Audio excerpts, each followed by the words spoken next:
Good morning, day, night, evening, afternoon, guys. Welcome in. Today, first of all, we're gonna check out the Grim Dawn 1.2.1.6 playtest patch notes. If you like, everybody can play this one. This is not the internal playtest for Grims of Asterkarn. Yeah, Fangs of Asterkarn. And if you would like to play these like playtests, right? You can go here on the official forums to the public testing FAQ, right? And just like go to beta tab and like put in this code, and then you have, well, access to the public playtest as well. So anybody can play this. Let's see. So I don't think they have like all too much in store compared to like last patch, but I mean, this is probably gonna be like the last like public playtests before like Fangs of Asterkarn. They added like some stuff for modding. They added some new like tech to some skills that like probably didn't quite work for like alternative weapon sets here for like devotion powers, right? And then also we were like talking about this like a couple of weeks ago, right? Like you can like speedrun XP in the Crucible by like just dying repeatedly on softcore. Yeah, they fixed that one. That's no longer possible, so I guess the speedrun that we all know from like the guide I made as well is like still the best and fastest way to do it now, at least on hardcore. I mean, the Crucible stuff was like never really like hardcore viable anyway, but I guess rest in peace, Crucible speedruns and softcore as well.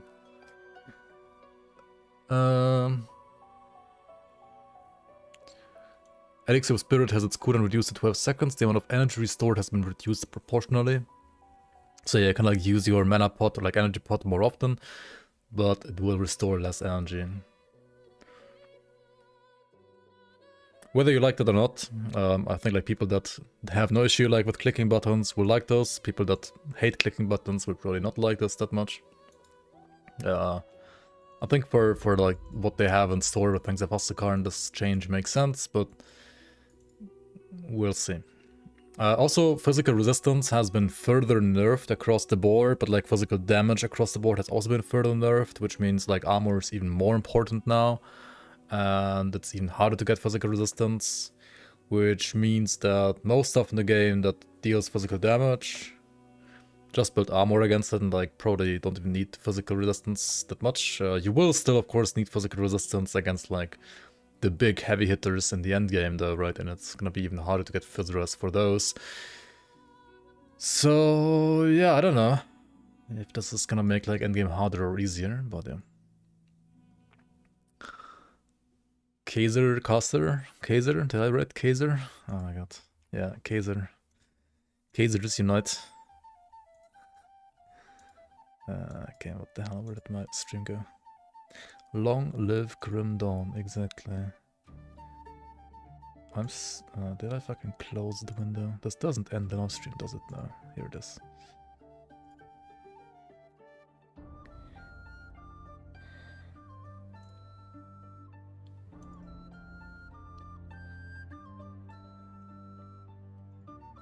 Okay, how the fuck do I...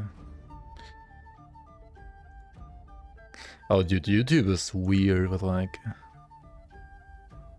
the way you can get back to stuff. Anyway, let's just keep on reading these patch notes. So yeah, this is gonna make like physical damage like easier to mitigate against during campaign and like all the way up to endgame, and like in endgame for everything except for like the heavy hitters as well. But endgame heavy hitter physical monsters might hurt even more than before. I actually don't know yet. I haven't like tried this out all too much yet. But maybe. Some stuff that was named Dreadnought has been renamed to like other names. Dreadnought is gonna be the new class with Demolitionist and Berserker in the Fangs of Asterkarn expansion, so it makes like sense to rename stuff that's, well, unrelated to that class to like other names.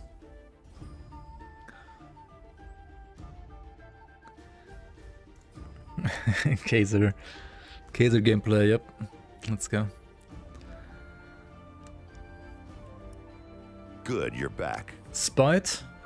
I'm gonna catch up with the chat later. I'm gonna like get through the patch notes first, I think, and then we can like discuss this stuff in chat as well. So Spite. Reduce cast speed, added physical pierce damage modifier for Phantasma Blades, removed cooldown reduction, energy cost reduction, and damage penalty modifiers for PB, as the transmuter is now usable by all damage types. Oh yeah, remove this. Right. Yeah, okay, I mean, Spite was before like the only way to do like spam pierce Phantasma Blades, because the transmuter in the tree... Music's a little loud, isn't it?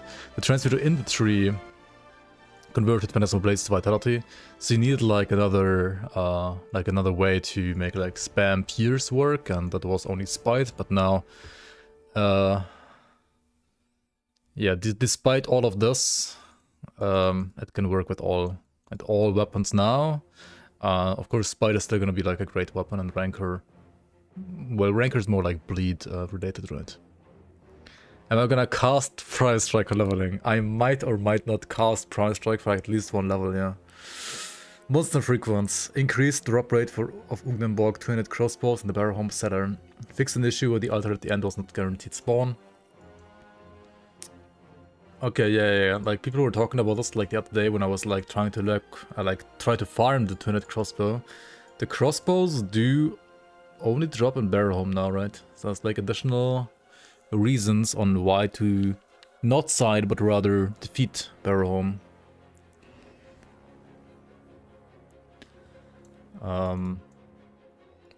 Like for example, the beginner tactician I made, that character will now have to like actually not sign but rather go hostile with Barrow Home in order to like farm these like 200 crossbows.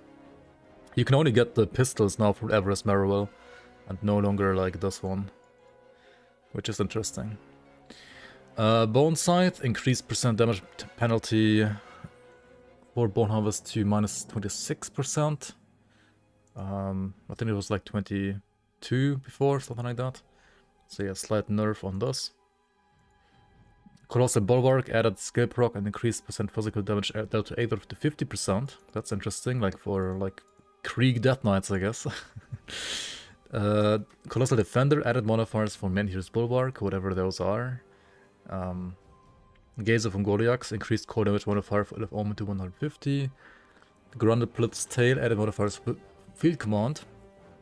That might be pretty interesting. We can like check it out maybe on the run here as well. I'm not gonna use this for my next run, but we might just like take a small detour to like run the Pleth and like see what kind of modifier it has to Field Command. I believe this is a like Vitality Death Knight weapon-ish. Vitality Death Knight is kinda terrible, like, before you get to Blood Knight set, I think, though. Maybe that's has been changed, though. Anyway, Makodal's Dreadblade now is even better for Reaper, has modifiers for Spectral Binding. Messenger's Blaze Cannon also gets modifiers for Field Command. I think this was like the Fire Warcry weapon. Alright. Certus Corruptor increased Chaos damage modifier for Cadence to 200 and added modifiers for Doombolt. That's a pretty cool weapon. I was using this on the like Chaos Witchblade playthrough, and I mean you kind of want to play Cadence on that one anyway. And yeah, the Doombolt stuff might be interesting too. Spectral Arbors added 100% Chaos to Wit and 100% of Pierce dealt as Wit for Phantasma Blades. Dreadnought Footpad have been renamed, and then legendary non-set items, Amarust and Crusher. Yeah, ABB, like this one gets like more damage penalty again, which I think it had before, and then they removed that, but now they like buffed ABB. We're gonna get to that later, and then like are putting this back on here, I guess. Conduit of Deathly Whispers, increased Chaos damage modifier for Chaos variant of Eloman. I don't know why you would want to play Chaos Eloman, but okay. It probably has like some Chaos resistance reduction to Eloman as well, which might maybe be like handy in the future for like certain builds that want to play like Chaos Necromancer. But I feel like Chaos Necromancer is like so doomed in the first place. Like it's just most of the time terrible, unless there's like absolutely insane gear coming for Chaos Necromancer in the future expansion. Who knows? Conduit of Runic Whispers, increased damage and offensive defensive ability reduction on the Aether and Chaos variants of Word of Pain. Okay, I mean, that's a buff to something that's very underused, I think, so I guess that's fine. Probably won't be used a lot still, but in case you do want to use it, it's better now. Gildor's Guard. Skill bonus is redesigned to support retaliation gameplay and replace % pierce damage with 52 offensive ability. Gildor's Guard. Isn't that like the one chest piece is like absolutely useless? Since like... It's been useless since Forgotten Gods came out, since like for 6 years already. Yeah, this chest right here. So they removed the pierce damage and added like retaliation stuff or not? Like more, really had some of it. Good, you're back. Oh, skill bonus is redesigned. The stuff down here for retail. Okay, that makes more sense. Replace pierce damage with OA. Yeah, I mean, nobody's ever gonna use this for pierce damage, and OA is just better for all builds, so that's nice. Yo, Theos, thanks for the prime. Welcome on. And Mr. Rapples as well with the 10 months earlier. Thank you so much for the resub. Welcome in, guys. 40 billion months already on Theos. Appreciate it. Dreadwalker would have been better than Dreadmaker. I guess so, yeah. But isn't Dreadwalker like another set already? Like a blue set, maybe? What's the blue set called? The like blue Vitality Drainessence set. When a weapon says minus 40% weapon damage, does that mean it deals 80% weapon damage? Yeah. Yeah, if you have like minus % weapon damage to your skill, and the skill has a certain number, then that number is gonna be reduced by 40%. Correct. Mark of Consumption, increased bleed damage modifier for Phantasmal Blades. Okay, Phantasmal Blades getting like quite some love this patch. Maybe you should like throw out some PP run as well. Void Rend Talons, increased % weapon damage modifier for Cadence to 60%. Okay, that's cool. It's like a pair of gloves for Cadence. More Cadence strength in there. Armor of the Eternal Night set, increased cold damage modifier for El Omen to 340. Armor of the Eternal Night is the Morgonath set, right? Okay, that's like higher damage than El Omen, that's kind of cool, but well, it's like a bit more AoE. Demon Slayer added 100% chaos to it and 100% cold to it. Wait, it just gets that for free now? Wait, they did not have that before? Interesting. I guess they just make it like way easier now to get any kind of conversion in general, and so they just like slam it in here. Also, the Demon Slayer's Life Ender now actually has Phantasmal Blades modifier on the pistol. I made a Demon Slayer build at some point, not all too long ago. I should probably like dig out that build again, like see how it looks like now. Corvus Fury, reduce CDR to Ring of Steel to -1 second. So no longer can you spam Ring of Steel as much. Right Against Folly, increased acid damage modifier for element to 340. Right Against Jam, increased damage on element to 120. So like more element AoEs. Element is getting like some damage buffs here and there, but I mean it's like a debuff skill. So Valdune's Betrayal, increased damage on the ground skill. Oh, that's cool. A small but noticeable Valdune's buff. Okay, here we go. Devotions. This is like the more impactful build for like the more impactful stuff for like all the builds, right? So Wraith. Wraith Devotion has 3% physical resistance. Honestly, that's kind of crazy, because like Wraith was already not bad. Like even non-lightning or non-aether builds like sometimes use this for like blue and purple devotions. Like affinity, and now you have 3% physical resistance somewhere here as well. That like makes it as good as Lotus. Maybe even better than Lotus. That's kind of crazy to be fair. Like, especially when you consider how hard it is to get like physical resistance nowadays. Speaking of Lotus, replaced physical resistance with reflect resistance and health regen. Increased %, increased healing. So Lotus no longer has physical resistance. RIP. I mean, the healing increase stuff was still great, and they doubled the number from 10% to 20%, right? So that is good. And the reflection resistance? Honestly, the reflection resistance is also really nice, because like there aren't many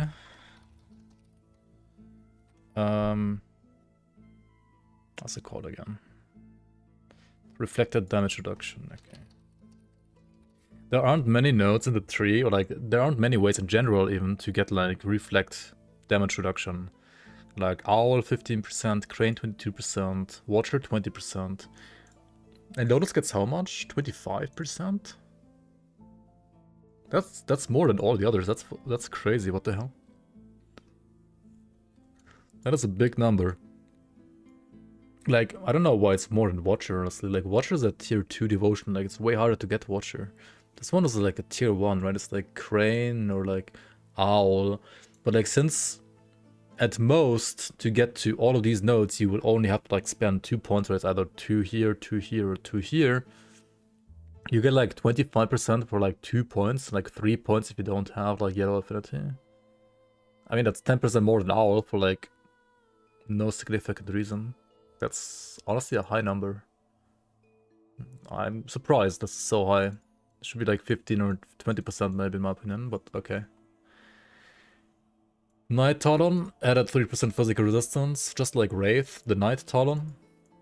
Which, to be fair, is a underused devotion, I think. I mean, some like bleed builds can use this, but otherwise it always felt very mediocre.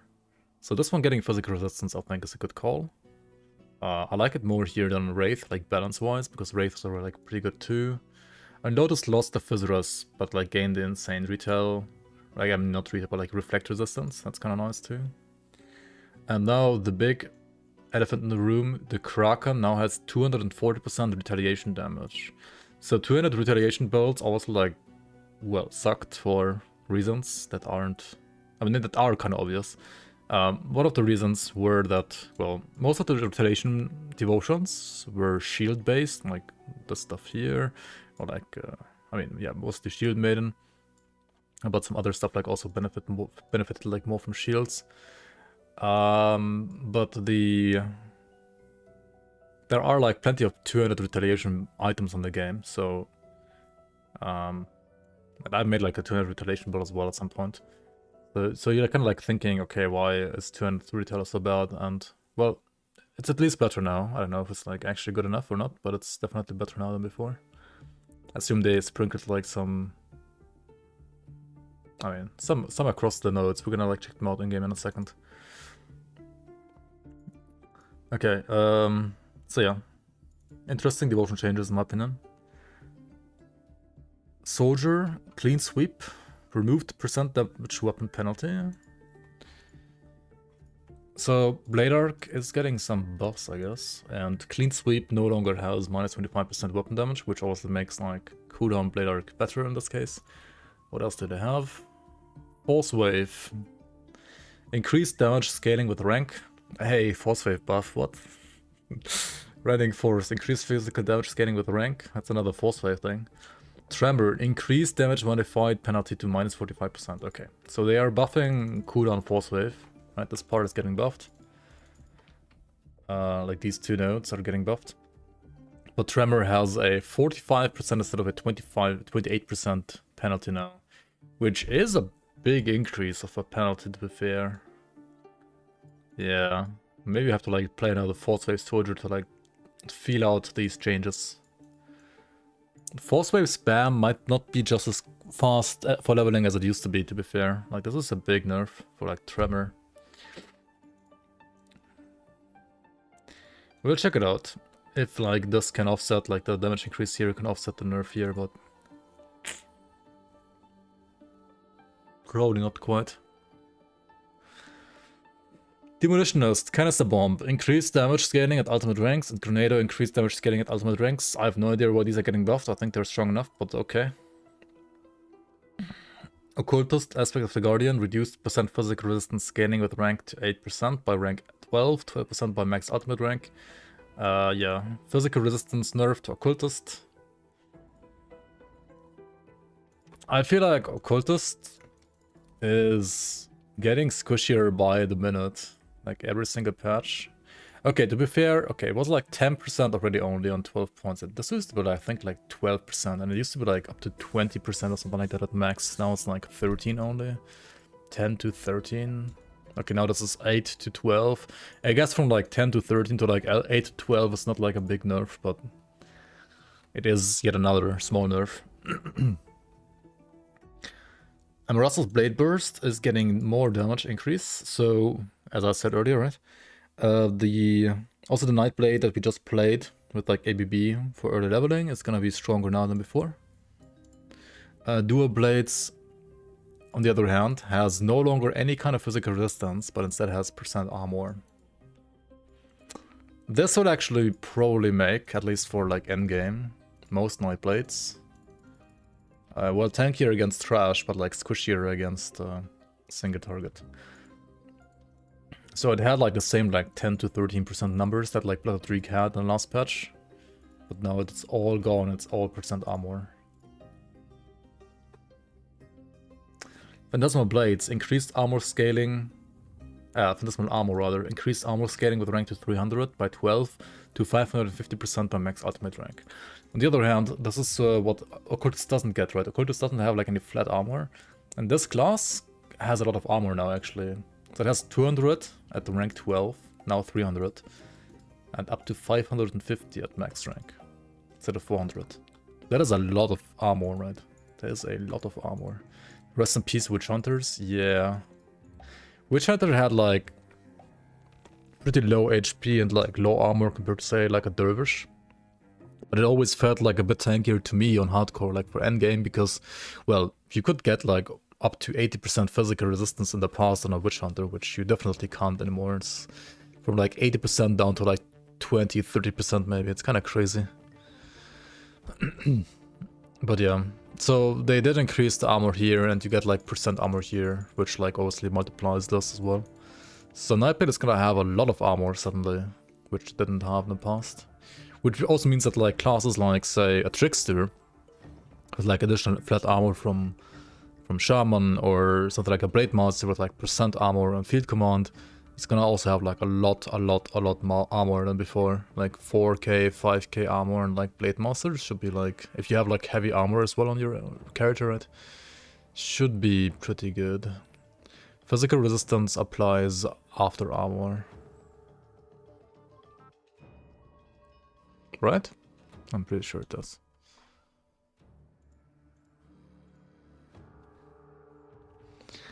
Let me read the rest here, and then we're gonna like talk about the patch properly. Arcanist.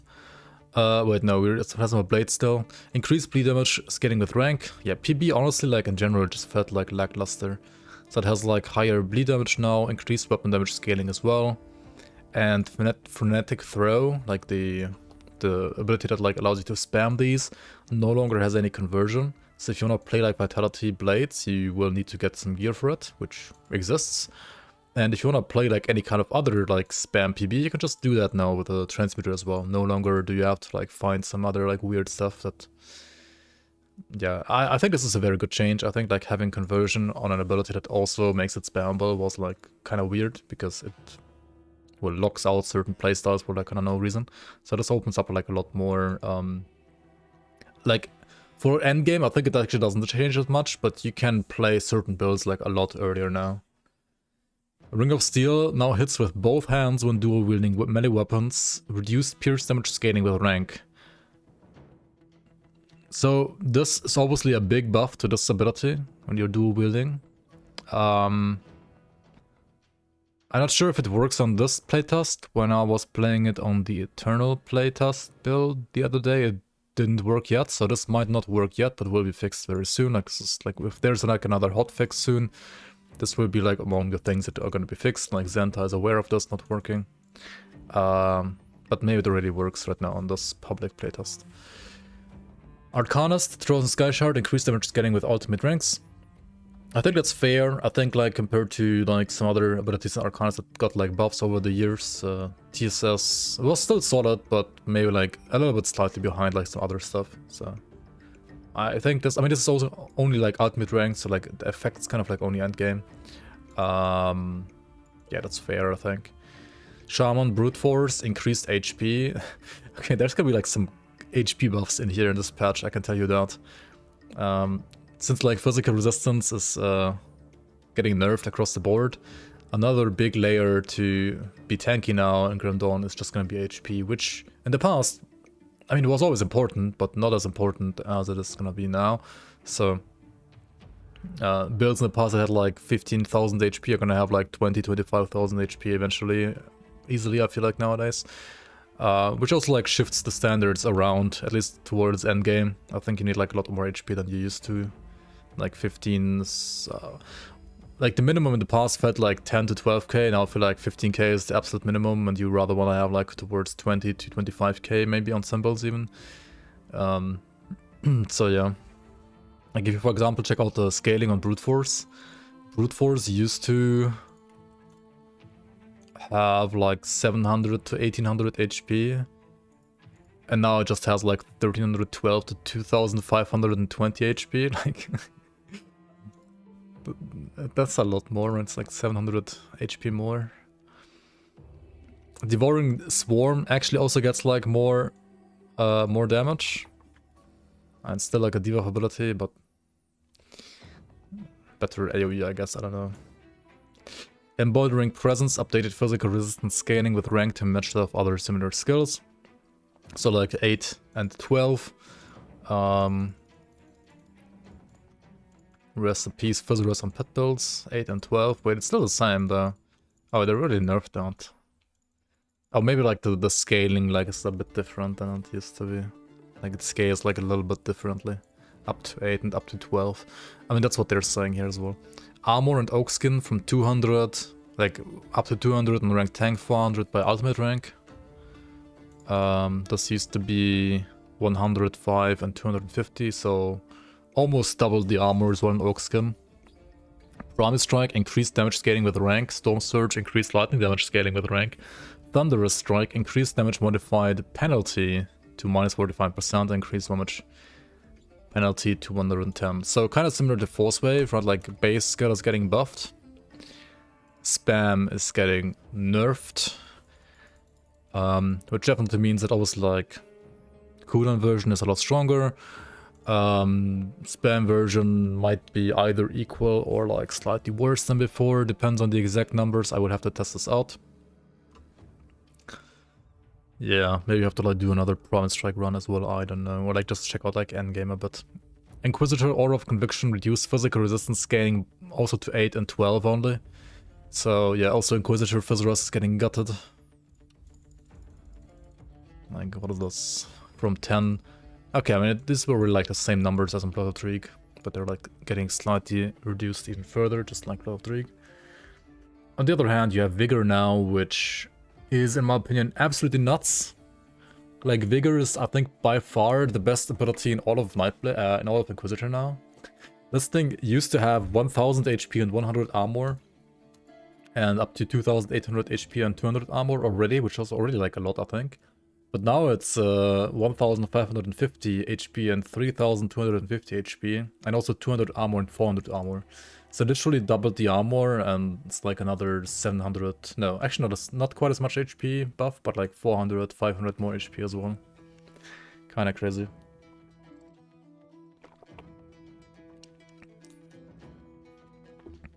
Hallo, hallo. Guten Abend. Guten Abend. Thanks for the 44 months, Mechanical Engineer. Welcome on, welcome on.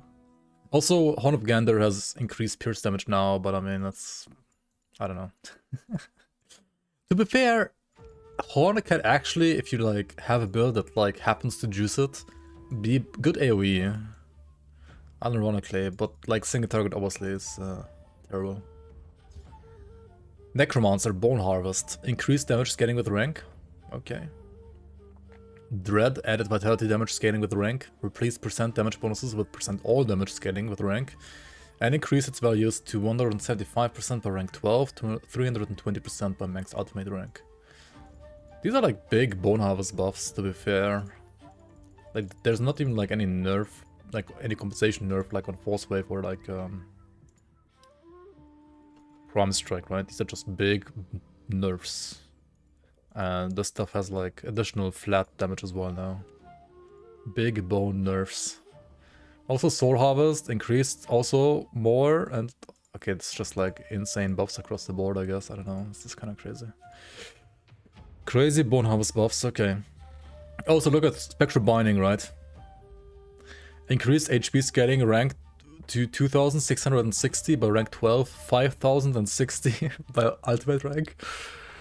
I mean, this was already like 1450 to 3500, but it's like literally 5000 HP now on max ultimate rank. Like, holy moly. And it's kind of hard to get there, but That is a lot of HP.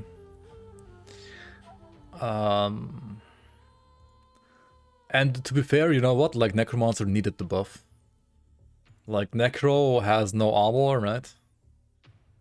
No armor in the tree, never had physical resistance. But the thing is, like, I think because it never had physical resistance, all this, like, physical stuff, physical damage nerfs, benefits Necro quite a lot, even though it has no armor. Because, well, it never had physical resistance in the first place. It also kinda, I think, benefits Soldier, because, like, Soldier, well, it always had armor, but it... I mean, okay, yeah, it never had physical resistance, right? Like, Minier's Bulwark was always Absorption. They did not touch Absorption, actually. Interesting. Oathkeeper. Agents of Menhir increased damage scaling with rank. Heart of Wrath increased burn damage scaling with rank. And Safeguard increased armor scaling with rank to 205 and 425 by max outwit rank. Which used to be...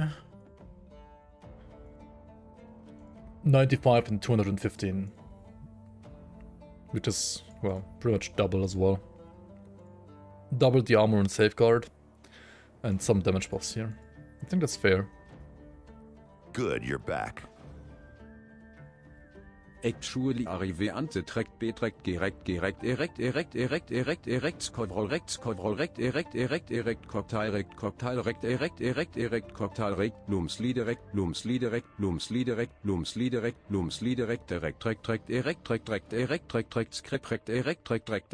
trekt erekt sinitarekt betrekt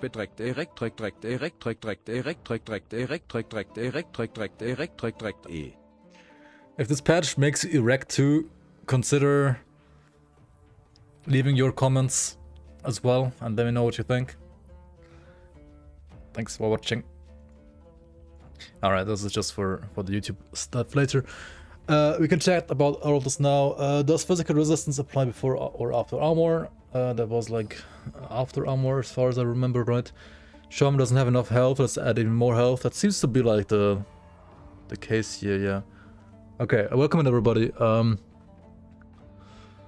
Long live Grim Dawn. Altar of Barrow Homesteader was not a guaranteed spawn. That's a big fix for Winningham Ice for sure, yeah. I don't know. I think Crate already thought it's a guaranteed spawn. They just fucked up and didn't know. I started your water today and you're playing Shaman right now? Yeah, I mean, not yet, but soon.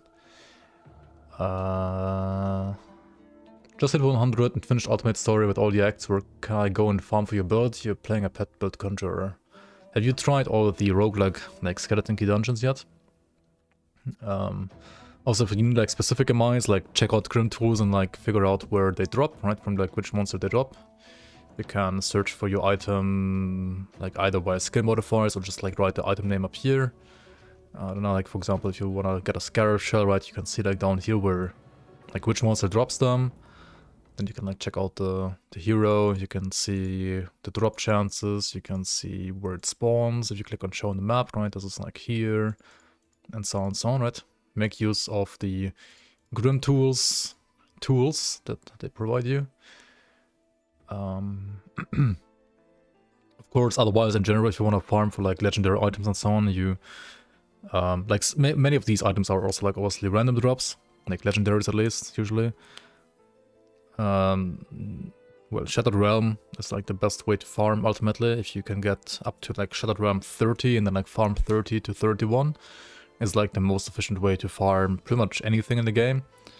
But until then, well, Skeleton Key dungeons, monster totems, or like specific bosses that like drop an MI that you want. Or you can also like try out the Crucible. Crucible becomes pretty much as efficient as Shattered Realm as well if you get to like the last waves on the highest difficulty. Third expansion coming soon. Soon TM, yeah.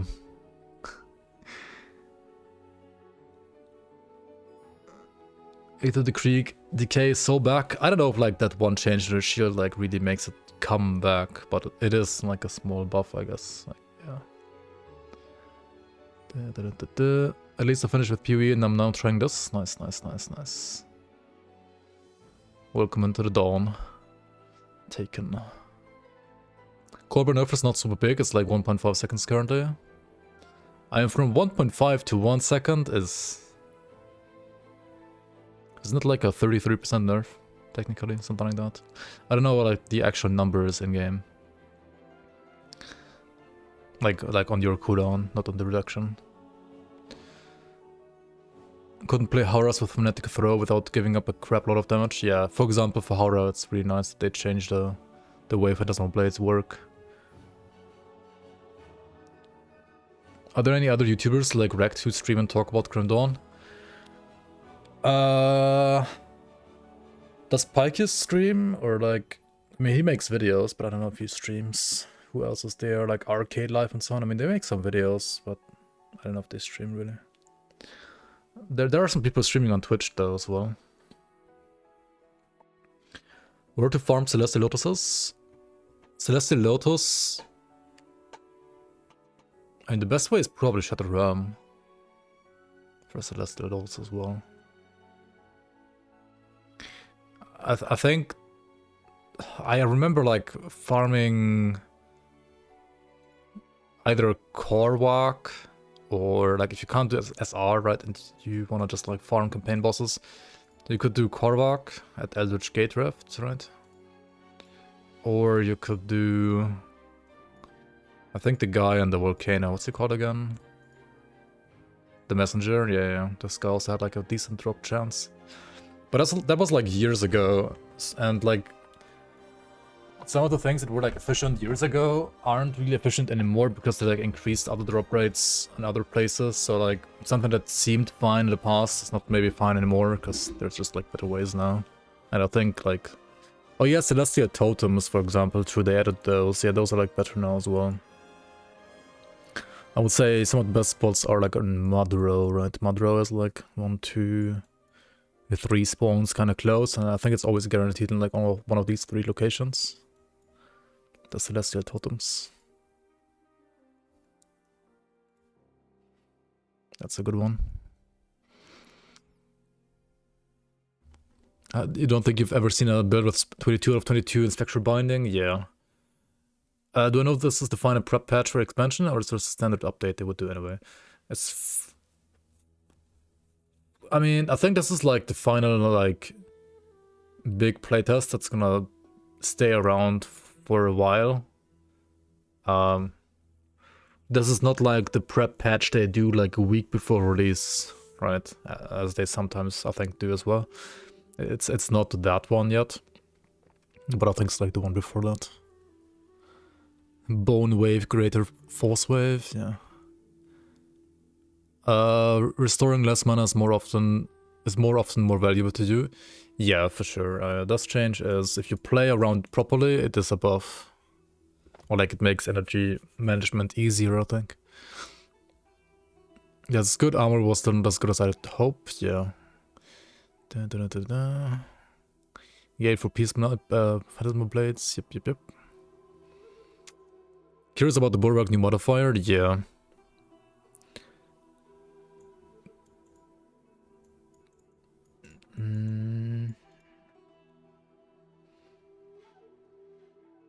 Yeah, maybe we can like check out these later, like after the Shaman run.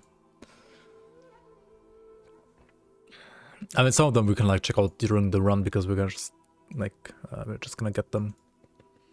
Right, we're gonna like walk past them anyway, and might as well check them out.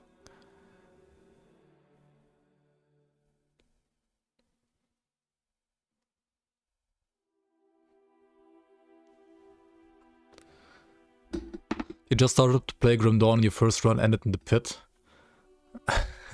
Did you get wrecked by Protoss? Classic. Yo, GZ, welcome on.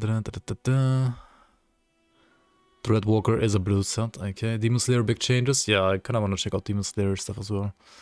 Ring of Secret buff to understand the nerf. To Korba, maybe. They're moving away from split conversions. Generally, I think they are, yeah. Or like, I mean, there are still some split conversions, but usually they at least try to make sure those split conversions actually work now as well. Berserker has like no HP. What does Zerker have for defenses? Yeah. Zerker is a bit all-in-y. Or just like fast and stuff like that. Shouldn't the Aether Phantasmal Blades kind of be really good now? I think so, yeah. Give me a build, I mean, what do you want to play? Would it be broken if Arcanist had some kind of Aether resistance reduction? Well, the way the game works right now, yes, because Arcanist is like balanced around not having that.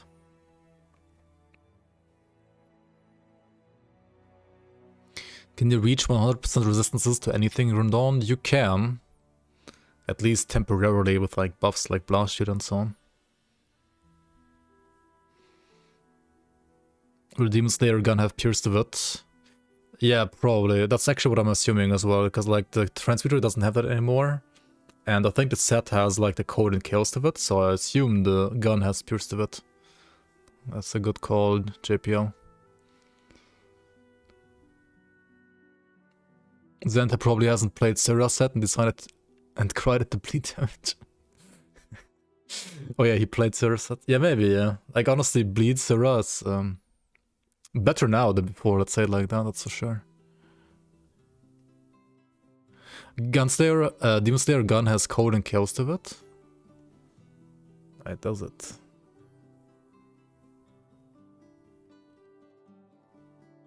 But doesn't it say the set has chaos to it? Chaos and code of it?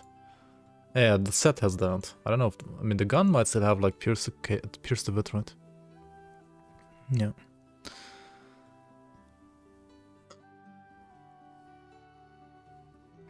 Dual Pitmaster's Axe? Wait. Oh yeah, because of the Ring of Steel. Yeah. Makes sense.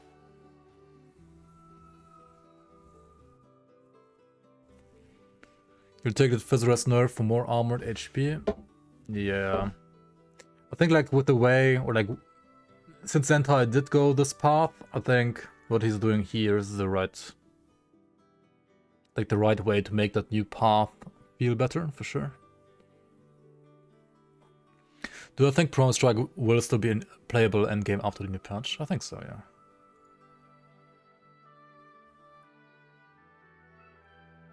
Why have they nerfed physical resistance into Oblivion this patch? Because apparently the like difference between builds that could get a lot of physical resistance and those that couldn't were like still too high for Zentai's tastes. And also they wanted to make sure that physical resistance, I guess on one hand like is less important, and on the other hand is also like harder to get. So yeah, I don't know. I guess that's the plan. You might try spam Bone Hovers next. The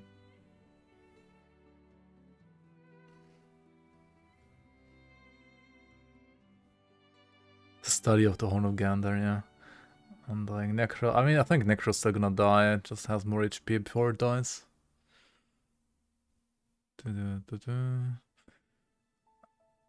I think you're gonna see like endgame viable builds that have like only 10% Fizzerance, but also others that have like 20% still. It will depend on the build. If you like playing physical, I mean, or melee rather, and you need to tank stuff, then the closer you are to, I think like around 20 to maybe like 25%, the better. Oradin's still good. Oradin's still fine, yeah. I think so. Yeah. Lokar got a lot harder though, so the Lokar fight might be... I mean, it's definitely going to be harder with that build, but overall I think it's still fine. Big G, yeah, Centaur G. Oh, yikes, not that guy.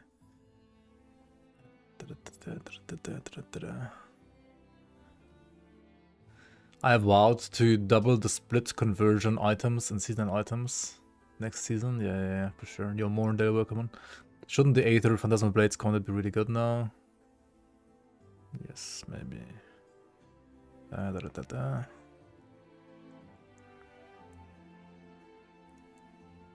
Release date next misadventure? Maybe, hopefully. We'll see.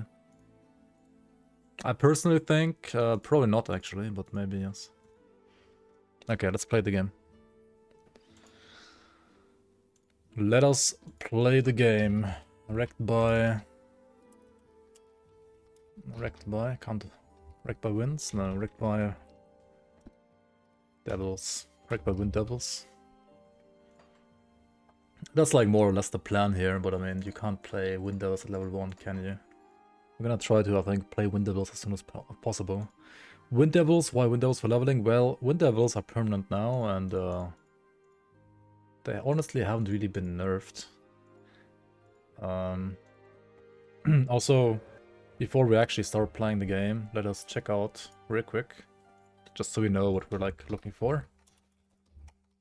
The items that you can play for like Wind Devil and Storm Totem, which are like the main like caster skills we're gonna play here. There's a level 90 craftable pistol, interesting. But there's also like level 20 daggers in Forgotten Gods from Sigarius. There is the Yeti Horn, which you can get like in Act 4. And for Storm Totem there's the Ugnenborg Storm Strife from Act 5, as well as the Global Sky Effigy from, well, technically Act 1 already. And that's kind of it. Not that many items, and also they are like in conflicting slots. But still great.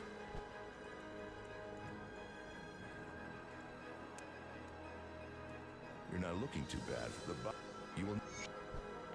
And I think whenever I can, I'm actually gonna favor Wind Devil items over Totem items now, because maybe this is gonna be something like a new aura build. Just, well, even lazier than the past ones. Okay, how do we start? Probably with the Devouring Swarm for a bit. We could also like just wait for Promise Strike. But Devouring Swarm is kinda nice to like just clear out some zombies early as well. Why is the Sigarius am I so bad? I don't know. Is it really that bad? It does have like additional resistance reduction. It's okay.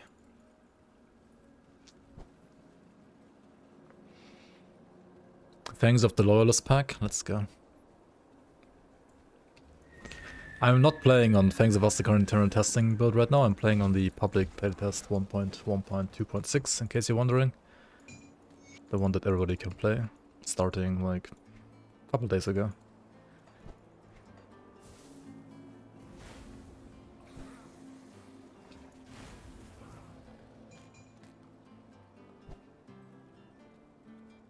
Keep Pierce Res and just remove physical resistance entirely?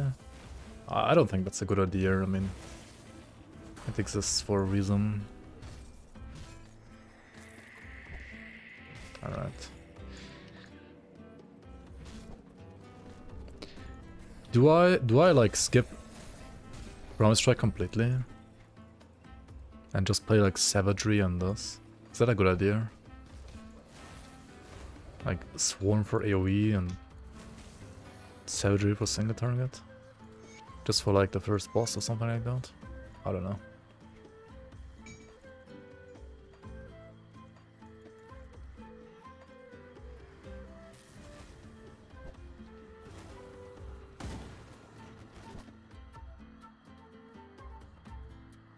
Promise Strike, oh fuck. Oh my god, I miss clicking all the time.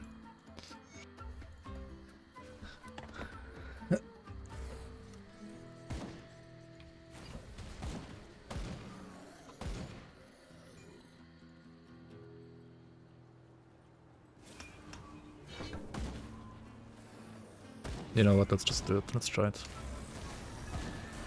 They also buffed the damage on Swarm, didn't they? That's what they said. Classic Boom Rapier, yeah. Primate Strike. Yeah.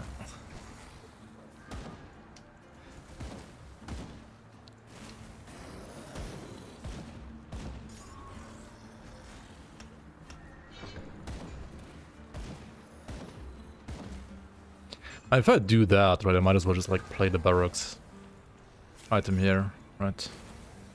Gives like bonuses to Savagery after all.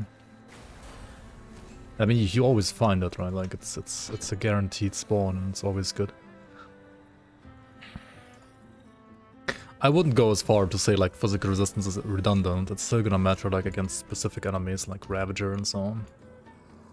When it comes to attributes, you can just save them for now. You don't really need to allocate them. If you were to do that, keep in mind that Cunning gives you offensive ability. Physique gives you the highest amount of HP. I mean, all of them give you HP, but like Physique the most. Physique also gives you defensive ability, which well, makes it harder for you to get crit. Offensive ability makes it easier for you to hit and crit enemies. And Spirit increases the damage of all magic damage. Cunning increases the damage of all non-magic damage types, such as bleeding, physical, internal trauma, and pierce. Spirit is everything else, pretty much. What else do we have? Spirit also increases your energy regeneration, which can be very helpful in certain situations. Good, you're Like in back. certain builds. Hi, hi. Boys. Yo, Shazba, hello, hello, hello. They do need to buff the regen of Physique. Oh yeah, Physique also does give you regeneration, actually. That's true, I almost forgot about that. I don't know if they need to buff it. I think Physique is strong enough right now as it is, because like defensive ability is, once again, I think pretty strong. And it does give you the most HP as well. I think it's totally fine as it is.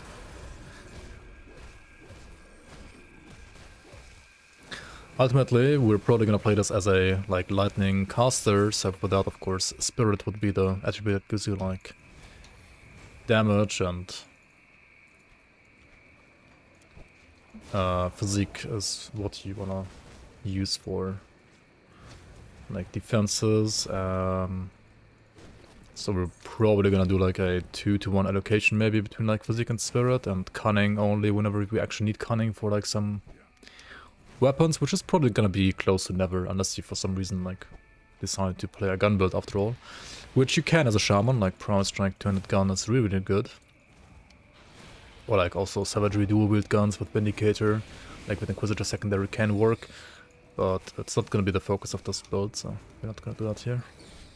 Which means we're pretty much never gonna put a single point in Cunning. And we try to get our offensive ability from like another source. Celestis also got their physical damage reduced. That's the neat thing. I think they didn't. Like, they don't tell us, but I think they didn't. Okay, we got some more points to allocate here. I'm gonna like pick up 1 point in Mogdrogon's Pact as I like go along this path here. And the rest just go in the bar. Make sure to always like put at least 1 point in the bar early game.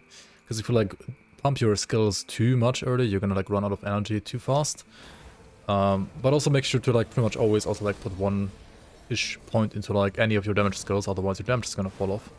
And then a third point can go into like either some new passive that you found, or that you got unlocked, or like, I don't know, some, well, if you feel like you need more damage, maybe like more points into the damage, or if you feel like you need more stats, more points down to the bar as well. Would you play Pistol in the end, going for Lujigan set in the end game? I mean, maybe, yeah. Like if you go Lujigan in the very, very end game, which is obviously a very, very good set, then at that point you will definitely have at least one potion that allows you to respec your attribute points. And then you can just respec your attribute points for Lujigan gun. So I don't think that's anything of concern at this point.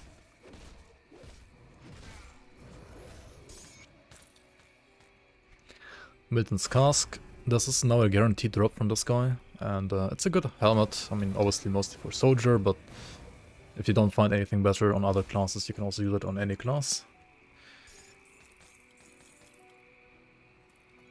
So some builds will just no longer be able to kill color now. I mean, those builds will have more armor and more HP, and maybe that also will help them. We'll see. I honestly don't know. Okay, I think after the next like Rift Gate, we're gonna head back to base, like back to Devil's Crossing, hand in the quests we have done so far. We're gonna check out the cellar below Devil's Crossing because we do need more backspace, and doing that quest in the cellar will give us more backspace. But also we wanna respec because I don't wanna play like Savagery or like the Warring Swarm really that much further. Now Ismail, welcome on, welcome on.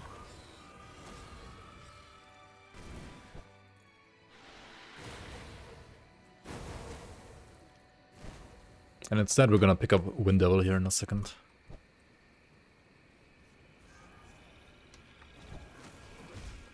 Honestly, like, Devouring Swarm of Savagery works surprisingly well with this weapon. You don't even need to, like, wear an offhand, right? Just play whatever you... I mean, you can use this if you want to, but you don't have to. Or you could also, like, use this one instead. This one has, like, % all damage. I guess this would be better. Because it will also, like, boost your... like, vitality and bleeding damage from the... Devouring Swarm right now, like, a little bit. I mean... doesn't matter that much, though. We're gonna go to the Slith Cave here. Because there's a shrine in here.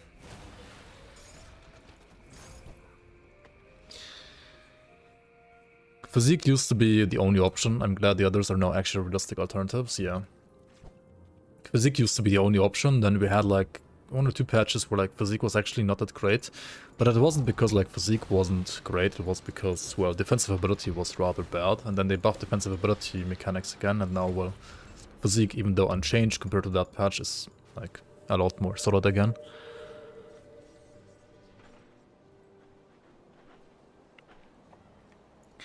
I didn't do the free shoulder anymore. I did do it sometimes. Sometimes later than in the past. Sometimes I either didn't feel like I needed it, or I even like sometimes just forgot about it. You can still go for it. I think it's still like worth taking. But yeah, it's not like that crucial, I would say. Going above like 3.2 KDA is not really worth it. Not really. Unless you can get to like, I think something like 4k. Then actually like the A starts to become like really good again. But it's like getting there is usually not worth it. Okay, we're gonna respec. Definitely this part. Whoops, I didn't wanna respect my bar. And maybe even like a couple of points of savagery. Like just put it down to like 1 point because of the weapon I have. Stay strong. And now I wanna see how good the Wind Devil is. Or rather the 3 Wind Devils are.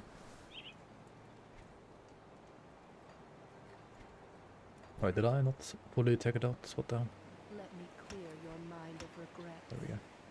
Whenever you put like a point into Wind Devil or like the secondary of Wind Devil, you will have to resummon the Wind Devils.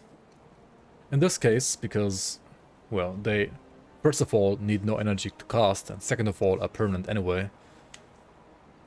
You don't have to like worry about like any energy shenanigans, right? And you can just enjoy the free damage. And now we're basically like playing an aura build. Alright, next up we're gonna go into the cellar here. Captain, sir. Well, since I did. Let's go in here.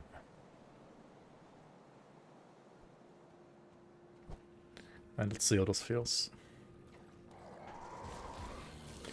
There's like one issue with them, right? Is they're like kind of lacking behind, and while they are scaling with your movement speed, I feel like they're not scaling enough with your movement speed, or like their base speed is like too slow. So this might be an experiment that kind of isn't that good. But we'll see. What you can put on your bar is like pet attack, right? Because they are technically pets.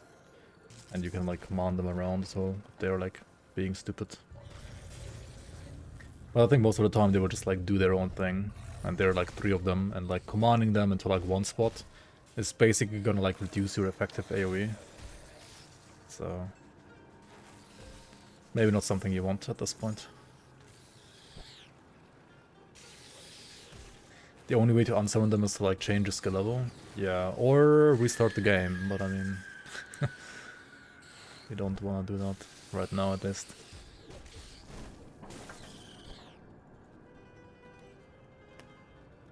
Guardians seem way faster. Guardians of Empyrean, you mean? Yeah, they're also like a lot deeper in the tree though. But you mean like movement speed wise? Yeah, I agree too. Like Wind Devils are kind of slow, I don't know what's wrong with them. Why are they so slow?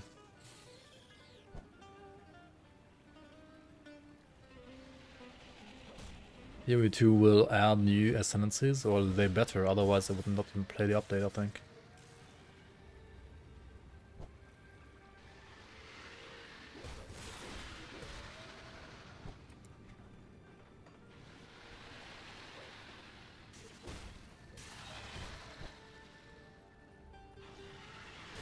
I think Bone Chilling Crown is way too OP. Why? I personally don't think so. So let me know. I think it's too OP.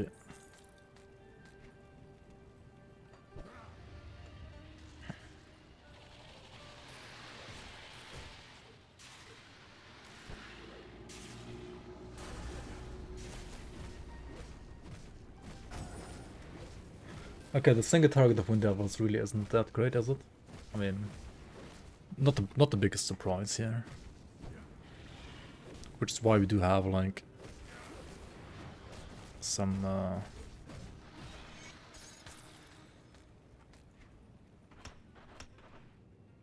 points in savagery still, which I think we should increase here. So we got the Wind Devils maxed out. And we are lucky and we got Stormcaller Circlet, which also gives you more points to Wind Devil. That is some streamer luck, I guess.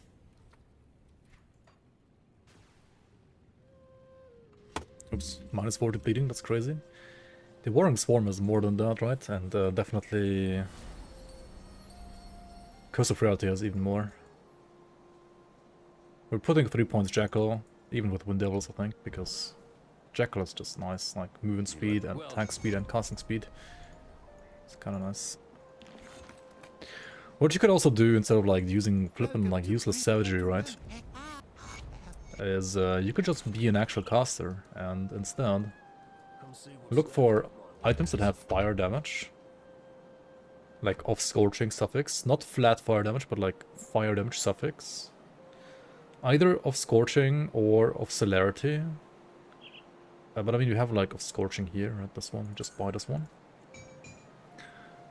You could also like get like lightning damage actually, I guess. That will also work to like increase the damage of your Wind Devils. Or you could look for like elemental damage, which will like increase both. And we're gonna do the same thing, I think, for the offhand too. I could have like kept my Kaizoks maybe, but oh well.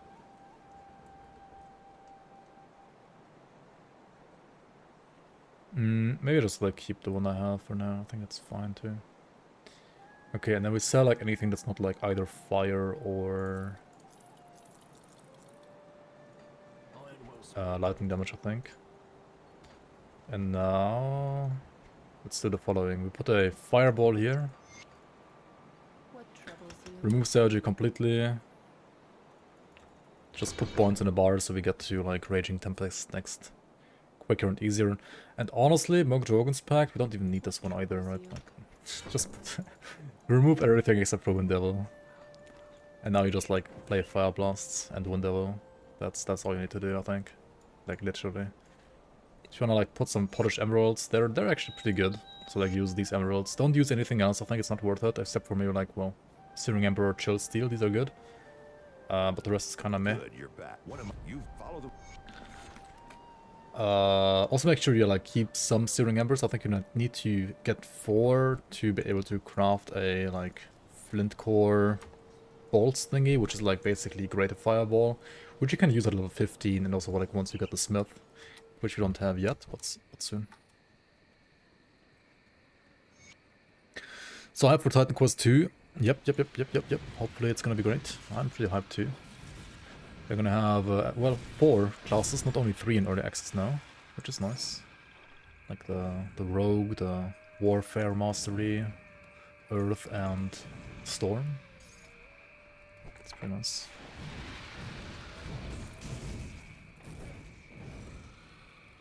Alright, we're looking for a second vendor here. With 3 locations where you can spawn, like one here, one up here, one here.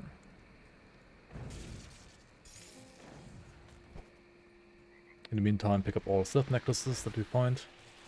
You can trade in 3 of them for a ring, which is kind of nice if you don't find like a better ring. Still grey pants, yeah, I don't know. Didn't find any other pants so far. Still got the shitty pants. Could use Lightning Nova skill as well, yeah, you could also do that, to be fair. I feel like every time I use Lightning Nova, I mean, I can like try it out, right? Every time I play Lightning Nova, I feel like it's just worse than everything else. For some reason.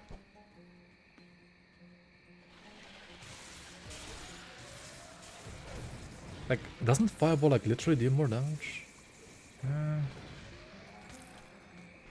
I mean, it's like about the same, I guess, and also like more thematic here in this case. Yeah, maybe we play some Lightning Nova. It is more thematic after all. And it does increase the Vendetta damage too.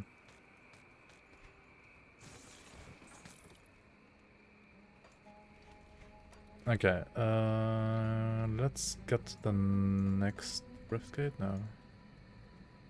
Actually, let's just get some guaranteed shoulders first, since you guys were like mentioning it as well. Let's just get them right away. So if you go... Wait, no, you have to go back here, right? Shitty pants is a blue item. That's true. And those are the actual shitty pants. Most blue items are shitty as well, so it makes sense that like the shitty pants are a blue item too. PoE still has no pants.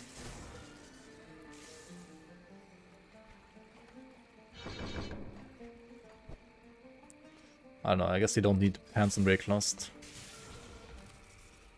Alright, over here in this stump you always get Isak's Spoders, which are shoulders, which have like some unique stats on them. And then they can like roll affixes on top. Which is kinda nice. Okay. Okay, since we're going like full... No, I think we changed it a bit later. I was gonna say, since we go like full lightning, maybe I should have like gotten a Thunder item instead. I don't want to change it right now though. Let's change it a bit later. It is probably more thematic and...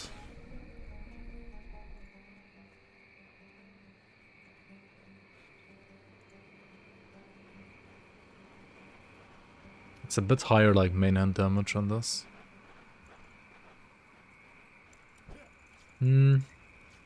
I think like the fireball is generally like a bit better, or like I just prefer the playstyle a bit more myself, because it does give you like more range as well. But the Lightning Nova does have the benefit of giving me % lightning damage via the component, which does help the Wind Devils too. And it is more thematic. So we're gonna go with that. Yeah, we're also gonna go for the Totem MI earlier. Not sure if we can even like play Storm Totem by the level we get there, but we might like retract some points from Wind Devil once we are there, right? Let's see. Respecking is fortunately rather cheap in this game, so... The respec cost does increase, but as long as you don't spam it like crazy, you will never have an issue like respecking at any point. Yo Zekra, hello, hello.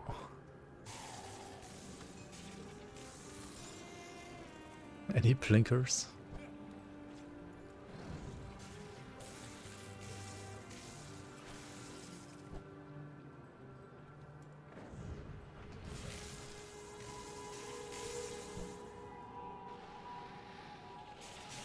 Grim is the dawn.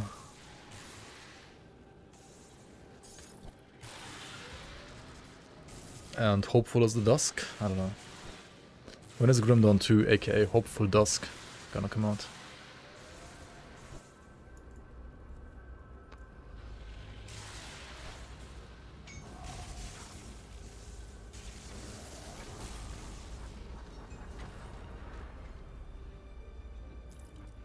Alright, green items. I see green item, I click green item for now, maybe. Shaman until Korvac. We're gonna do, yeah, just Shaman for all of normal. Yep. Main leveling skill will just be Wind Devils and Storm Totem. This is a good Diablo channel. It's a good channel to shit on Diablo games, yes. Hey, you're welcome. Welcome on. 3 will be neutral Twilight. Maybe. Oh, hello. Neutral Twilight. That seems like a... It's kind of how I felt towards like the Twilight series. Kind of neutral.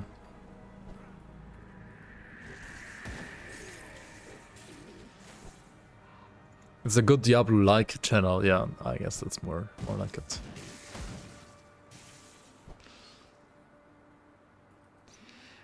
Totem needs an Udenbog Storm Dagger, is it Storm Dagger? Storm Dagger, yeah, I guess so. Storm Strife? Yeah. Move along. It does, but if you can't get it, what can you do, right? Like, you need to get to Act 5 ASAP. The thing is, I kind of want to do Forgotten Gods, though, because, like, Forgotten Gods has Sigarius's Wind Devil sword, which, well, does help a little bit at least. It's not, like, insane, but it's like the next quick monster frequent you can get. It's kind of like at the end of Forgotten Gods though, so like, I don't know about quick, it's not that quick to get there. You all need to watch Magafur's build guides, true and real. Yeah, he has the best build guides for Dota.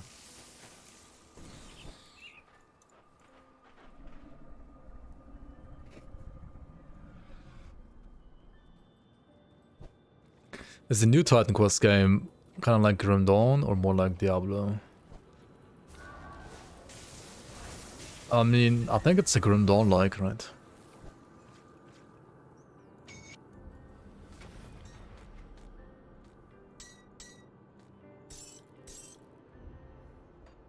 I would say a new Titan Quest is like a Grim Dawn-like.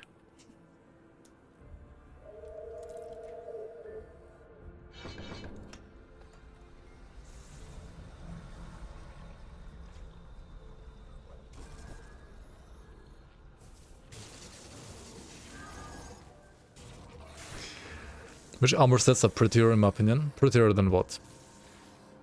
Prettier than this shitbag right here? Probably like any. The prettiest? What are the prettiest armor sets in Grim Dawn? That's a good question actually. Like there are many like pretty armor sets in Grim Dawn, I think. Like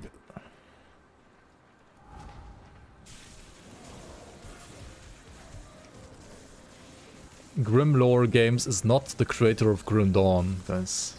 Even though it says Grimlore in their name. But since they are called Grimlore Games, right, they obviously they're like a Grim Dawn wannabe, right? So they obviously like wanna be like Grim Dawn, so it's a Grim Dawn-like. That's definitely how it works, right? Totally logical. Boiler set is great, that's true, yeah. It's actually like the Forgotten Gods poster set, in a way. Okay, over here in Burbage Outskirts, over here, in this very location, right? You can also like check it out in grimtools, right? Here you will always find Nar Balgal. He's like a guaranteed like elite spawn here. He's called the Storm Seeker, which, well, might be a hint to what he can drop. Well, not in this case, unlucky. I'm gonna go back to the, like, up to the next Rift Gate and then come back for him again.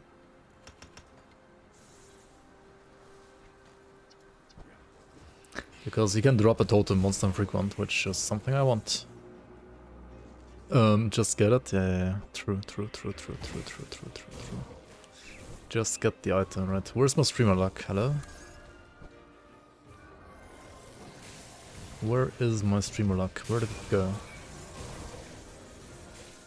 Okay, how good is flippin' lightning aura here for these guys? I mean, that's...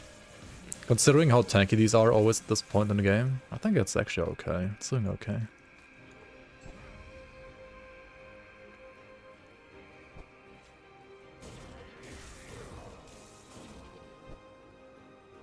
Wasn't 100% drop rate because of the changes? It is 100% drop rate for boss monster frequents, but Narbalgar is not a boss, he's an elite, right? I mean, some of the elites, like Milton Hart, also have 100% drop rate for whatever reason. But this guy doesn't. I don't know why, but I guess it's just how it is. I don't know. Maybe they forgot about him.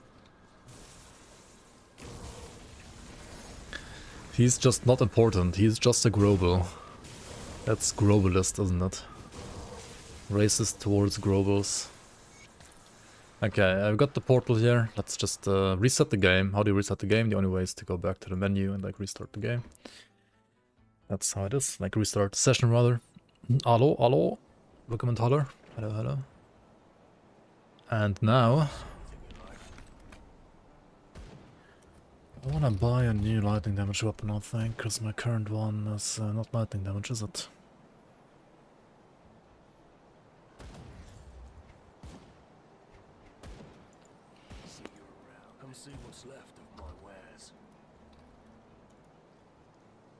Since chat has convinced me to play flippin' cracked lodestone, at least for a bit. Charge of the Aether or Poisoned of Thunder. Why is it only this or that? Like, what the fuck? I guess we go with Poisoned of Thunder. Or what was the other one here?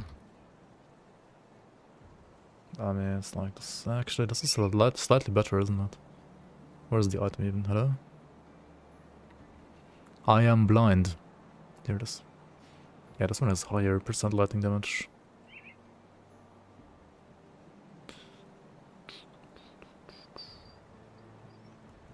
Yeah, that's the highest, I think. Okay, let's take this one. Okay, we're gonna crack it up with a cracked lodestone.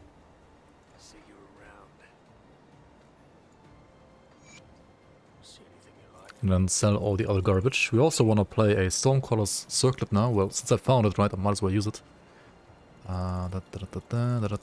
Do these have, like, movement speed? No. Unlucky.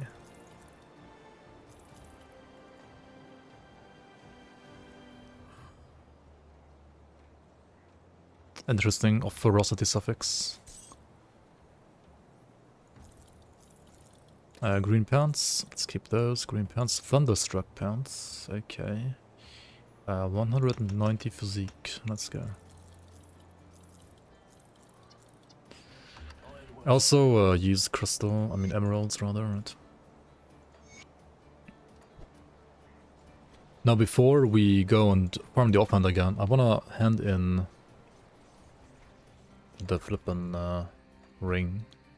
Or like hand in the necklaces for a ring. Isn't it 100% when there's only one named mob that can drop it? Well, that's the thing, there's technically more than one named mob that can drop it. It's not only Nargal Bar, but also like some other elites I think that can drop it.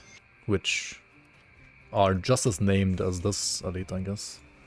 I don't know how it works exactly, but... How do I get the black main menu?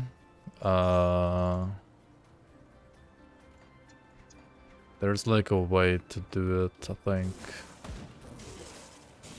I mean, there always is a way to do it. Should be on the forum somewhere. Like a... If you search it on Google or like on the forums.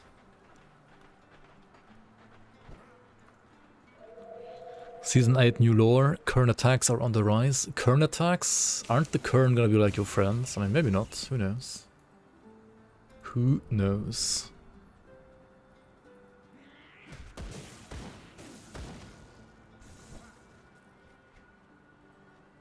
I thought Kern is gonna be a friendly faction, but maybe not.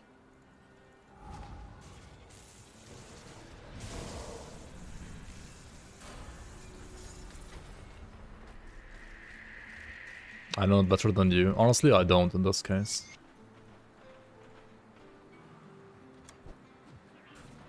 Okay, come on. He has like some effigy in his hand, but is it the right one? It looks like it could be an effigy.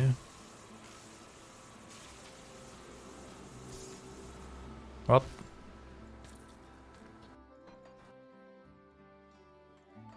Yo, Scatterbrain, welcome on.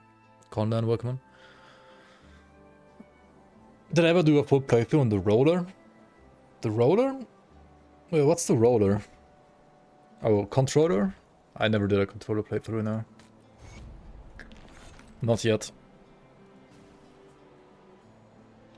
Webcam is blurry again. What the hell? Stop trolling webcam.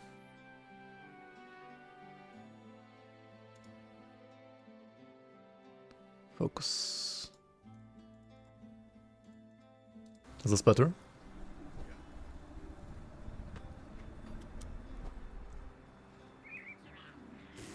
We're making a Heart of the Odin Marcel build right now. Nice, nice. Oh, where's my devils? Here they are.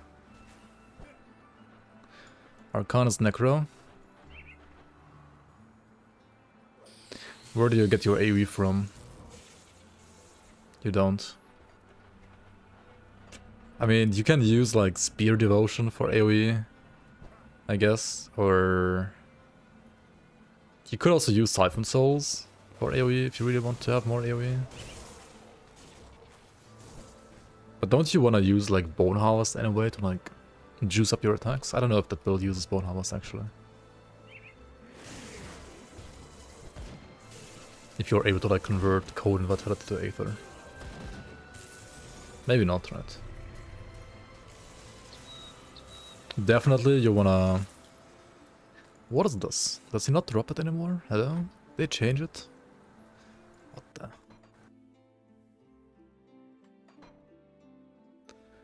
Doesn't look like it changed much. Well, it's not a $5,000 webcam.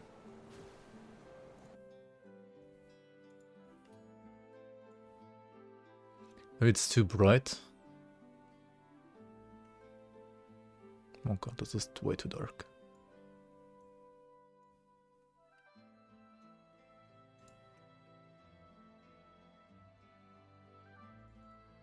Farming Act 1, yeah.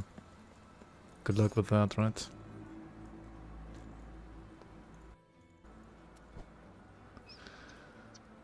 That actually helped.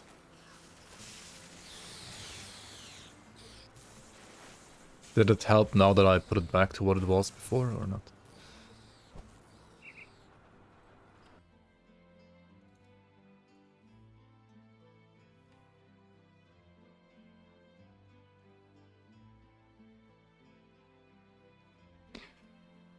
Okay, but now the green screen is fucked. If I do it like this. Oh shit, that's way too high.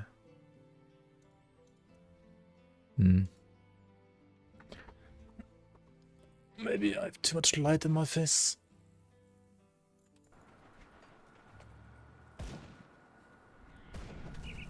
The plushie is the Gazer Man.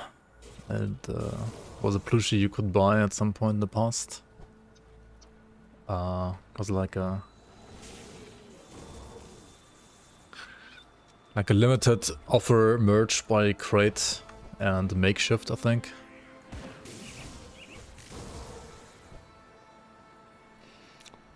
I don't know if they sell it again, but maybe they will at some point. Who knows?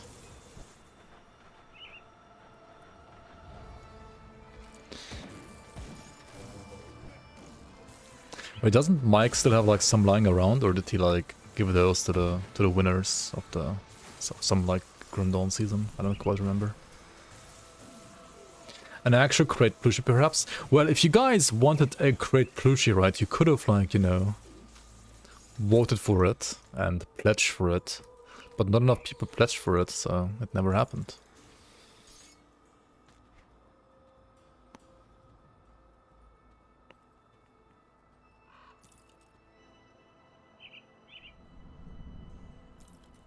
Also, he still didn't drop his offhand. Wait, did they change where the offhand drops? No way, right?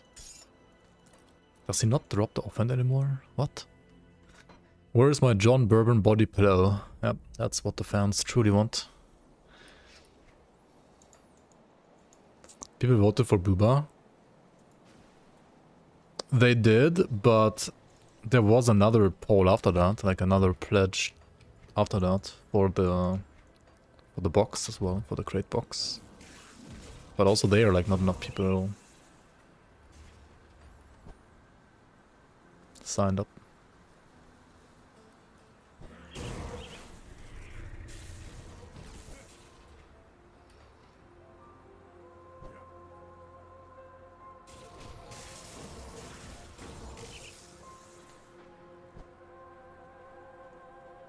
How is it possible to have more than 55 devotion points? It's not. You saw it in one of my videos? Wait, which one? More than 55 is like not possible.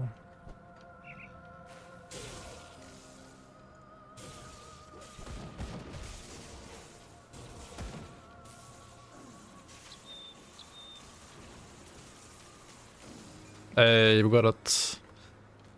Okay, and we even got a Stormcaller Spellblade. I mean, that's some RNG.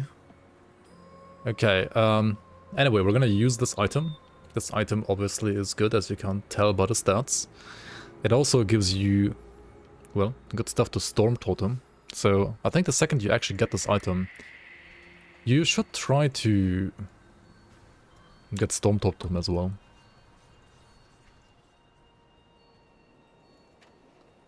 12, 15 points.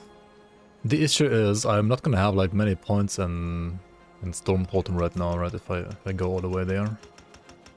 Okay, what I'm gonna do here is I'm gonna like put 1 point here because I have this item, and then like go all the way to Totem, and just put like as many points as I can into the Totem. When it has no plus skills to it, it just has the modifier. That's funny. Okay, and now we I think I'm gonna put the emerald for now and not use the lodestone yet.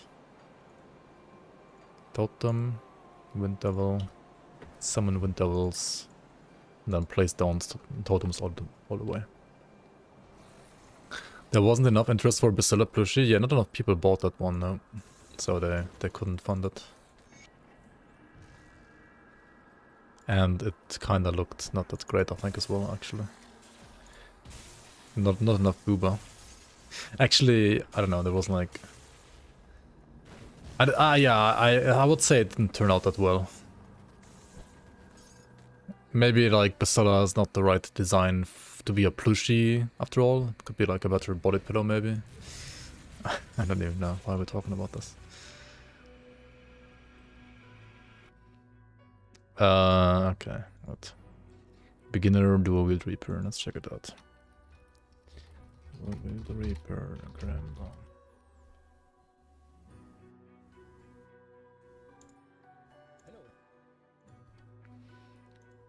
So you're talking, I guess, about like the last like grimtools link that I had in that video, and then like these devotions here. I mean, I only have 55 devotions, as you can see here. What's the issue? I had 5 more points to place into Leviathan.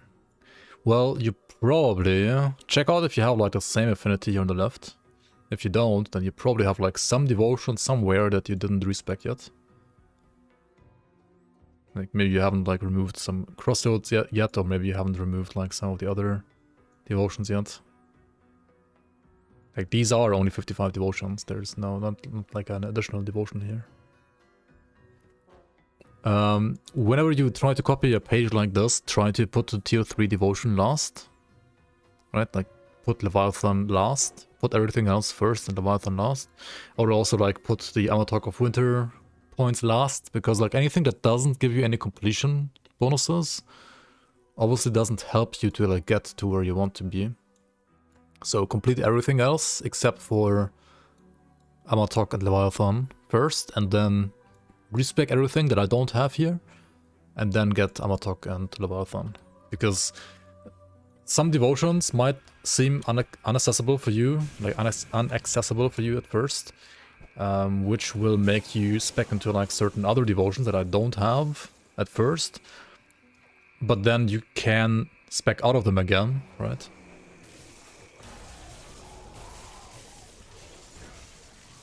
To like well sustain your points. We don't have leech or like any regen right now, do we? We just have pots, nothing else. So you gotta actually be like careful with the poison on the ground here. I usually don't go here, but I want to check out the new modifier on the weapon here. On this guy. This is Grundlepluff, yeah. Grundlepluff has a new like field command modifier on... I should like put on totems, what am I doing? Should... and I want to check out like what it does, right? Or it's a field command modifier. Let's see here. Hello? Here it is. So it now has a modifier to field command which gives you vitality damage, physical to vitality conversion, 50%, so you need like 2 to get full conversion, or like 1 and then like additional affixes and like components, I guess. And you also get leech to field command. And you also had already like leech and vitality damage to fighting spirit. Yeah, this is pretty decently solid now, I think, for like vitality death knight. Like this combined with some other stuff is pretty juicy, right? It's a huge buff indeed, yeah. Maybe like a Witz Grundlepluff Death Knight is an interesting beginner build now. Who knows? Certainly a lot better than before. Dual wield Death Knight meta, yeah. It's pretty solid, I think, yeah.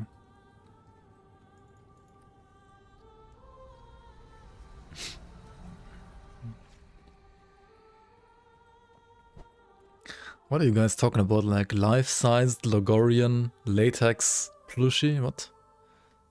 Life-sized latex Logorian with usable... Oh my god. We'll have a pretty sizable customer base. What the fuck, Magic? Welcome and walk in.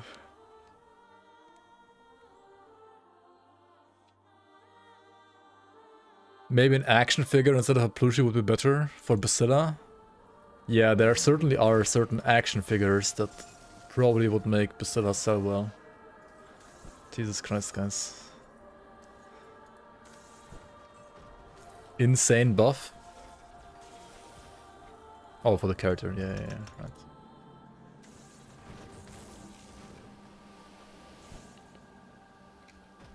Not plushie. I mean, you could still make it a plushie for people that have furries, right?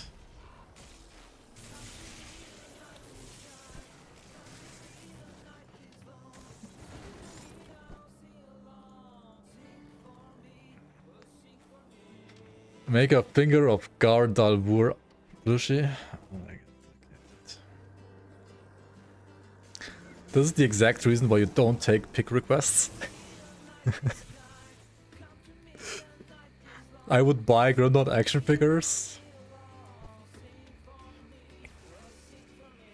I'm sure you mean the normal ones, right? Right?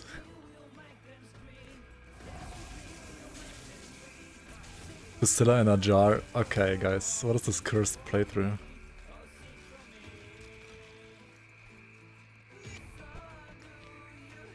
Okay, let's remove magic items. We don't need them anymore. We already have like the Stoneblade, the Spellblade rather. Vitality Totem versus Lightning Totem, which one do I prefer? I think Lightning Totem is easier to, you know, like get going, because, well, this item exists, and there is not a similar weapon for like offhand for Vitality. I mean, you could play this, of course, for Vitality too, but it is objectively worse for Vitality than for Lightning. For endgame though, I think both like work pretty well. I've been a big like Ludrigan set enjoyer though, so I would also have to go with Lightning, I think, even for endgame. I mean, that said, I think Ludrigan got nerfed like a bit, and I mean, for a reason. And also Vitality sets have been buffed a bit. So, I don't know, maybe like Valgur set, Ritualist, or my Conjurer is actually like really fucking good right now. I haven't played it like in forever, so I actually don't know. You can also play Dark ones with Vitality Totem, that's true, yeah, but like Valgur is the like actual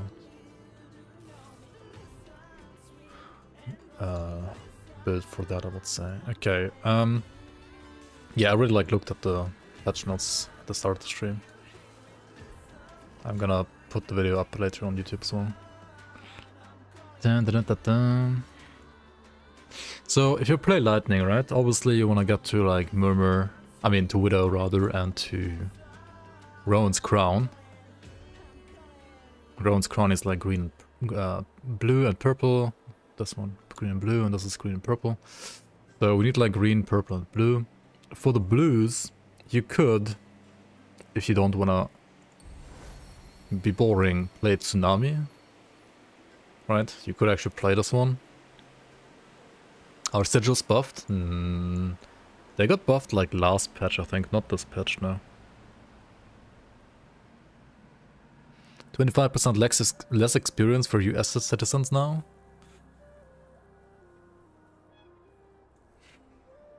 They have to like pay 25% taxes on any information coming from the EU, including my stream. Maybe, yeah.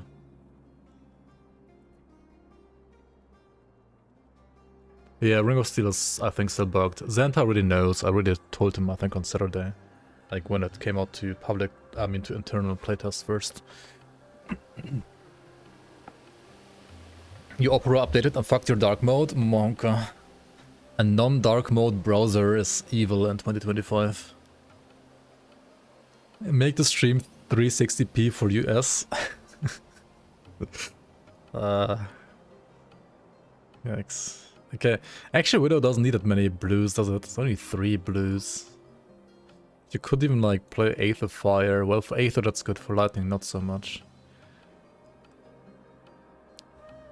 Okay, let's try Tsunami, right? I don't really like Tsunami that much, but let's try it, right, for once. Maybe it's gonna feel good here. You're not a third world country yet. Aren't you like a second world country now? Aren't you like part of the ex-commie block now?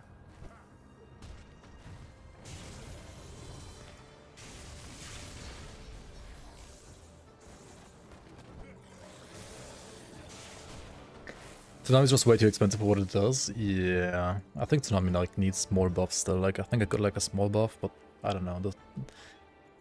For leveling, the devotion can be fine, I think. At least in like early levels, but later on it just sucks ass. Like it's just really terrible. I don't know what to say. It's just bad. Let's go and sell some items.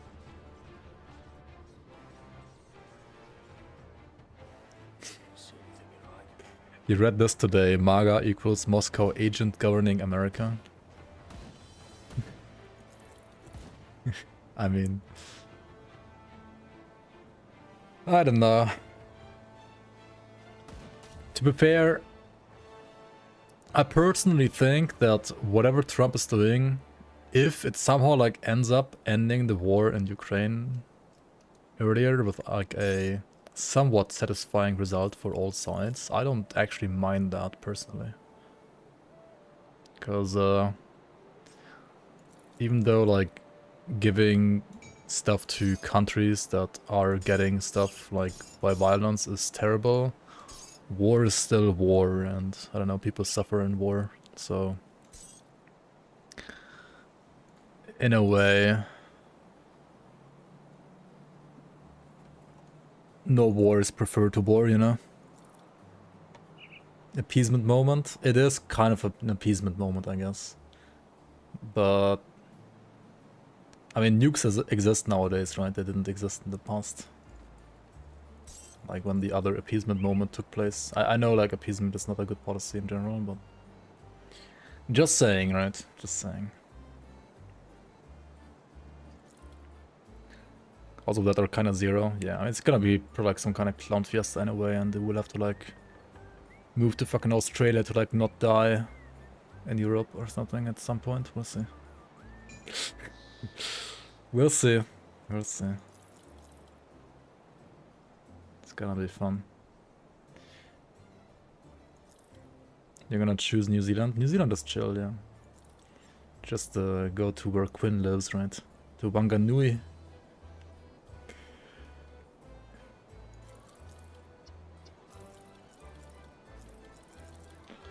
Alright. Put it to good use. You live in Finland? Ah. Verkar Satana.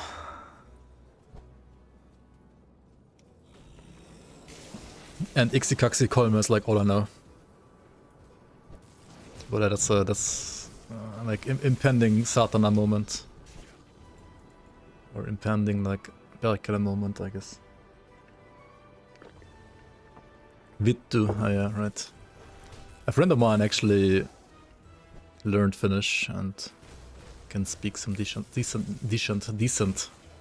Finnish. It's a very interesting language.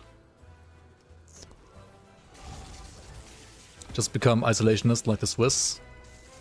I mean, Austria is kind of isolationist in a way as well, to be fair.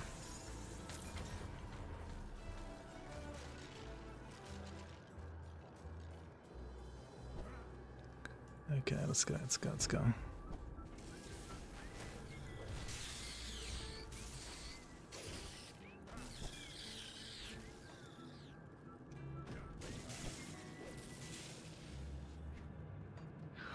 The only acceptable terms for peace would be going back to pre-2014 borders. Maybe, I don't know.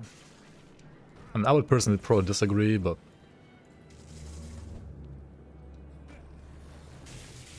I'm also not living there, so what can I say?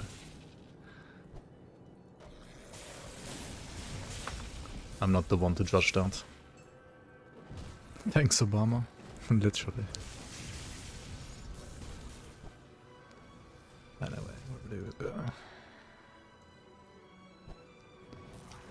An unfair peace carries the seeds of the next war. Is there a fair peace for the situation right now? I don't think there is. That's the problem. There's always gonna be one side that thinks it's unfair.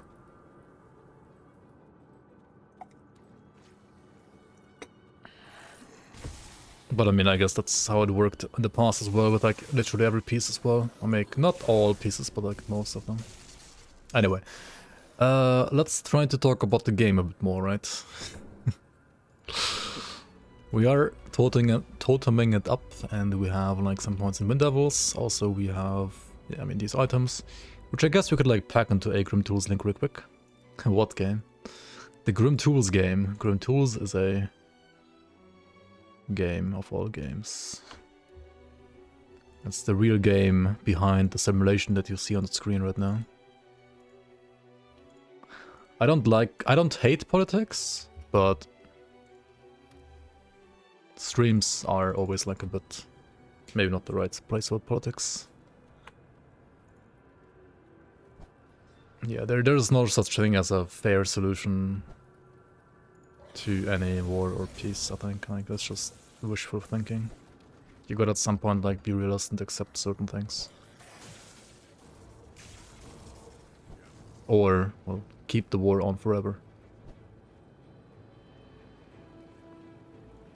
Unless you're a political streamer, well, yeah, I guess. Which I'm not. And I don't think I'm planned to be. I mean, who knows? Not on this channel, at least. Not on this channel, at least. Got another Stormcaller Spellblade. Can we call this a guaranteed drop by now? I don't think so, but it does show you that it's not hard to get the item, I guess.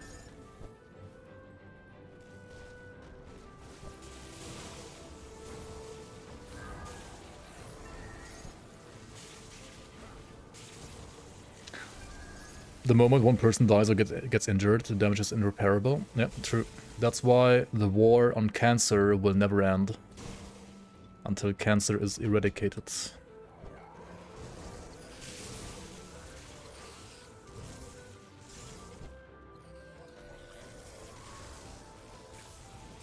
Kaiman did nothing wrong. Like, I'm talking about like actual cancer. I don't mean like cancer as a like picture for anything else.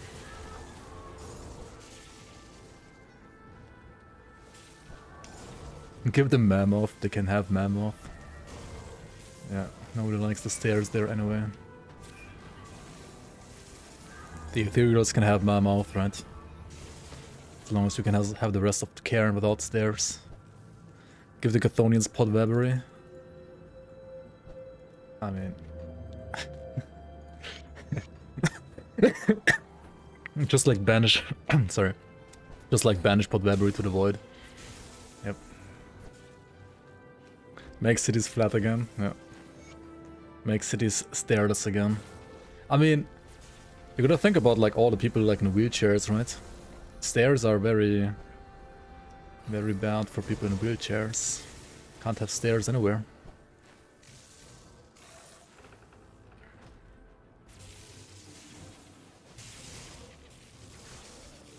Wrecked by politics when...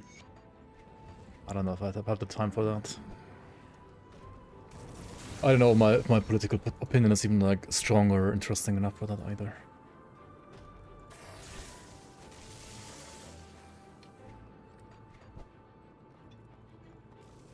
And I feel like every kind of news is like, well, corrupted in some kind of way nowadays.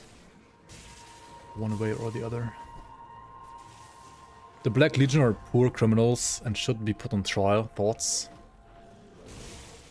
Should be put on trial instead of like getting recklessly murdered by the player character. I mean, maybe.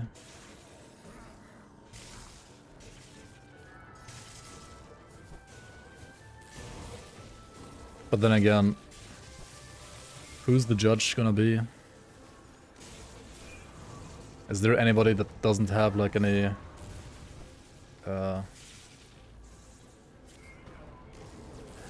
really like negative mindset towards Crony gang members? Scorp should be the judge. Let the Ravager judge over his body. Ravager is just. Praise Ravager, believe Ravager. Believe in Ravager, yep. Aren't the Black Legion like mind control slaves? Really? Aren't they? Are they mind controlled? I don't think they're like mind controlled. The only thing they're like mind controlled by is like maybe greed and power, but I mean, isn't like every second human that? Sounds like every second human real up to.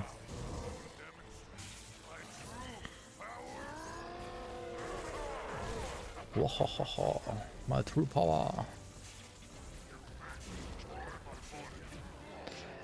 Totems are fucking OP, aren't they? Like, holy shit, this is fast and chill because you don't have to like do anything about this. You just chill in the back and watch him die. Krieg is just weak. He's slightly stronger if you're an Oathkeeper, for example, because Oathkeeper is terrible, but if you are Shaman, then everything is just giga easy. What do you want? What do you want? Your life is forfeit. Yeah, one totem wrecks you anyway. Imagine if like enemies could like actually attack and kill totems, right? Suddenly totem builds in shambles.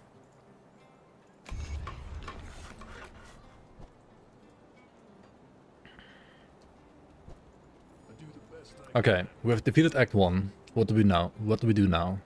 First of all, we do one thing, and that is called Ward Stone crafting. Why Ward Stones, you ask? Because they give you movement speed and like 5 billion resistances for like literally no reason at this point. They shouldn't be in the game at this level, but they are. So here you go. Enjoy your like insane component.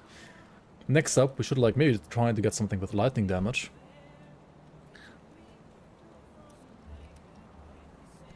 Like Amber, for example. Right? Amber can be used in melee weapons, shield, and caster offense. And Amber gives you the Empowered Lightning Nova, so basically the same thing as I'm doing right now, just, well, better. And then also there's the Hellbane's Ammo, which you can also use in your offhand, or like a gun, which, well, gives you the Electrifying Weapons buff, that gives you like more % lightning damage. It doesn't have anything to do with actual ammunition, I don't know why it has even this name, it makes no sense, but there it is, level 20. And Amber is also level 20, so we can't use any of these right now, but like in one level from now we're gonna be able to replace the Polished Emerald here with the Hellbane's Ammo, and then whenever I have like 4 Cracked Lodestone, But I'm gonna play the Amber as well. And also on top of that, we can craft a Scaled Hide, for example, to increase our armor absorption, which at this point is not that important, I guess. I know, but you want to get it eventually, and it is eventually going to be like very important actually. And since our movement speed is probably, well, not quite maxed out yet actually, because we are a shaman, no like purifier or like demolitionist, inquisitor, something like that, or berserker. We don't have like maxed out movement speed yet. However, wait, didn't they add movement speed to Tsunami? Wait, it still has no movement speed? Holy, it's terrible. Okay, never mind, we're not playing Tsunami. I thought they added movement speed on some patch to Tsunami. I was at least dreaming that. Farewell. Let's get Sailor's Guide. Now we have 135% movement speed. Yo, Supernova, welcome on, welcome on. It's the point to read opinions about situation in Ukraine and how leaders of other countries present information from their people. You're Russian, by the way? Yeah. I mean, there's always like different like informations, right, on different countries. And it is always funny to me how like people in like a certain country or like in certain countries always think like only this one thing is like the correct answer, right? They never see like the other side of the medal. Like neither we in the West, I feel like, see the other side of the medal many times, nor like do people in Russia like see the other side of the medal many times as well. But there are two sides of the medal, and some sides of the medal will just never be exposed ever. Which is, well, I guess how like propaganda always has worked, and probably will always work as well in the future.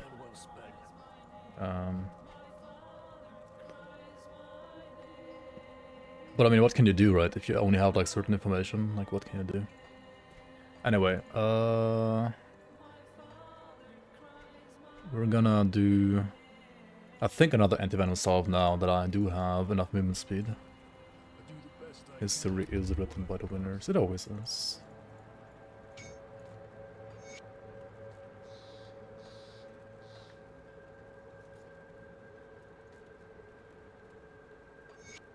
That said, you can agree on like certain things being objectively terrible, I think, at all times. They nerfed my Playtest patch? Yeah, kinda. Physical resistance to armor change. I mean, armor is gonna be like still very good, but against certain content at least, I think the physical resistance was better, wasn't it? Actually, I just crafted this, I think, and I should have picked Eel instead of Satyrs Guide. I guess, like always. Why am I ever like not doing this? Like, this is just so good because like everything fits together with like equilibrium. You get like elemental rest, your additional movement speed, then you don't need as much movement speed anymore from Satyrs Guide. You can just like play Eel instead, just like 1 point less, and you get like pierce resistance on top, which you do need usually at this point as well. Yeah, this is just, I don't know, like these devotions are simply just like always the best for Act 1, I feel like. I mean, correct me if I'm wrong, but I'm pretty sure they're like literally always the best on any build at like the end of Act 1. Can you increase totem cast speed? You can't. You can increase the placement speed with the casting speed, but you cannot increase the cast speed of the totem itself, no. They always have like a fixed duration. Maybe not for a pet build. Yeah, maybe not for pet builds. That's true, actually. Pet builds might want like a slightly different devotion stuff, maybe. But then I get like Jackal is even great for pets, right? I think. Attack speed for pets on Jackal. Like, Jackal is just insane. The emissary.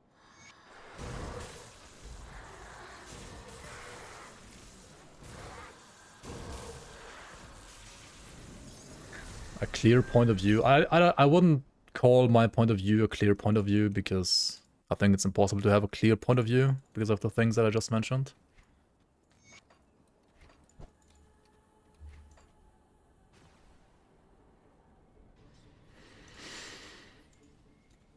The only clear view I think that everybody should have is that war is always terrible, no matter what kind of war it is.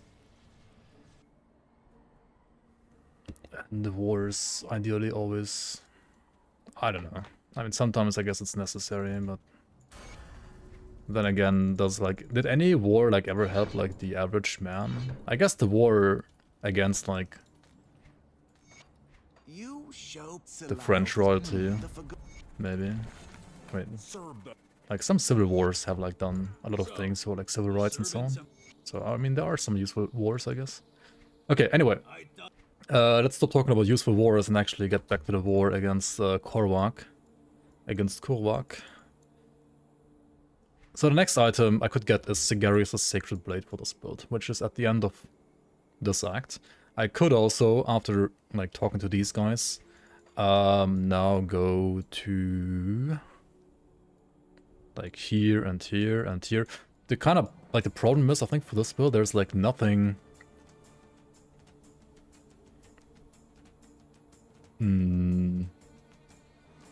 There sure are a lot of ants to enlist. Well, yeah, it's just welcome to Twitch, I'm sorry.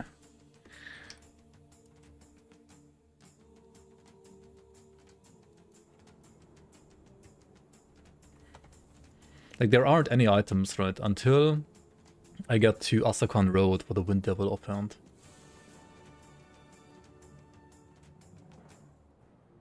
So maybe we, like, play Korvac Act first. The Wind Devil offhand also, well, conflicts with the Storm Totem offhand. So I think getting Sigarius' Blade first is better, because then you can, like, wear two different ones. Would be awesome if there were some more leveling items. For example, leveling an Aether, Our Reckoning character, or Fire Retaliation range character feels pretty bad in my opinion. I mean, Fire Retaliation ranged is probably gonna always feel terrible until you get, like, the endgame items. Like, ranged Fire Retaliation... I mean, I wouldn't mind, like, more Fire Retaliation monster frequents in the game that you can get early. But yeah, it's pretty fucking bad. How did the retail playthrough go? Did you give up? The problem I have is that I started it on the internal playtest, right? But the internal playtest has, like, well, some kind of annoying bugs that are gonna pose some questions in chat that I don't want to answer like every 5 minutes. So I'm not gonna play that character until they fix the bugs. Which should be soon. It's kind of like hotfix material, but still.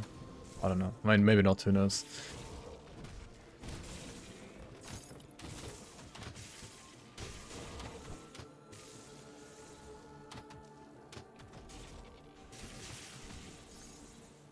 For example, they have like new icons for their potions again, which the new icons look pretty cool, like way better than these ones.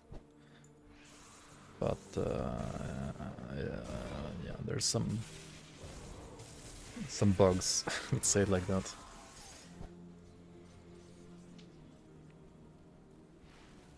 You figured the missing point mastery after you clarified that it's not possible to have more than 55 points. I went back and checked. Turns out you had a spider devotion build as well. Yeah. Which is something that's pretty good early to mid game, and in some situations also in end game. And you probably use it to like get to some other devotions first, right? That's like the classic mistake. It happens a lot, so no worries. Humans are tribalistic, it's not just propaganda. Yeah, that's also true, like they wanna... There's always gonna be some kind of like us versus them, or like, well, at least like an us feeling, and then in many situations like this, like us feeling is being strengthened by being different than them, and then, yeah, like tribalism happens, I guess. Can I leak some of the new components? I don't think there are new components, actually. I don't think there are any new components.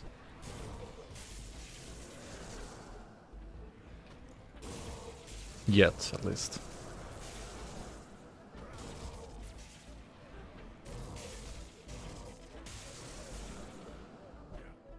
Xantar said there will be.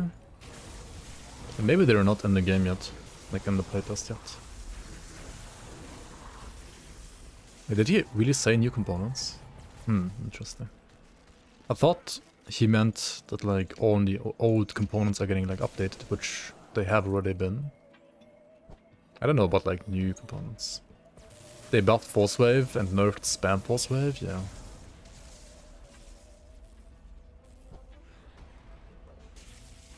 They're saying there are no components. Count as a leak. I mean, I only know that so far there are no new components. Maybe there are gonna be new components. I have no idea actually. Apparently, like chat thinks there are new components, which I don't think is true, but maybe it's true. Okay, Maelstrom is pretty good, so we're gonna put points on Maelstrom.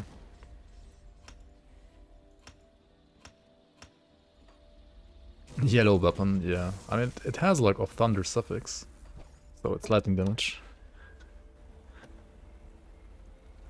Would be awesome. Wait, what? I did already read everything, okay. Dum, dum, dum, dum. Dreaming of movement speed, yeah. Dude, how are you supposed to play Tsunami over like Sailor's Guide and Eel when it has no movement speed? Like, what the hell? Oh yeah, Stag also has armor instead of physical resistance now, right? 10% though is quite the value. It's more than Turtle even.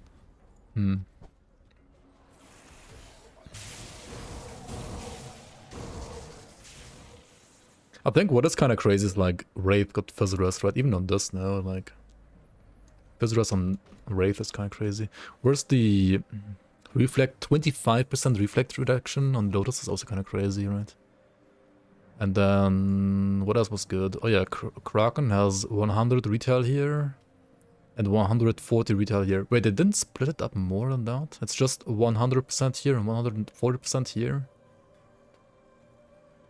That's some weird nodes.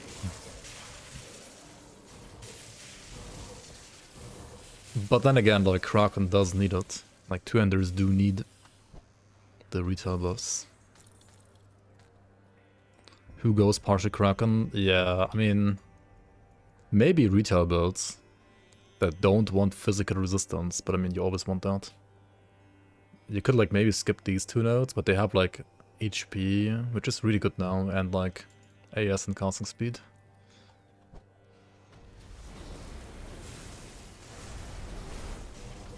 So, yeah.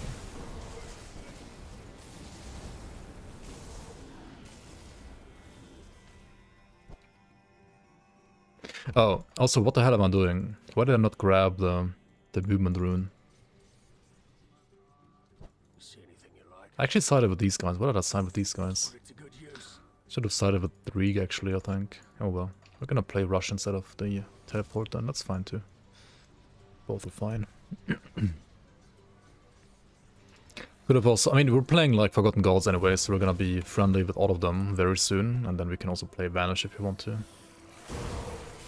Like Shadow Strike around. The Shaman is such a great class right now. It's just great.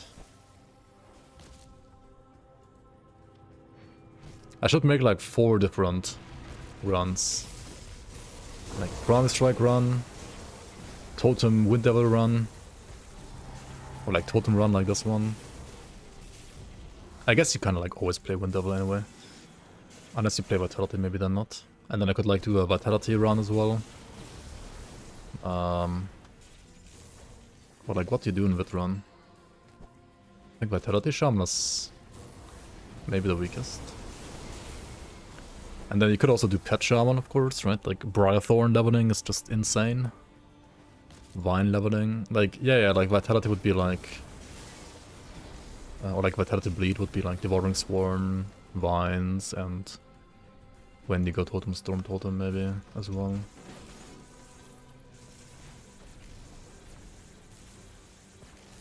Retail Vines when? For leveling? I don't know, is there anything useful for them for leveling? Like any item?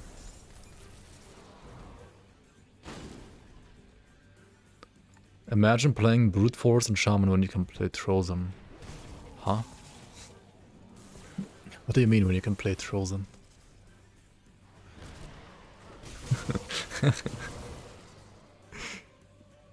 What?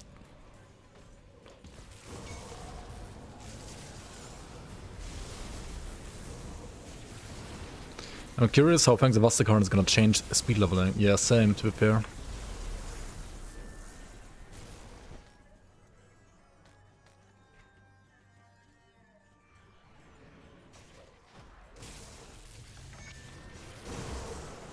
Wait, is there's some meme I forgot? What? 2 hours in Crucible? Well, good luck to try it again on this patch. Good luck with 2 hours in Crucible.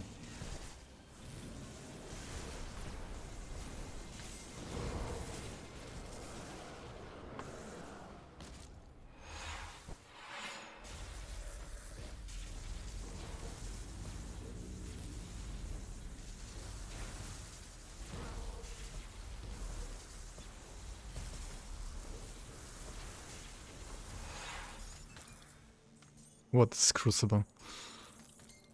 Oh my god. Chat is like trolling me hard today, I feel like. What are all these like 2015 memes?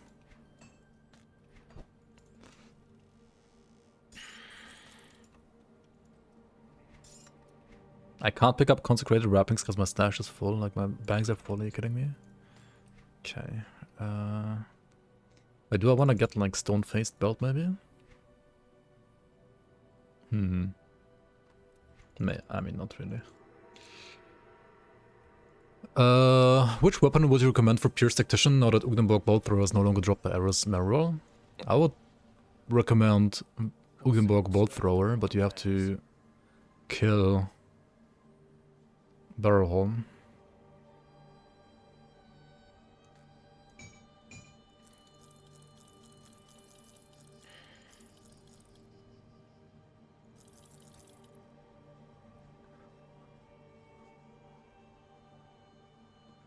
So, oh yeah, semi-crazy welcome on. No more grimtools, Doctor. Whenever I have like more time to actually... It will be back, let's say it like that. It will definitely be back. Not today though. It will definitely be back. We also got a off the element suffix here. Off the element suffix is like Raging Tempest stuff. It's kind of neat. That is neat.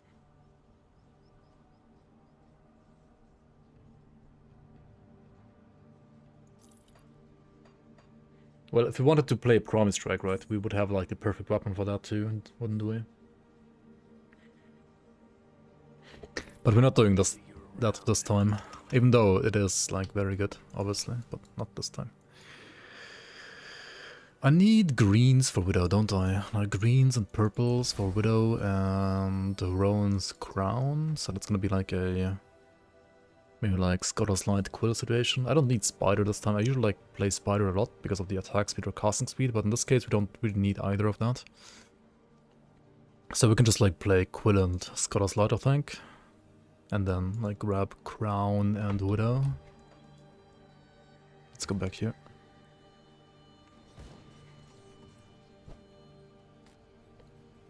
Promise Strike, Force Wave, Blackwater Cocktail, Logan, everything else trash.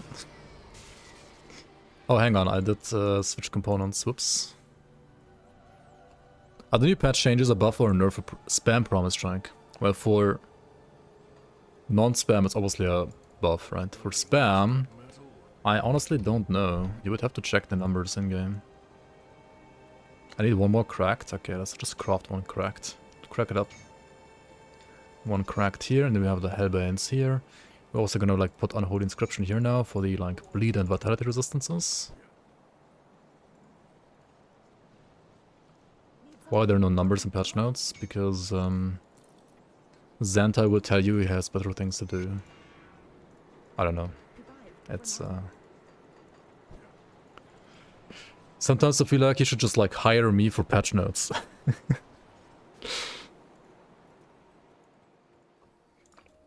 But I guess even hiring me for patch notes would mean I would need to like move to the US. Which I'm not sure I want to do right now.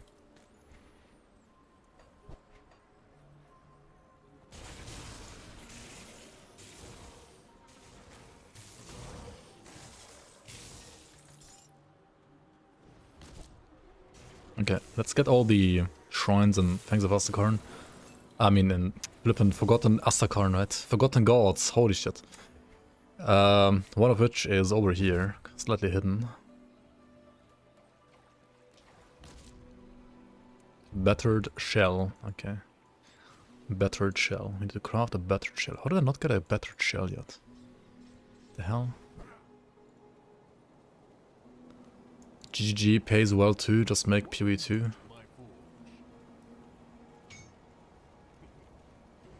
Forgotten City of Asterkarn, yeah.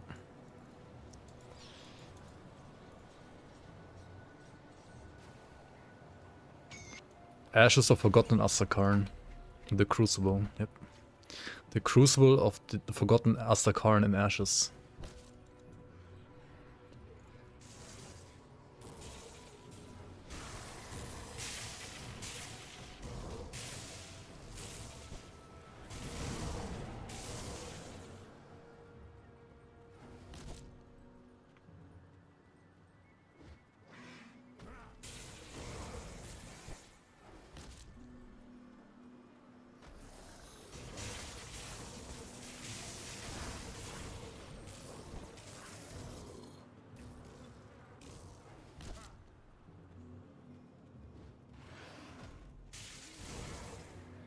Divine Divinity OST, yep.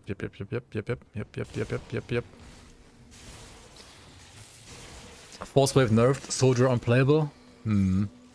Rest in peace, Soldier. You will be missed. Maybe not. I mean, you could play Blade Arc.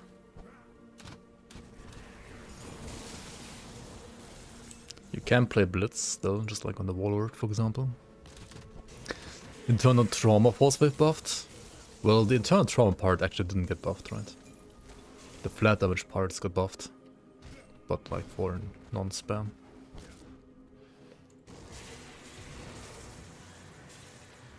Like first and second node got buffed, right? The internal trauma part is the third node, right? I think so at least.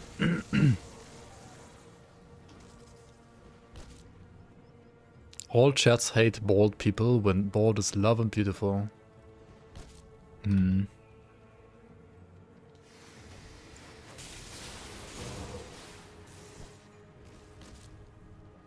It is. I mean, it's whatever to me, like, I don't know. I don't care about bald or not bald. It's like whatever, right? Blitz Warlord still OP. I think it's still good. Not quite as OP as it used to be like in like one patch at some point in the past, but it's still good, yeah. I also just realized I have no more energy, so maybe like let's put more points to spirit. Right. Let's just pump spirit.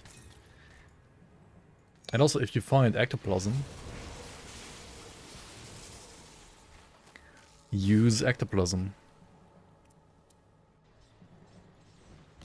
Need something broken down? Where do you put ectoplasm?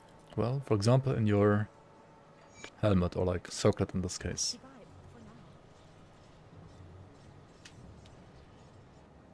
Grim Dawn has no bald characters? It does actually, right?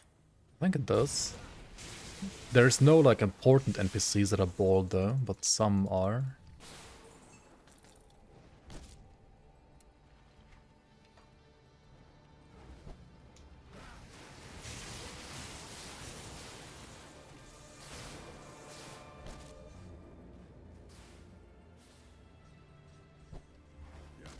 Blitz has the world record still? Wait, what?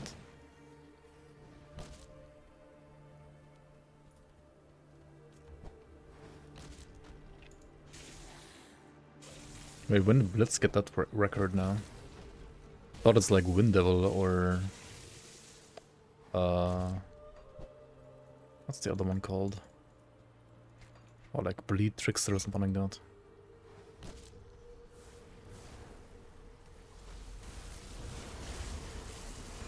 Krieg Shield is worth it?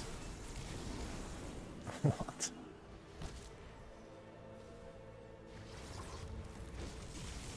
No way.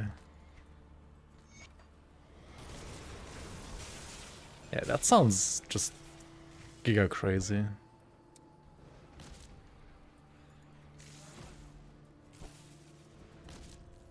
I mean, I guess you get to Krieg, right? Get the weapon and then literally skip everything in the game. With all the blitz skips that you can do. Because you don't need anything else. You just need Myth's Cask and the shield and you're done.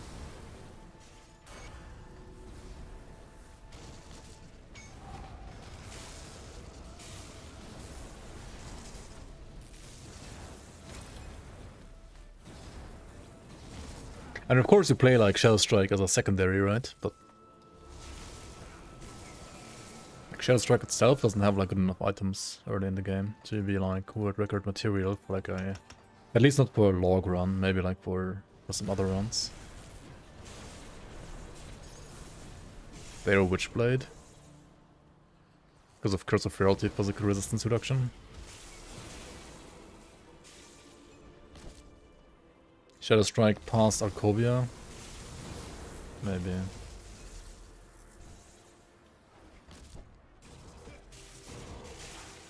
What will be second mastery? For now, nothing. And for the end of the stream, also nothing. And for the end of the next stream, also nothing. But if you want to play a castle like this, Arcanist is a great secondary. Inquisitor is a good secondary. Demolitionist is actually a good secondary too, I think. Oathkeeper can technically work too, but I think it's... I mean, Arcanist is like the good one for the endgame set, Lujugan set. And Vindicator is like the other great set, like Light's Defender, or also... I guess Elementalist can also like use Light's Defender set. And when it comes to like non-set builds, there are some pretty good ones too, but I mean, I think they're pretty much the same classes as well. So it's mostly... yeah, Arcanist, Inquisitor, and Demolitionist.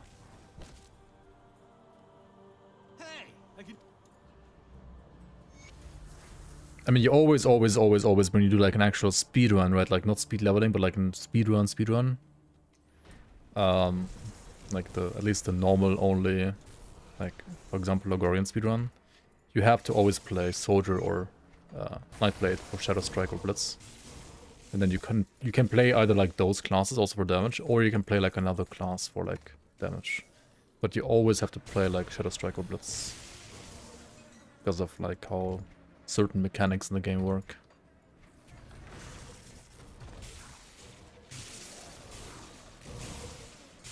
You can do Vanish. I mean, you need like skips to get to Krieg first, I think, fast, right? Or does Act 1 not have a single skip? Maybe Act 1 has not a single skip. Actually, it doesn't, right? Is there a single skip you can do in Act 1? I don't think there is one.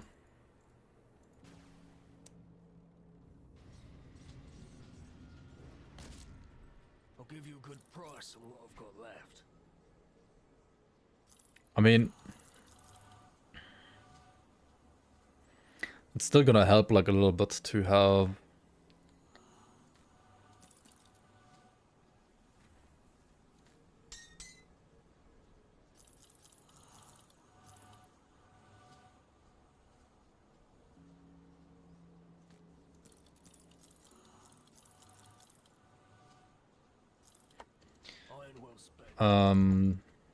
to have like Shadow Strike and Blitz available to you, even without like big skips. You're still fast. Let's take a look, shall we?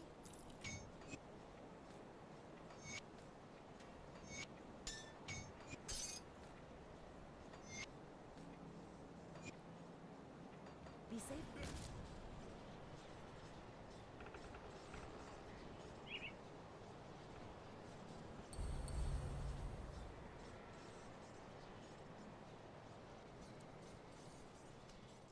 The best Trozen build damage-wise should be Druid, yeah.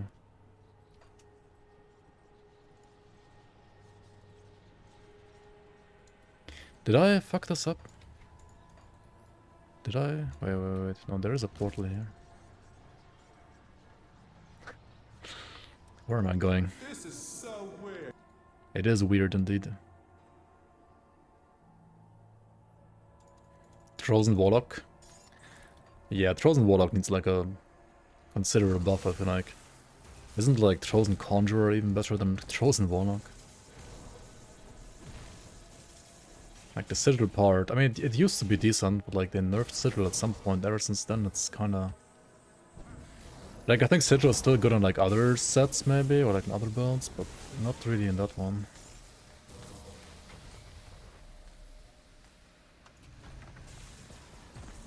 Who even does Grim Dawn speed running? I did a couple of runs. I was like world record holder for like a couple of weeks or days, at least. I don't know who does it still right now. But...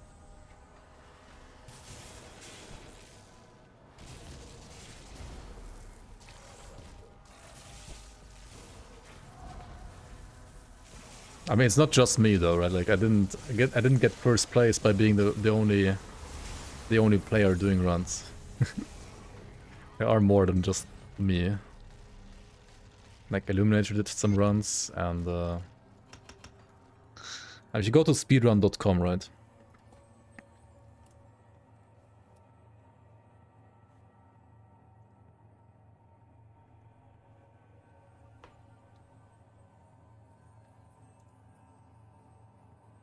$120 plus.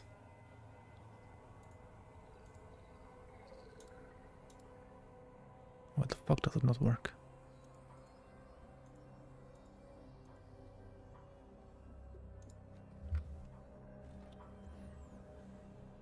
Oh, is the website like scuffed or something?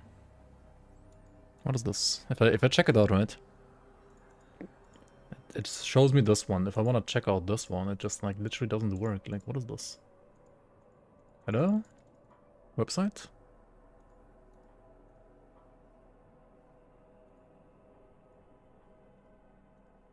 I don't know, it kind of seems broken right now. This worked in the past, but I don't know what's going on.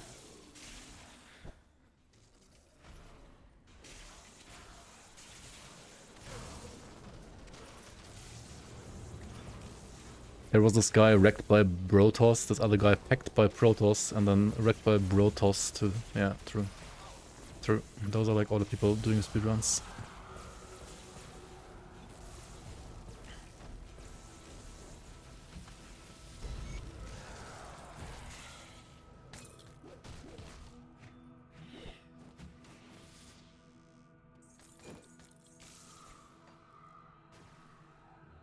Meme-mancer build that won't make you help yourself. Like, you mean like a pyromancer or any caster build?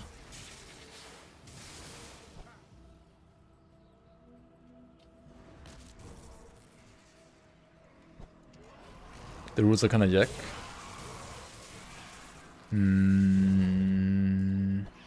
Are they?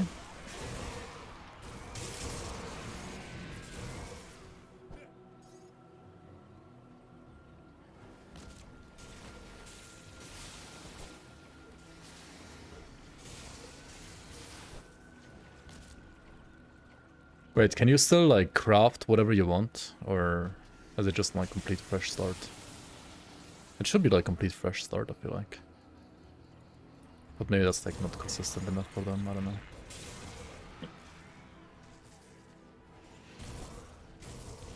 All blueprints unlocked. Right. They like eliminated the blueprint RNG.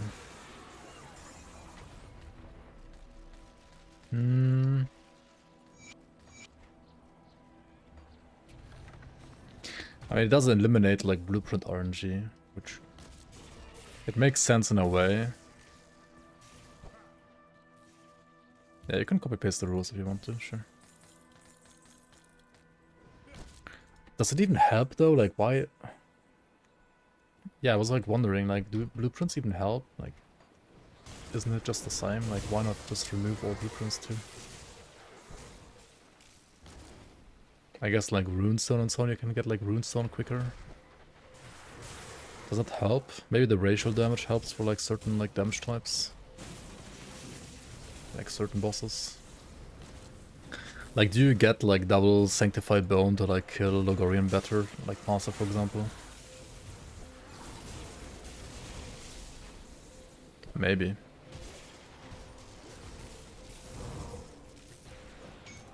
You don't have the mats for that?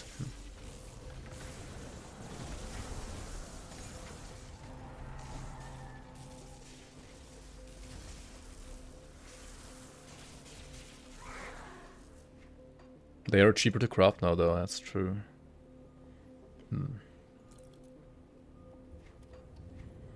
There's so many items in this game, what is this?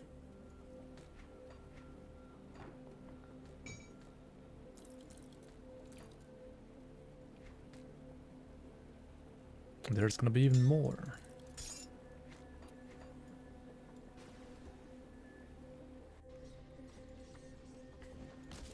Do more speedrunning maybe?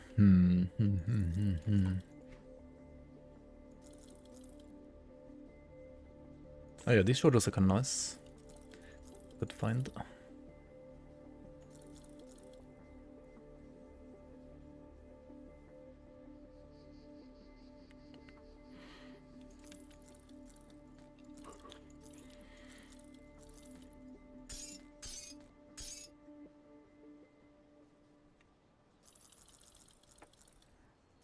Put it to good use.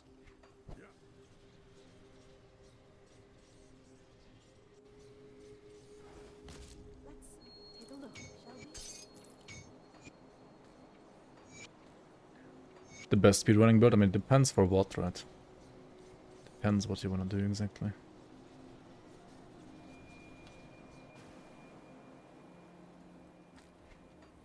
Why did the Vindicator win with 3k HP on the new patch? I think it was like with Wind Devils, right? Like Vindicator, Wind Devil run. Wait, did he? Wait, Vindicator. That has no Shadow Strike, no... Wait, which category? No idea.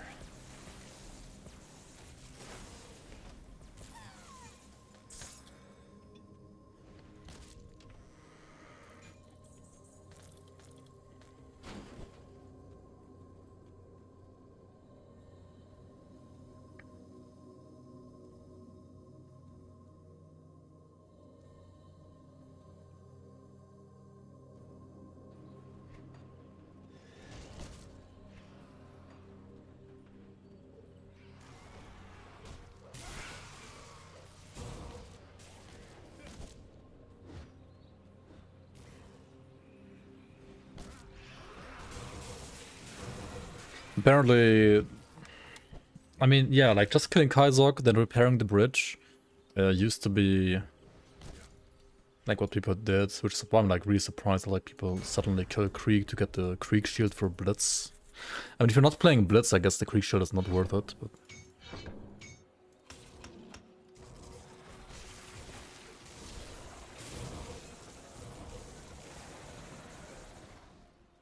I should definitely like grab the 1-pointers down here, like what am I doing? Kind of tunneling, like tunnel visioning a bit too much on damage, which I guess at this point in the game is also still fine, but you definitely want these nodes eventually, and even for 1-pointers right now they're pretty good. This guy is pretty lightning resistant, so it's gonna take a while to kill this guy. Dodge the Sunder.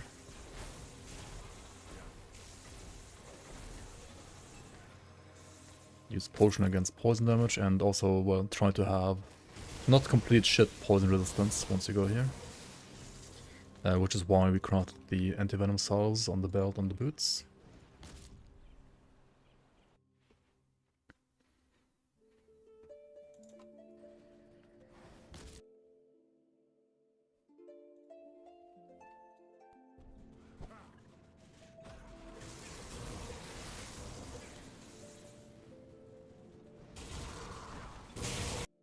Dude, I wanna check out like the new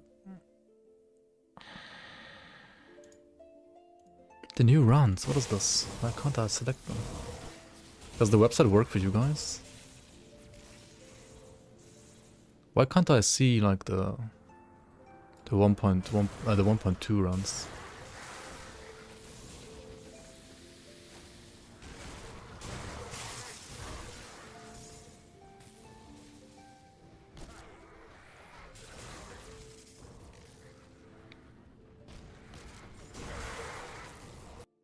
Okay, maybe I'll like try a different browser.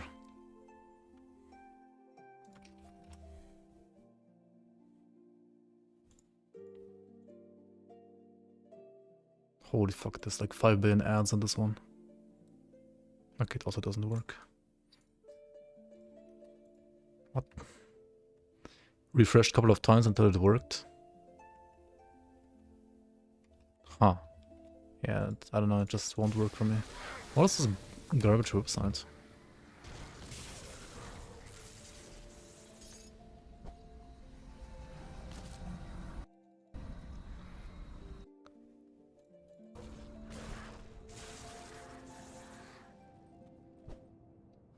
One point oh.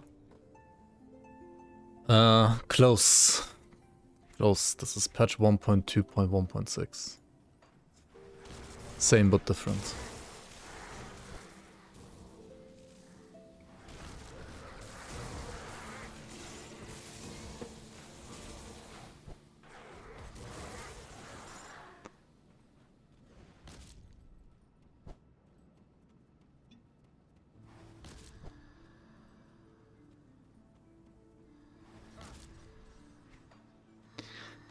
I have ad blockers on my Firefox, yeah. I don't have ad blockers in like one other browser that I just tried.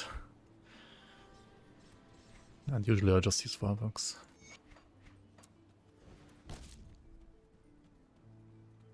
You're looking. Can you core back?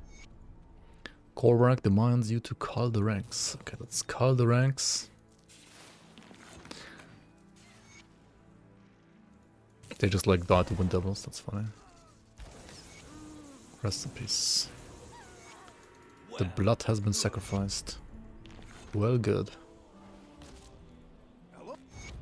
You have a new... How do you have a new PC again, man? What are you doing?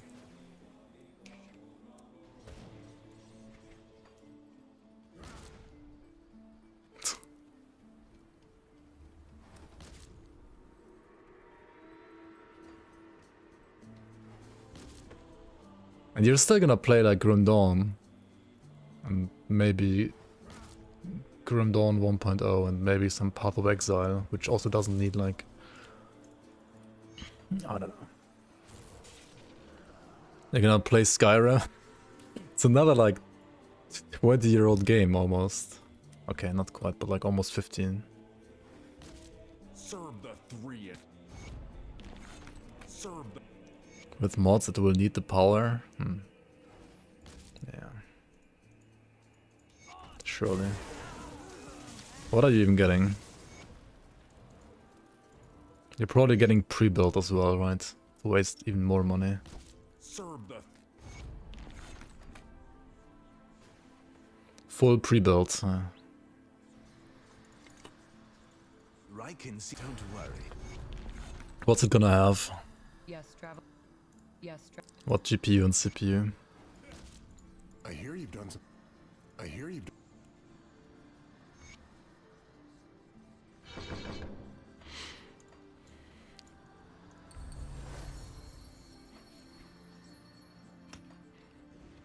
Do I have any guide for this build? A 5090 Ryzen 7 9800X 3D. Oh my fucking god, dude.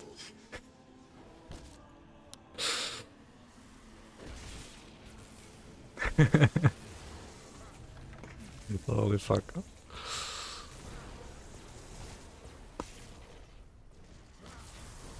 Prepare return back. Why is it cursed? Cursed like the cleansed blade of Elgaroth? Get fire insurance? Maybe that too. Are you gonna refund it like 2 hours like your Steam games? Maybe she is, yeah, who knows. Naomi is gonna make her tenants pay for it, right? She's gonna get a new PC and she's gonna make her tenants pay for it. Yep. And then people wonder why like people are enraged about like housing crisis in Germany, right? Like, oh my fucking god, dude.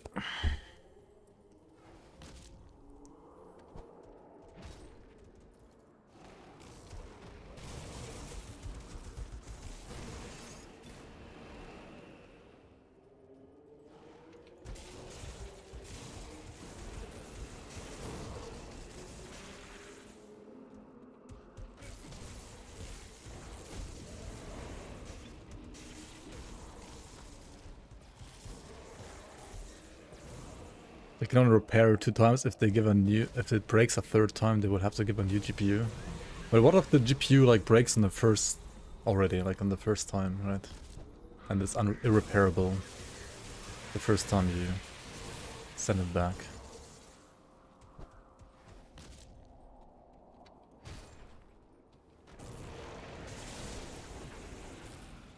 Then they have to give a new GPU right away. Okay. And of course you know all the laws, right? What else would it be?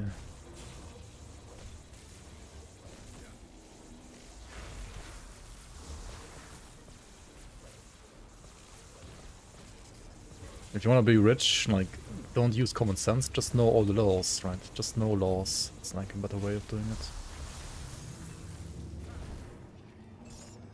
True.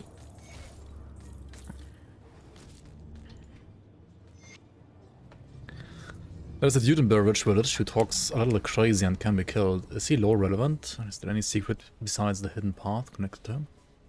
Well, if you already found the hidden path connected to him, then I guess that's all there is.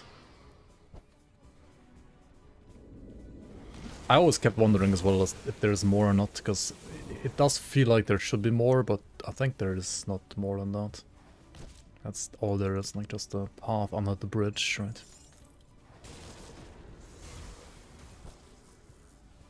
Titan Quest in 4K. I doubt like Nvidia is gonna make Titan Quest 1 4K remake. So it seems like she's paying the wrong companies.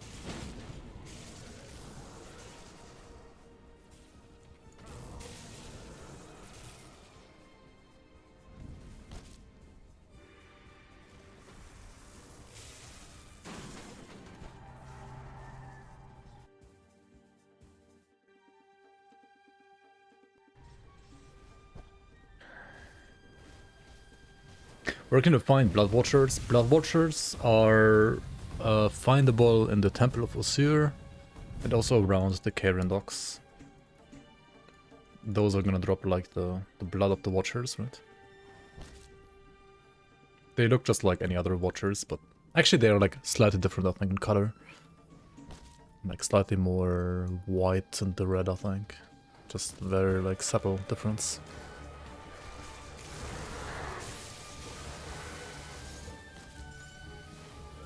Also, welcome on Robert. Welcome, welcome. Guide for like Wind Devil, Storm Totem, Shaman. And I have like the Prime Strike guide, and I have like an endgame guide for like what's it called? Like Lujugan Druid, right? I don't have a Wind Devil leveling guide yet, which I guess is part of why I'm doing what I'm doing right now.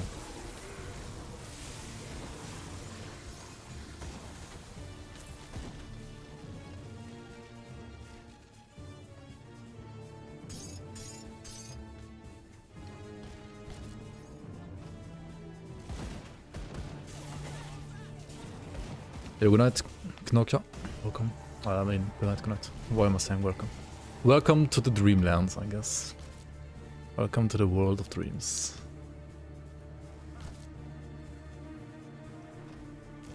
Alright, who's this? Hello, Grandma? Who's this?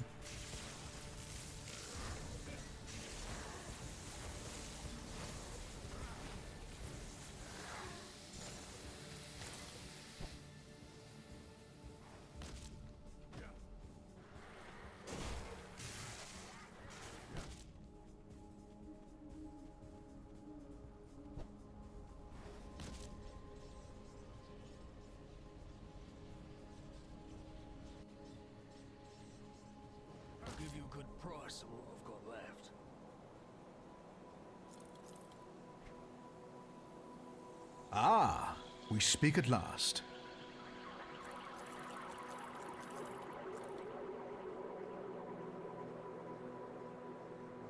Have a cold one. Thanks for the 10 Romanian bucks. Thank you so much for the support, man. I have a cold one.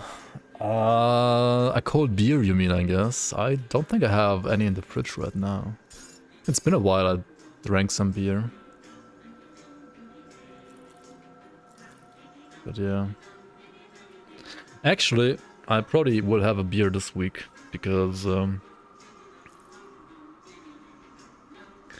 some of you guys know Scrab, right? Scraboo, the Australian Taiwanese girl that like streams some Grim Dawn every now and then.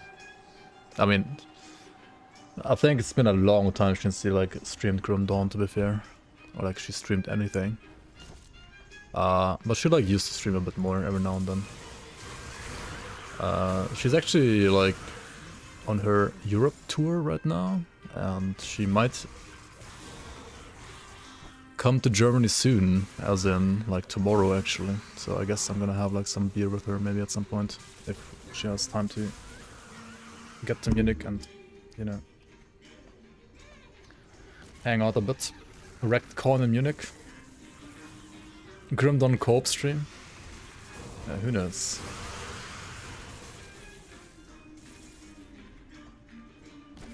First date stream. God, dude.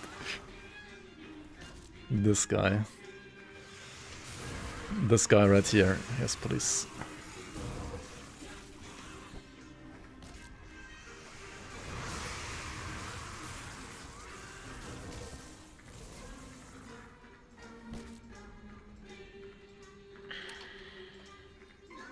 The Eye of Lulzuin. Alright. Grim Dawn dating sim stream. Okay. I mean, I can ask her if she wants to do a stream. Maybe she's down, who knows.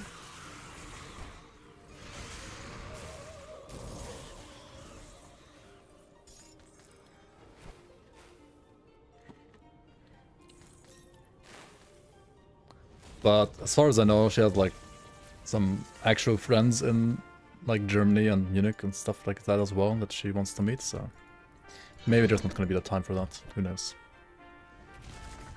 Who knows?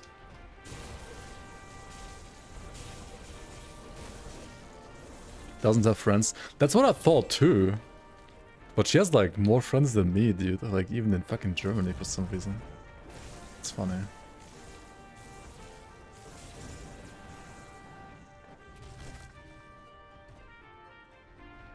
I guess she's a fake streamer after all, right? Because she has like an actual social life. I'm playing a Fire Briarthorn Conjurer build. What do you think about it? I think fire like pets are pretty good, right? With certain items at least. I do think that there is a lack of like a fire visual for Briarthorn though. Isn't there?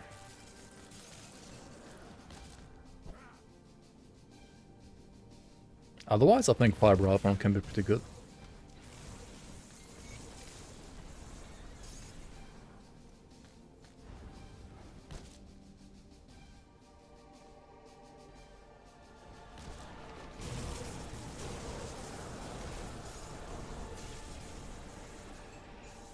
Any tips to find the legendary Stormrend axe? I've been farming totems on your Archon for months now.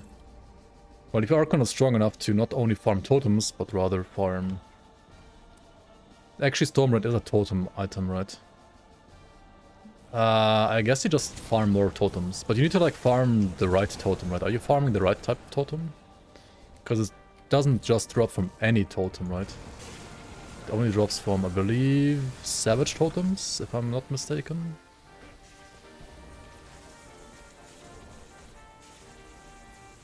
Like, ideally farm like ancient savage totems, I think. Those should have like the highest drop chance for them. Or was it Aether totems? Wait, let's check it out actually. Stormrend, Grim Dawn totem.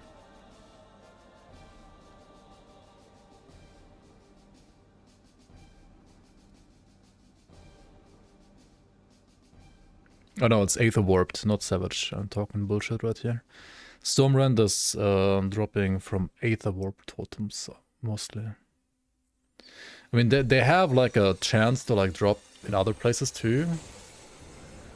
But Just it's the like a person I'm very, looking for. very low drop chance in other places. Yo, Ditch Boy, thanks for the 5 gifted subs. Appreciate the support. How you doing, man? Welcome, welcome on. In Real 124, Del Montos, Corden Ballas, Warrior Ja, and Let It Forgo. Welcome on to the Bloomers. Appreciate you guys. And, well, appreciate Ditch Boy, especially. And welcome on, guys. Welcome on to the Bloomers. Have some Bloomers. Thank you so much for the support, man. So yeah, Benji, try to farm the Aether Warp totems only. That should yield the best results.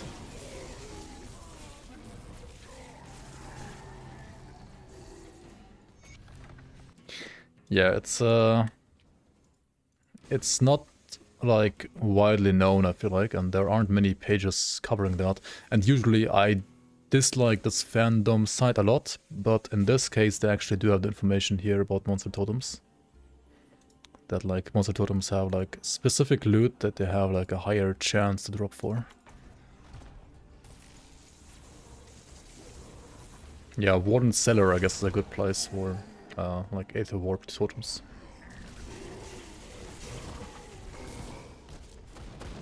Caster Shaman fun. I mean, if you want to play like totems, and honestly, like Caster Shaman is very laid back. It's almost like an aura build, I feel like, because it's, well, you put down totems and you have the Wind Devils, which are, well, a pet that follows you around, and it's like permanent now, no more like recasting Wind Devils. So it's gotten a lot more lazy than it used to be. And I mean, I'm playing this Empowered Lighting Nova on top, which you can get from Amber. But honestly, you can also like not play it and it's gonna be fine too. You can combine this with a Arcanist or Inquisitor. I think Inquisitor is gonna like probably feel like slightly stronger for leveling, because you can like get the Stormbox very early. And then like you play, well, Totem, Devils and Stormbox. That's a pretty good combination. Why the fuck is this bugged again? There we go.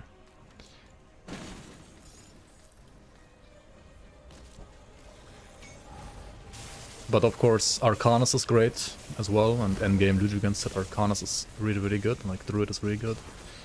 Or, well, you can also play Elementalist, it's a pretty nice combination too. If you actually want to play Stunjax, it's, well, also pretty good, and, well, Stunjax is probably the least laid back version of this build, because Stunjax, to min-max the damage of Stunjax, you want to play like melee and, well, make the enemies like face tank all the projectiles, like shotgun the projectiles.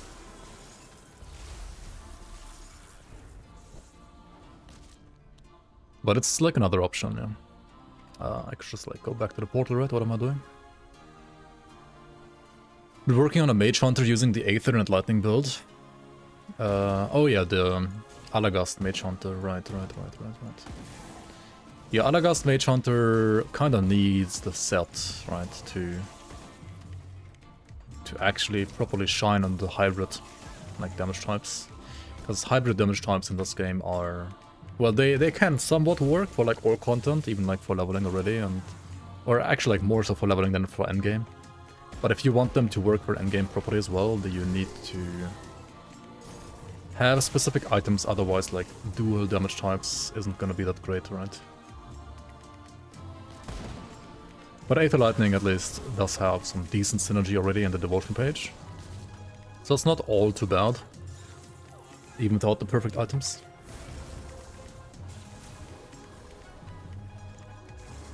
Either way, to like actually shine you need the Alagast set, right? Without it, it's gonna be not that great. And devotions, one more devotion goes into the Scottos Light. Let's go.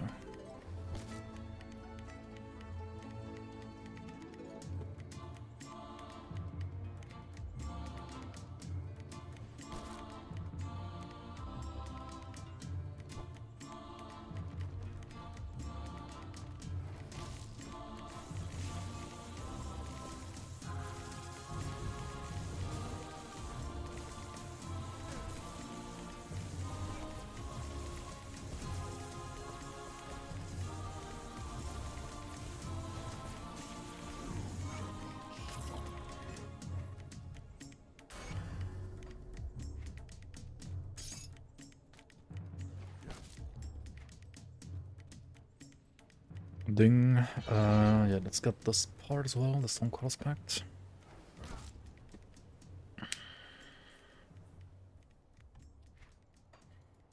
And I gotta go back real quick to sell anyway. Might as well do it now. See anything you like?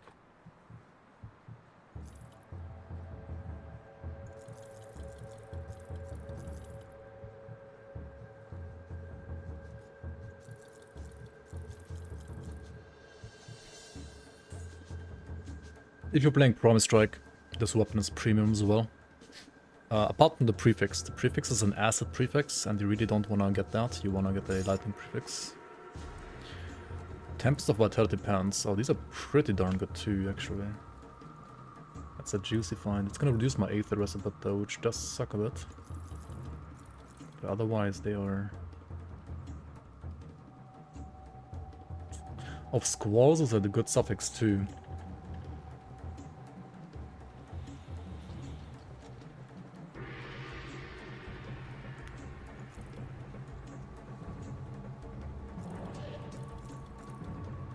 Almost as good. Grim is my specialty. Bring me back. Give you good cross. Left.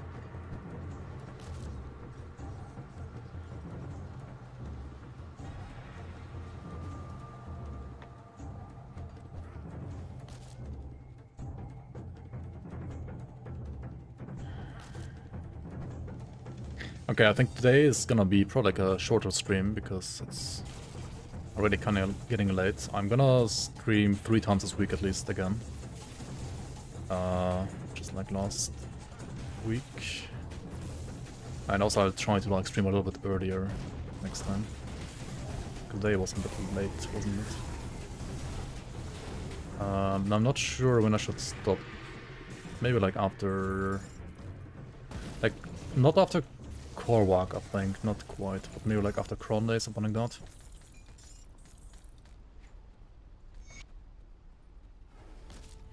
We do have to farm the Segarius' Blade first from Segarius.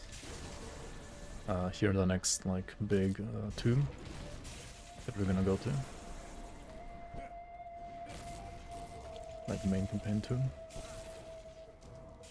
You can skip this Griffin and like the area behind him if you want, unless you need like the weapon that drops from like the area behind him.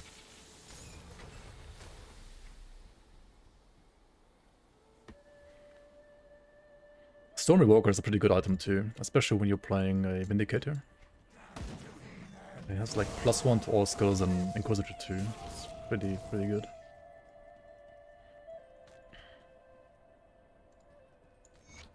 And it does give you like the skills to Stonebox.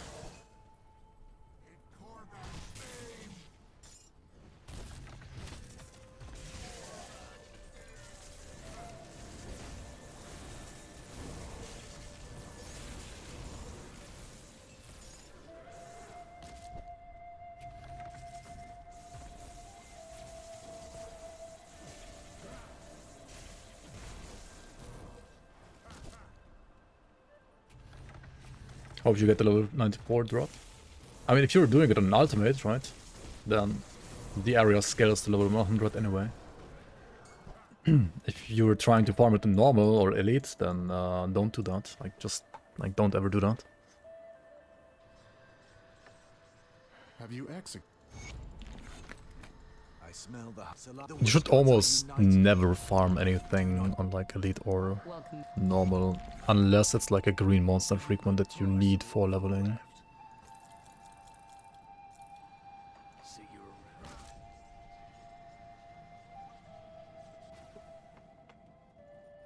This What? Did I not get the thing? do not tempt. Right, I do have the thing.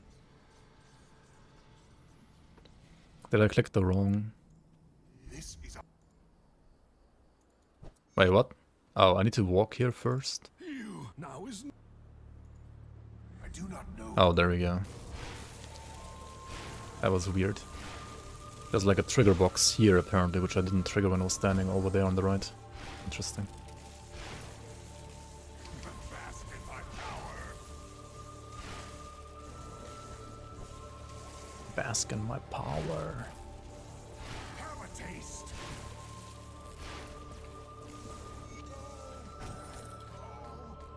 And so, it was when Dravis confronted. And so things happened when Dravis confronted me.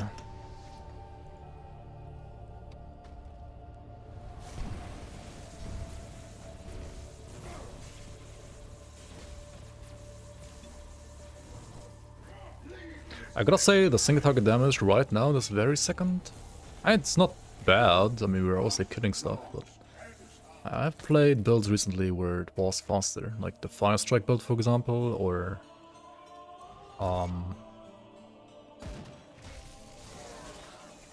like Dreeks with Eye as well.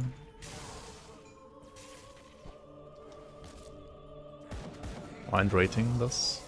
Rating. We can do it after core work, maybe. I can already see that your components are very suboptimal though. Like the component choice looks like a leveling build. Doesn't look like an endgame build.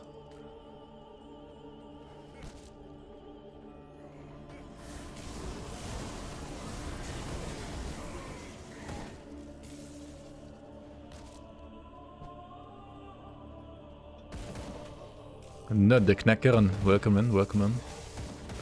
Welcome in. That's a funny name. Welcome in, Nutcracker.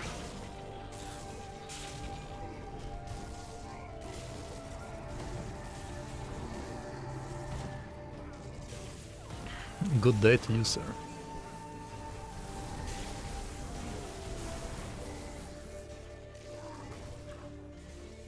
Wait, is it a Danish or Norwegian name though?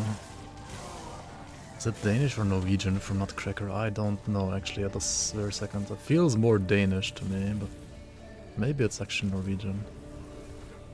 I speak Swedish? I do speak Swedish, yeah. Actually. Wait, you actually heard the Swedish accent on that? That's funny. I grew up like part of my life in Sweden actually.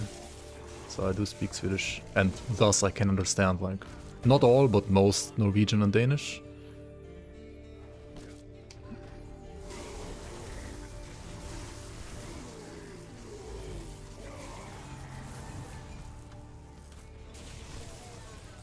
Playing hardcore because of me? Nice, nice. I mean, hardcore is a lot of fun if you can handle the frustration of dying every now and then. At least when you're somewhat new to the game, right? You're always gonna die at some point, right? It's not about like if you're gonna die, it's about like when you're gonna die. Nötteknekker would be Norwegian. Ah yeah, right. Okay.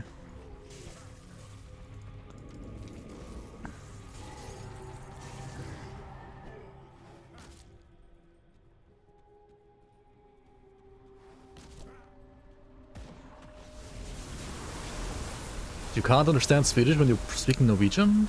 When you're speaking Danish, I mean? I guess you can understand, I mean, yeah, like speech is further away, but also I would say like I have like an easier time understanding Norwegian than Danish usually. Then again, like living in Germany, most of the time you, or also like traveling to Sweden, you go like via Denmark and not via like Norway, obviously, so you do pick up some more Danish as well. So I would say it's maybe like about the same for me, because with Swedish, Norwegian would be easier, but I hear a lot more Danish than I hear Norwegian. Anyway.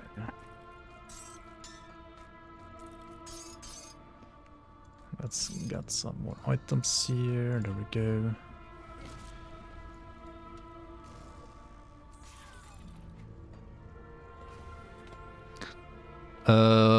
Kutnir, you mean Rutnik? The Rutnik gun guide? Yeah. Played that one in hardcore as well, it was super fun. Glad you enjoyed it, man. That's good to hear. Good to hear the guide was not done for nothing. Might play this one next, the Apostate. That is an interesting build, I'll say that for sure.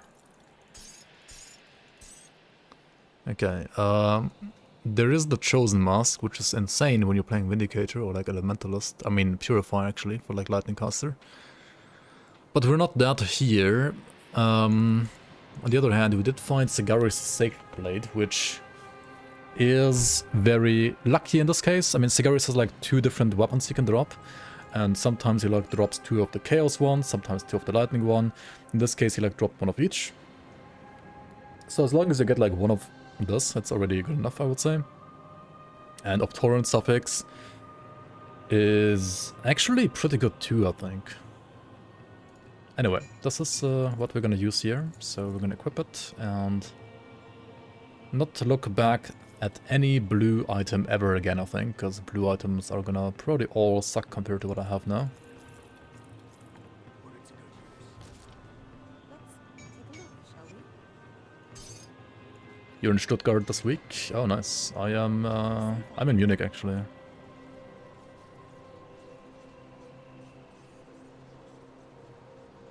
It's a single-class Shaman. For now it is, yeah. And it will probably be a single-class Shaman until the end of normal.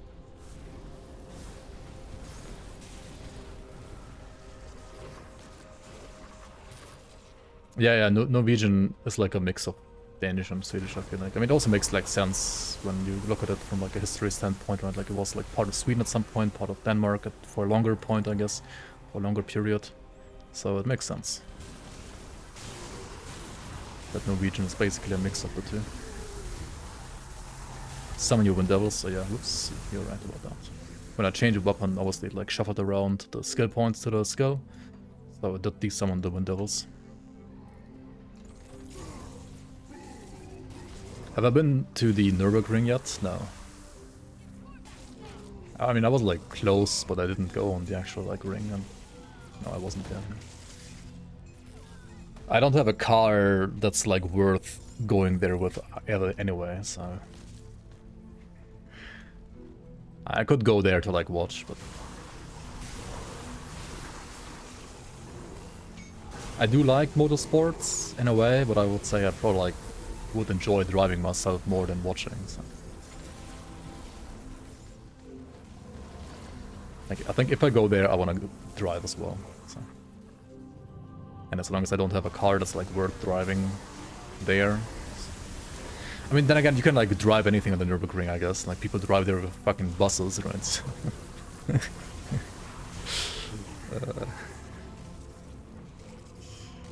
I could go there with anything.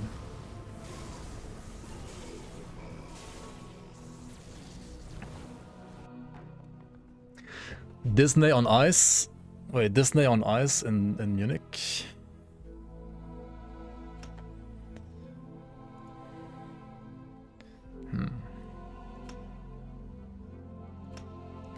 Okay, we got to the end of the tree, right? Which obviously means we're gonna pick up Stormcaller's Pact. But I think due to like, well, the importance of getting resistances up and also armor being strong in this game, we're gonna also like put a point in Oakskin. So we're gonna like put 1 point here, 1 point here, and probably actually like 1 point Raging Tempest from now on as well. Like 1, 1, 1. Something like that. And Virus Mighting on the ring. Yep. It is too late. It is too late, my chosen. Actually, I'm not even his chosen, right? Because I didn't choose Carmen's chosen. I didn't even go to Act 2 yet, so he had a different dialogue here. Oh no, we're getting smacked. Getting jumped on. Holy chill out. Okay. This was not a fast kill, I have to say. Not really a fast kill, but still okay. Just don't get jumped on ideally, and like definitely always dodge the kidney stones that he like summons from his belly. And also definitely never stand inside like any of the fire fountains around you. Is it worth it to finish every act in normal mode? I think it is, because I try to finish everything in normal. First of all, to like unlock all the factions as soon as possible. And then second of all, well, if you're strong enough at the end of normal, if that is, you can skip elite completely, right? You can go into ultimate right away. But sometimes you're not going to be strong enough, and then you have to like do Act 1 and Elite still. You don't have to finish Act 1 to 4 anymore in Elite to unlock Ultimate, right? Ultimate will be unlocked now the second you defeat Lagorian normal already. So that's all you need to do. Is there a reason for no second class? The prime reason is that I kind of just want to like focus, like I'm pretty much doing like a series of like runs right now where I'm pretty much exploring the best / different ways you can reliably level like single classes on this current patch, like without any gear from my stash, like just pure like fresh starts, which are gonna eventually culminate hopefully in a Little human, I will make this quick. like a new how to level X mastery video series for YouTube, like in preparation for Fangs of Asterkarn. And yeah, that's why I kind of like want to go like pure single class for as long as I can, really. And because I want to like give people the option to choose whichever second class they want to for like the build that I'm playing. And I mean, for this one, I would say the obvious second choices would be Arcanist, Inquisitor, and Demolitionist. I don't think Berserker is gonna change any of that for this specific build, but you could play actually Berserker 2, because there are some items that are very interesting that make the Berserker combination very interesting as well. Even though you might think like Berserker has like no lightning like support by default, it still has some very interesting stuff for lightning, I think.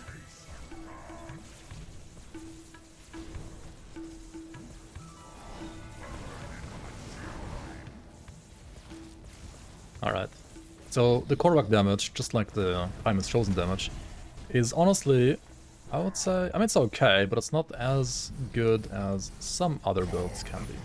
Then again, I'm level 30 at Korvac, and if you go here like at a higher level and you have like better gear, then you will probably like deal some more damage to him.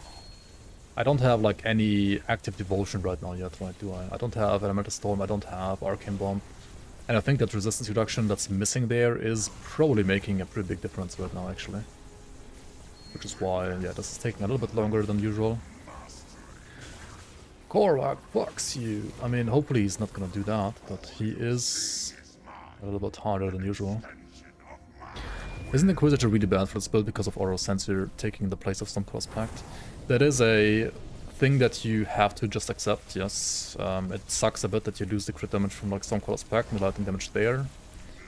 But Inquisitor still is a very good support class for this, because, well, it does have like resistance reduction to Elemental at least, through Oral Censor, and it does have the Stormbox ability, which also has some really nice synergy with items that benefit both Shaman as well as Inquisitor.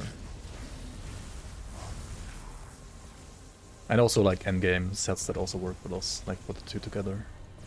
Like the Lights Defender set, which supports, well, Totem and Stormbox. But you're right, it is like a negative about choosing Inquisitor that you don't have the ability to use Stormcross Pact anymore, really. Because you need to play Oral Censor, it's just better. Stormbox lowering the A, more crits. I mean, you do have like Stormbox lowering the A to get better crits, or like to crit more often. And also you do have the impaired aim ability from the Inquisitor tree, which also like gives you more crit damage.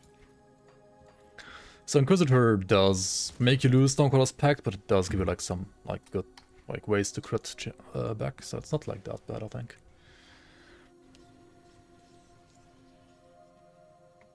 Korvac, his cult has been we must Korvac, do not... Come see what's left of my wares.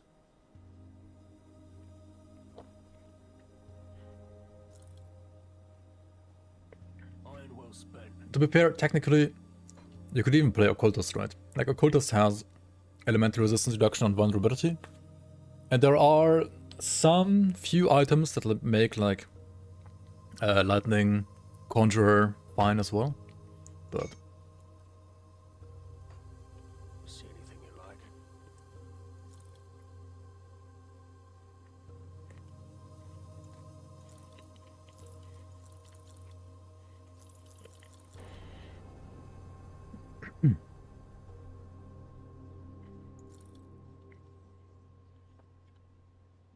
I would have to say that it's like a lot better when you're playing the community leagues, because the community leagues have like some items for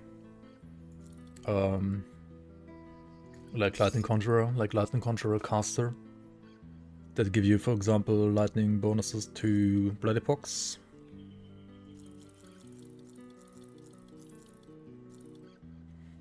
See you around.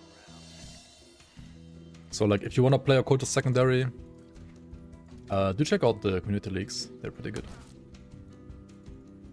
Greetings.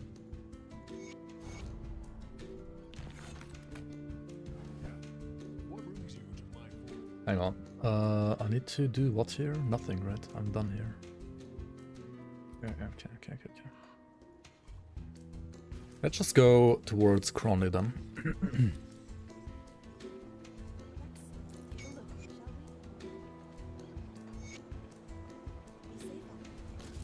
See anything you like?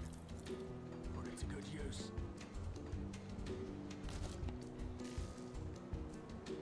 I was able to farm the Mograth set, and the weapon rings made a rituals with Nightbringer.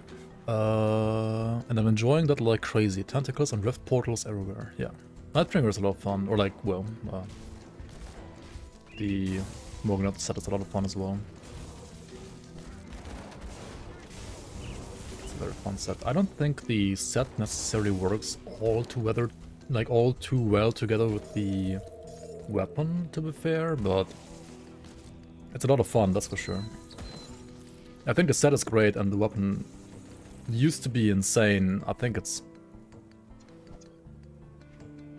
unfortunately maybe like slightly over nerfed, I would say, but it's, I mean, it's obviously like usable.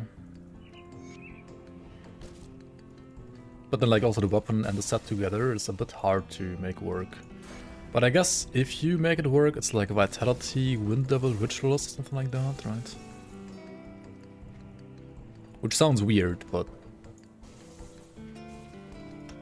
Oh yeah, rate the build. Okay, let's check out the build real quick and rate the build.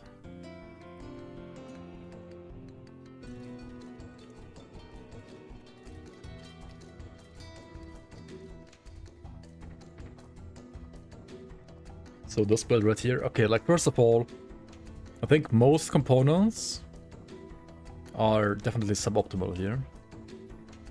The Spirit of Vengeance augment is also suboptimal.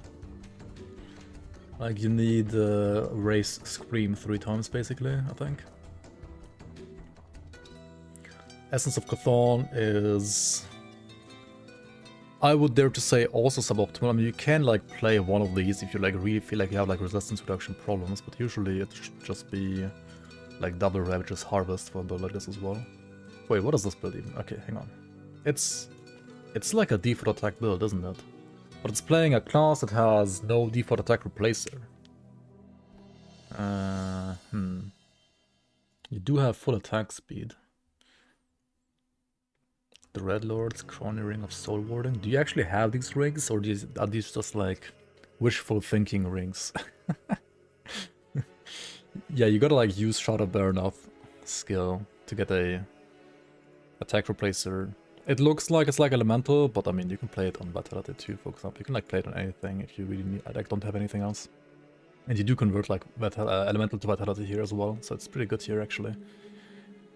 I think you need to play some other rings though, because these rings are A, gonna be like kind of unrealistic, and B, you kind of wanna get rings that have, I think, like Vitality resistance reduction on them, like not necessarily Void Heart maybe, but like there's another one that also has like attack speed, right? What's the name? Some 84 ring, I think it is.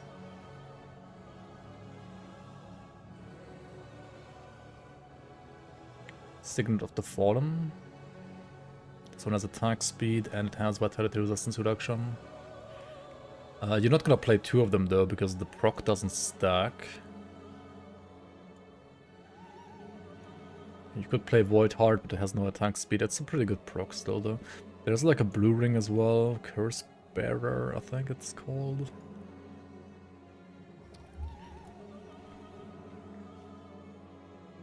I just think to think of Inquisitor as the seal and nothing else, which wouldn't really do much for totems. Forgot the stone box. Yeah. Yeah, that's... I mean, you can play seal on totem build, but it's not that great, you're right. Because, well, you kind of don't want to stand still all too much. You can play this as well. Curse Bearer has a... The thing is, like, the procs, I think, like, slightly better. But both are... I mean, both are good. Both are good. Whichever you have. If you don't have this ring, you can also play Void Heart, I guess. Or like play any attack speed Vitality ring as well. Yeah, components are not that great. This skill is like only worth 4 points in my opinion. You can put more points in Word of Agony for better AoE. I know like some people love putting more points here as well actually now on the new patch for some reason.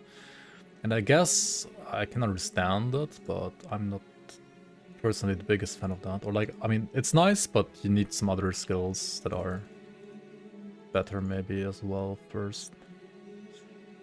So Soul Harvest is obviously a must-have. I think on one-handed...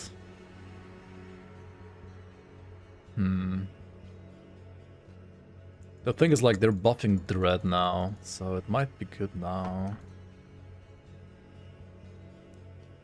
And you're using the Blood Knight set as well, which is good for the skill. And the skill kind of sucks for, like, one-handers, because it doesn't, like, use both weapons, so... Usually I will play this as, like, 1-1 at max, but you are using the Blood Knight set, so it's maybe, like, worth maxing, I don't know, though. This one is gonna be, like, insane next patch, even more so than now, because of the HP and OA. Not converting the Aether damage might not be that great, but it is what it is. You can like 1 point those, I think. It's like worth 1 point. And then you kind of need those, either 1 point or even like max it out for like your defense. It's pretty good skill actually. You have to like kind of learn how to use it, and it's a bit annoying to use, but it is very, very good. For damage reduction, you can play Eloman, right? Or Horn of Gander actually as well, but you probably have to play Eloman because you have like points in it, 29%. This is 25% damage reduction. I mean, play whichever you want. Horn is less reduction and needs more points, but it's like nicer to apply. Eloman is a bit painful to apply. And doesn't... But it has like higher damage reduction. This skill, yeah.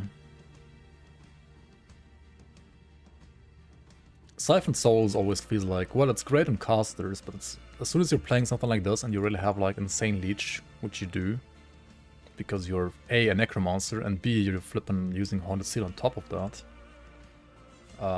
Well, you don't need this for leech ever, right? Never ever. Do you need it for AoE? I mean, maybe, but you have like 5 billion other like skills to cast first, like Word of Pain or like Bone Harvest. So with these points, you could max this out to 10. Get Seal. I think Seal is a must-have for melee. And the remaining points could like maybe go back to Bone Harvest or like go into Horn of Agony, Word of Agony, or even into like Necrotic Edge.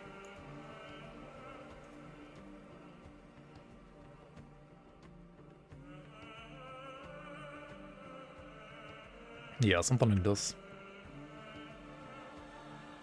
Blood Knight on Apostate, yeah. It's, I think like if... I mean, this is like one of the ways you could play Blood Knight on Apostate, but it's, not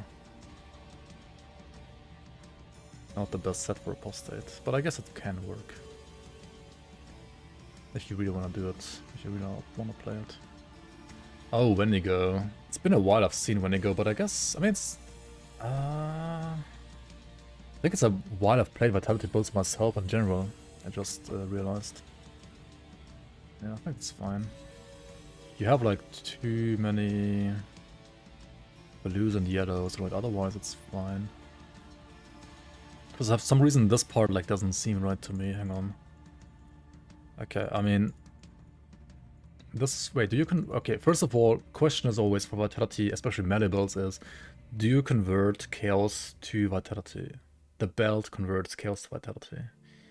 If you convert Chaos to Vitality on Vitality builds, oh, these gloves as well, you can actually play A-Bomb. A-Bomb is better than Hungering Void for like attack-based builds, I mean like weapon damage-based builds, if, but only if, you convert like Chaos to Vitality. Because then this arm becomes insane. Right, then you want to play this arm. You can even like play this node if you want to on top. Like this, right? Now you need less blues, I believe, and you need more green for this variant.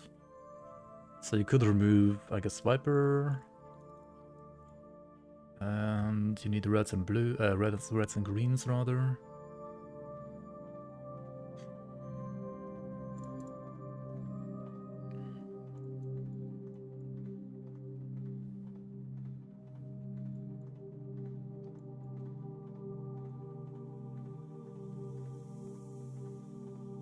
And more yellow.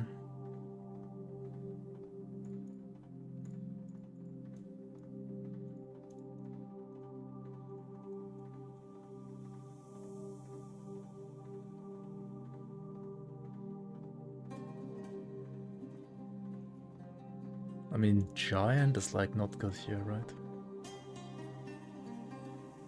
That's really bad.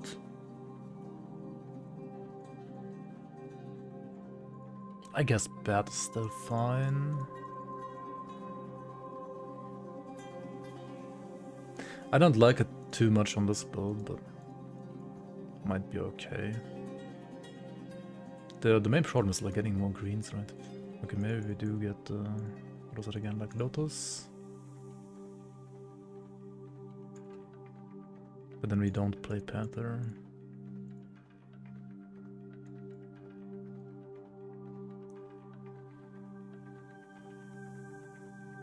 And these daggers, they're axes, right? Yeah, never mind.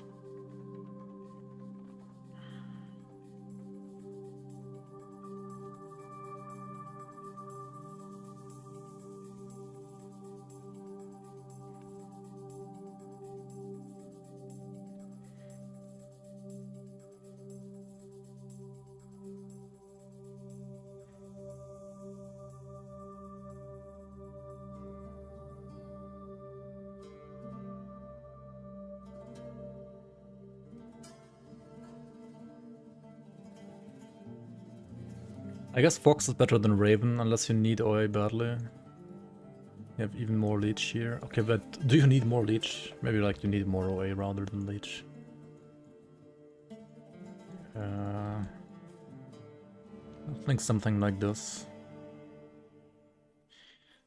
Honestly, you could even play... I don't think Bat is that good here. Honestly, you could play Rat. I know, like, Rat, haha, it's like a poison damage devotion. It gives you Cunning and Spirit, and more Cunning and Spirit, and Poison resistance as well. Like, this node and this node are also, like, terrible, but, like, these two nodes are fine. And they allow you to, like, pick up this node as well, which is, like, 400 HP, 40 OA, and 80 Vitality damage. Like, DK damage, at least. Which might be better than bad, because the proc isn't gonna work that well on this build, I think. I mean, you could put it on Word of Pain, but you already have like Wendigo's Mark as well, and the other procs. You can put this on Baron's Fury now. And like this. You don't need any Cunning on this build ever, I think. You want to get your offensive ability in different ways. Zeke can drop a bit. Can like go Spirit for damage. And then the rest is components, augments, maybe like switching out some gear for like green gear instead if like stats don't work well. You need to choose components with like armor absorption. So like something like this. Living armor. Living armor also gives you offensive ability, which you need, and then like scaled hide. I already have it here. In the helmet, you could play like prismatic diamond or Titan's plating. Here you can play bloodied crystal for armor. Check stun res, it's already maxed. Okay, that's good. Seal of Annihilation is just the best endgame component here. Monk of Mokjogen, do you really need the movement speed? You don't, so this is not good. You can play like Space Scorch Plating to like at least try to somewhat fix your pierce resistance. Why is it so bad? Holy fuck.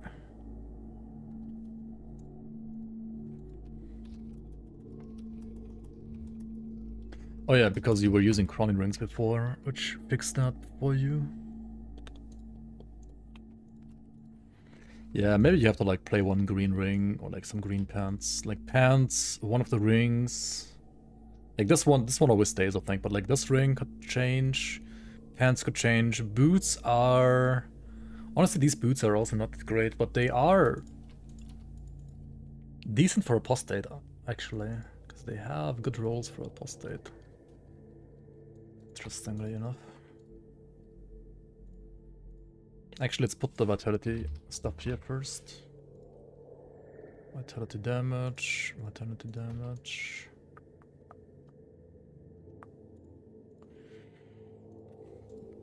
Vitality damage and ring. This is the correct one, I guess. Yeah. Reaper's pants, yeah.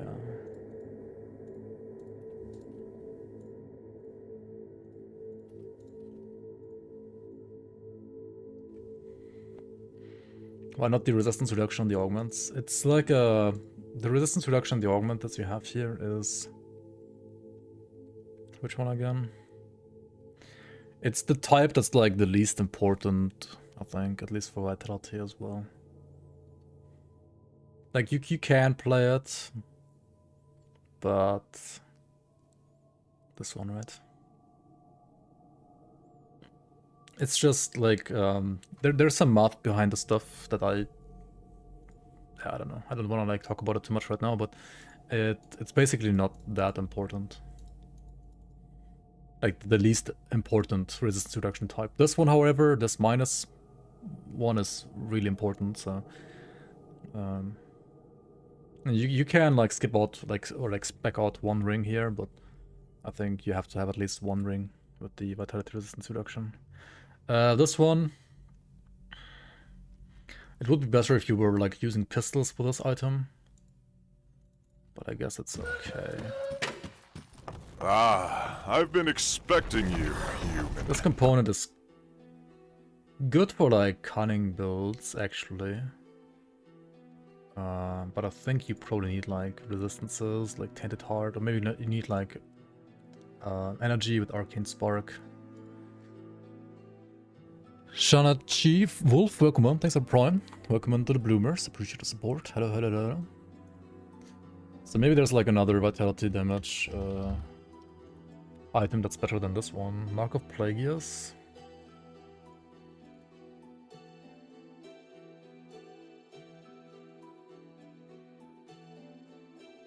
It's better in this case, isn't it? Or maybe not.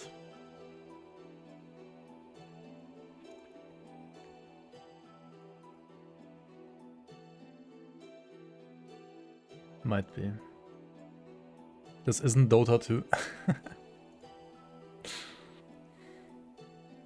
Actually, this one still has like flat vitality here. This is 25 flat, this is 19 flat here, and it has like 50%. But this is +3 Spectral, and this is +3 Harbinger, yeah. Harbinger is better. You're losing crit and... Yeah. I think... Okay, if you're not playing range, this might be better, yeah.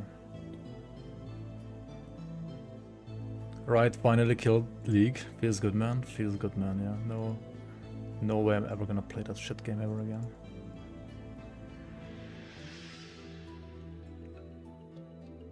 I mean, I really like never was gonna play it ever again, like the last 5 years or 7 years, but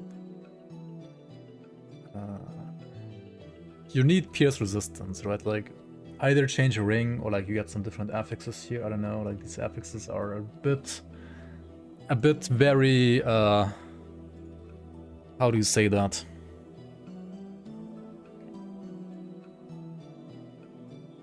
Yeah, you can change pants to Reaper pants, right, if you want to. You can use these too, these are really good.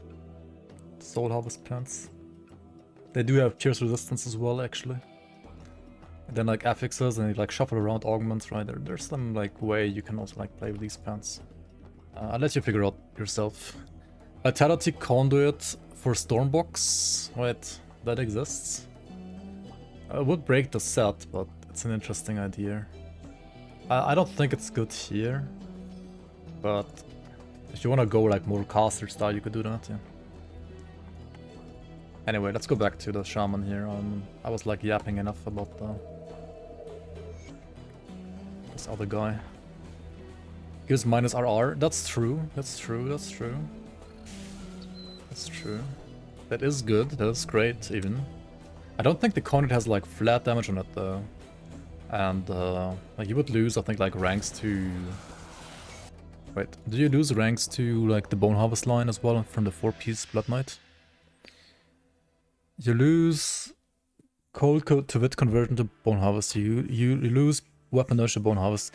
You use the pets from the set. You use Bone Harvest plus 3 points. You lose Aether to Vitality conversion. And you lose flat damage on the Amulet. Like, yes, RR is great, and yes, Vitality Stormbox Amulet would give you that.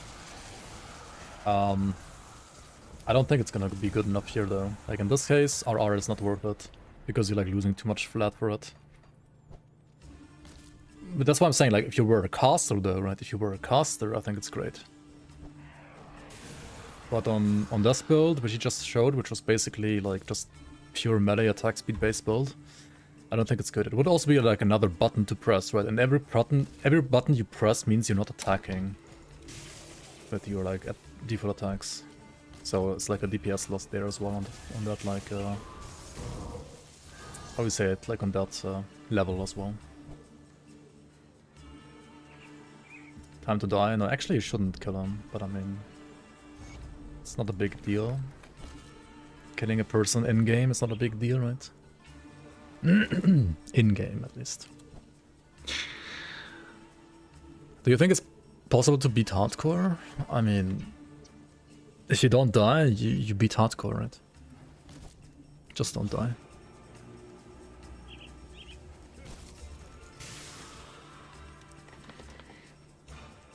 Just don't die.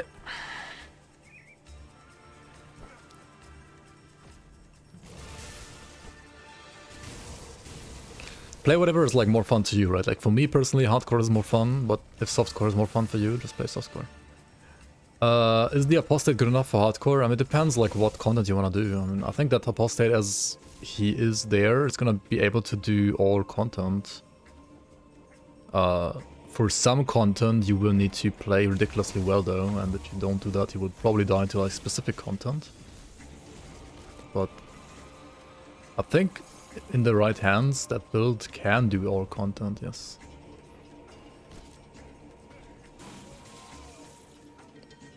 Like, the weapon damage is like 40k, that's pretty good for for any build, honestly. Like, 40k in grimtools, I mean, like, in-game it's gonna be a lot more, obviously. Like, that's a good number. And it is like, okay, like, you're not that tanky though, right? Like you have only 2k armor, you have... What's your physical resistance? 24. Honestly, 24 is like decent on the current patch because it's kind of hard to get even more than that nowadays. You have the seal that you can stand in, you have Mark of Torment, which you will have to time right against many bosses. Like Necromancer hardcore, at least like non-caster, like non-pet, where you can just like run around in circles, is not easy to play in my opinion. Like, melee necro is probably one of the hardest, like, to play. Because if you fuck up, like, Mark of Torment and Ill Omen and so on, like, all the abilities that you have to cast, all the debuffs that you have to make sure that are on the enemy all the time, if you fuck that up, then you just die. But if you don't, then you don't die, right? At least against like Celestial bosses, right? If you want to do like just some like chill content, like I don't know, totems and skeleton key dungeons, maybe like some Shattered Realm, maybe like not the hardest Shattered Realm, then it's gonna be fine, right? Should I start with Inquisitor or Necromancer? I mean, you want to play Vitality, right? So I would probably start with Necromancer. Because, well, Necromancer is more natural for Vitality damage, right? What about Hardcore Tactician? Hardcore Tactician, I mean, works as well, yeah. I mean, any class can work for all content, in my opinion, actually. Like, any class combination, as long as you know how to build them. But this game has so many, like, ways to build characters, like, arguably even more than Path of Exile, almost. Maybe not, but, like, almost the same, I would say. So, as long as you build, like, one of the ways, and you build it in the correct way, it should be able to like do all content. I mean, not all of those builds are gonna do all content equally good, but able to do all content, I think so, yes. Blood Knight, Death Knight, like Death Knight instead, that can face tank everything. Yeah, like Death Knight version, like with Soldier instead of Inquisitor, is gonna be like a lot more face tanky, for sure. But I mean, I think the idea with that build that he showed was to play around those weapons, right? And with Blood Knight, Death Knight, you would not play with those weapons. I think the only reason you want to play that build is the weapons, right? Like otherwise there is like 5 billion other Blood Knight set builds you could play if you don't play those weapons. Yeah, you have a Grim Dawn bias, but you still think the graphics are pretty good in this game. I mean, the graphics are obviously dated, right? Like, the engine is like 20 years old, the game itself is like 10 years old. But it has a very certain, like, style, and I think within that style it looks pretty good. And it's very, like, realistic. There's like lots of, like, attention to detail and, like, pretty much every asset. And, like, once you get past the, like, initial, oh, this looks a bit older game, like, maybe, expression that hits you. Once you get past that, I think, you will notice that this game is a lot more detailed than, honestly, like, literally every other RPG out there, even. Like, maybe even more detailed than flippin', like, Diablo games, I don't know.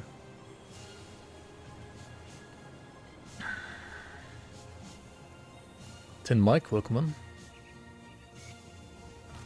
What was my favorite build to play? I don't know. I like many different builds, honestly. I really don't like pet builds that much, but I think apart from pet builds, I kind of like all playstyles a lot.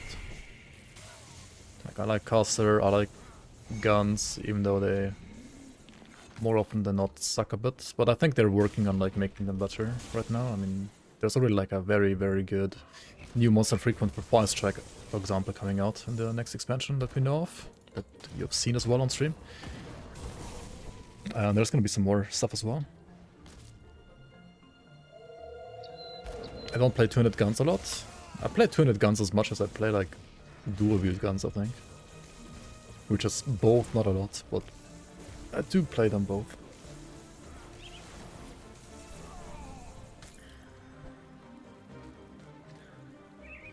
I mean, I like dual-wield melee Nightblades a lot. They're, like, very, very zoomy. And it's hard to find something that's more fun than Nightblades in the end. This Nightblade is a lot of fun. But I actually do like also the shape-shifting builds and the Berserker tree that I played on stream as well a bit, right?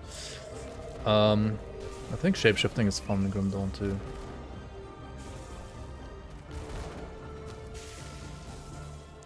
I know many people are gonna struggle to like the fact that the shapeshifts aren't permanent by default, and you will have to work until you get like your permanent forms. I personally don't mind playing around the cooldown, like playing around not being transformed.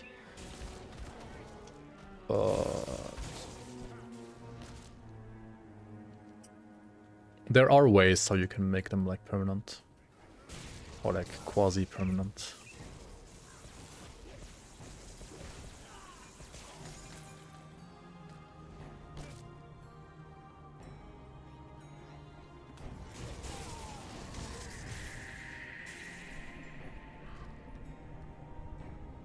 Desmo Blades, Night Blades 2. I have not played them in a long time, and I also rarely played them in the past, to be fair. But I do want to check out the new buff to Phantasmal Blades, and I do want to do like a fresh start Phantasmal Blades run and see if that's like in any way or form like competitive now.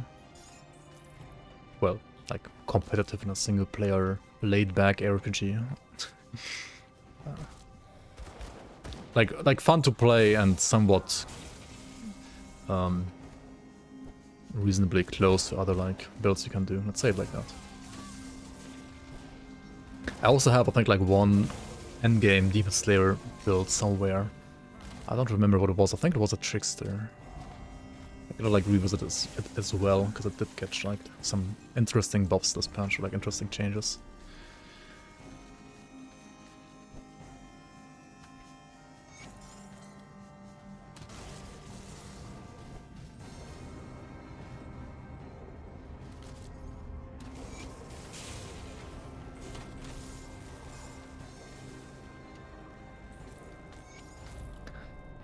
Hydra on Demon Slayer, that's an interesting idea. I'm not sure if I like it, but it is an idea. It certainly is an idea.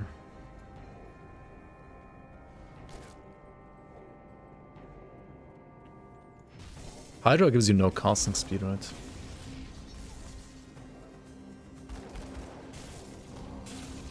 The max movement speed would be juicy though. And I don't think you can convert the flat physical damage either, unfortunately. So speedrun, I mean, it's not a... no, not really. It's just a... I mean, I might be playing the game rather fast because I play the game a lot. But it is a fresh start, Shaman only. Just play through normal playthrough for now. To figure out what are like the best ways to level Shaman on the current patch. And also to give like not only the best ways, but also like a different, like a decent variety of leveling choices to people.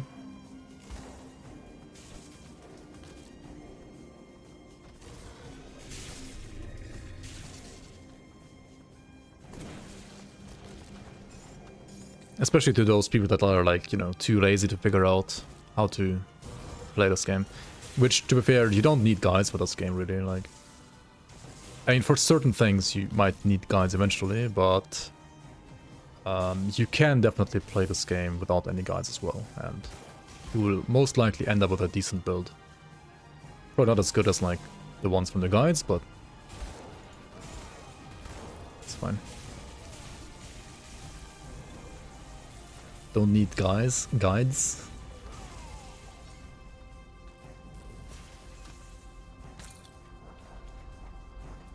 Let's go back real quick, Cell. Have I played the Van Helsing RPG? I've actually not, no. I mean, I've seen some gameplay, I've seen like people recommend it to me because it was like good, or like it used to be good, I don't know. But at this point I feel like it's maybe like too old and too insignificant to be worth playing anymore. I mean, maybe this sounds harsh. And I'm sure it's a good game, but I don't know when and how I'm supposed to play that game.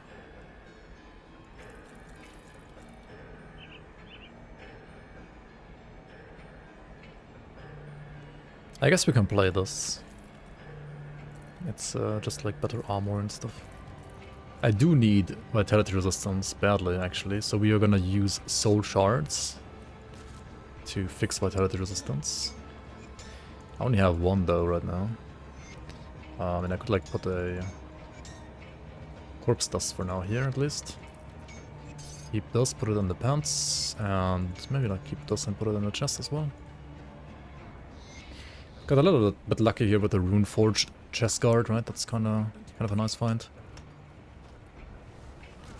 Okay, let's go to Kronde. Yo, Chain Sprocket, welcome. Your favorite RPG, that's good to hear, man. I mean, same here. It is a great RPG. My favorite one, even.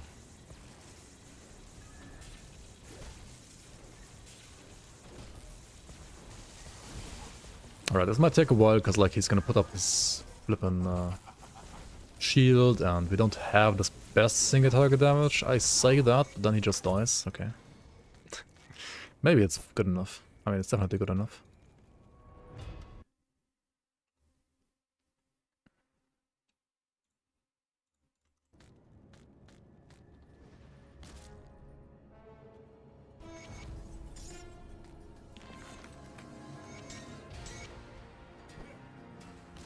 Force Wave buffed? I mean, Force Wave buffed, but also Force Wave nerfed, right? Spam Force Wave nerfed, while the base skill got buffed. Which probably results in, well... cooldown Force Wave definitely buffed. But Spam Force Wave either being... I mean, probably being about the same, right, as before. I would have to check out endgame builds with Force Wave to actually properly judge that, I think.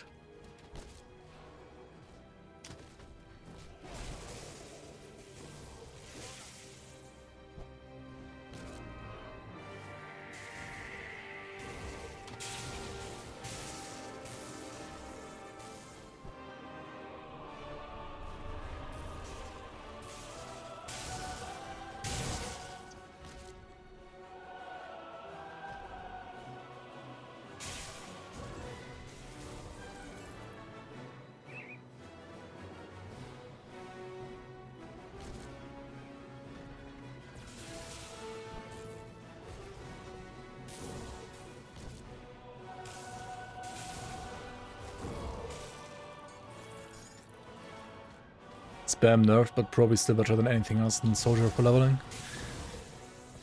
I mean... probably.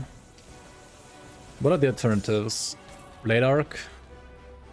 And the Blitz with the Blitz leveling MIs? I mean, Blitz is also fine, of course, but...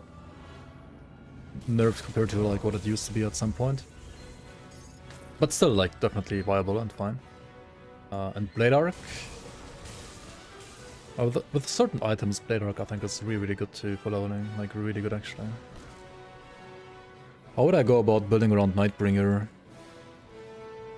Is the old guide still relevant? The old Conjurer guide that I played with it? That was like Dark One plus Nightbringer Conjurer, right? Unfortunately, I think that one got like nerfed in like several ways actually. Because like Dark One got nerfed at some point slightly. Nightbringer got nerfed very soon actually after that video already. And then on top of that, the build is like using mostly sigils I think for damage, and sigils also got nerfed. So, like triple nerfed. It's probably still like a playable build, but nowhere near as good as it used to be. Oh yeah, also like that build was for face tanking in many ways relying on like high physical resistance, and that's like a thing of the past as well. It's like quadruple nerf even. Yeah, that's might actually be like terrible for the build. Probably a build I should like revisit at some point as well to like see if it's like even usable in any way or form anymore.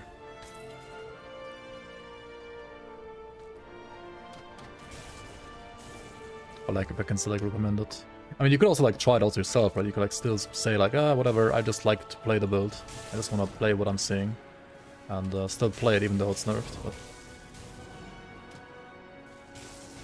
it might still be good, like I have no idea honestly. It might still be good. No Aether Ray buffs, what the fuck? No Aether Ray buffs yet, yes. Is dual spec a requirement, or can you beat the endgame without double spec? You can even beat endgame without any spec. You can even play no mastery. But as you can imagine, no mastery is already a lot harder, and single mastery is also harder. Like, it is suboptimal, but it's possible.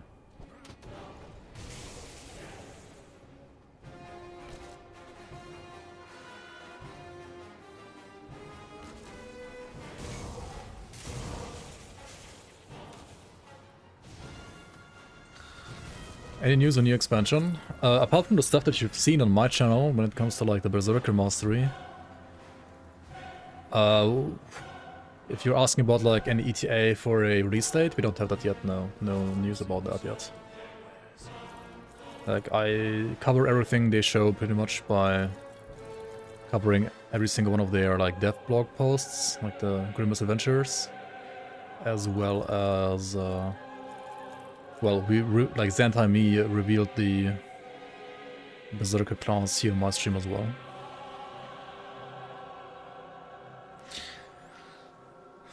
Praxis thing, it has like Pierce Res, which is great. I'm gonna use that, I think.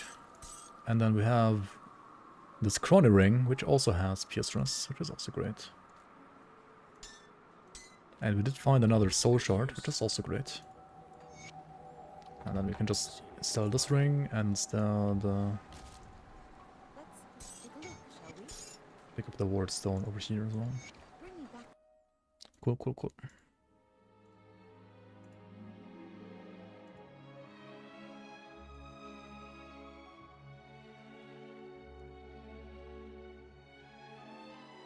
Alright, and this is what I'm playing right now, level 32. Something interesting.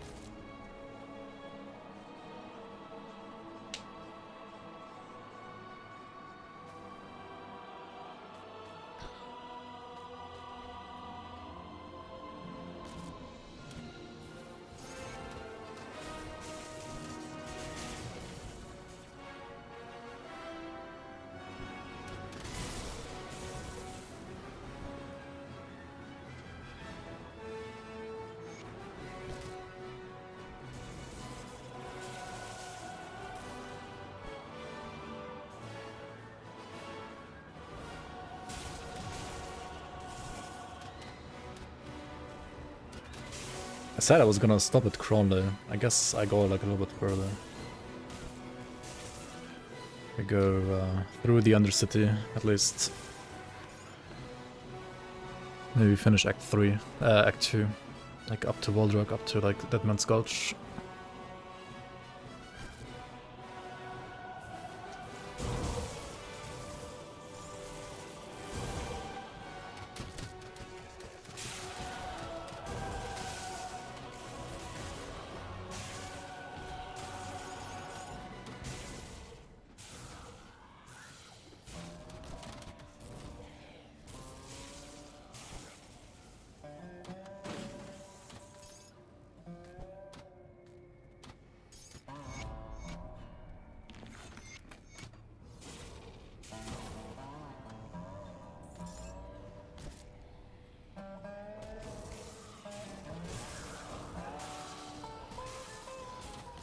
The different sources of slow stack?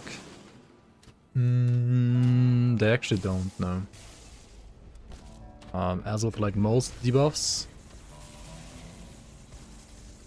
I mean, not all debuffs, but many debuffs. The highest value applies. So yeah, in that case, slow is like one of the debuff types that doesn't stack. Which most are, I think. Basically anything that doesn't have a minus before it. Like minus... Okay, if it's like minus movement speed, it would stack. But if it's reduced movement speed, it doesn't stack. It's just, there's like a stackable and a unstackable version of every single debuff in this game. Which is super confusing, but that's unfortunately how it is.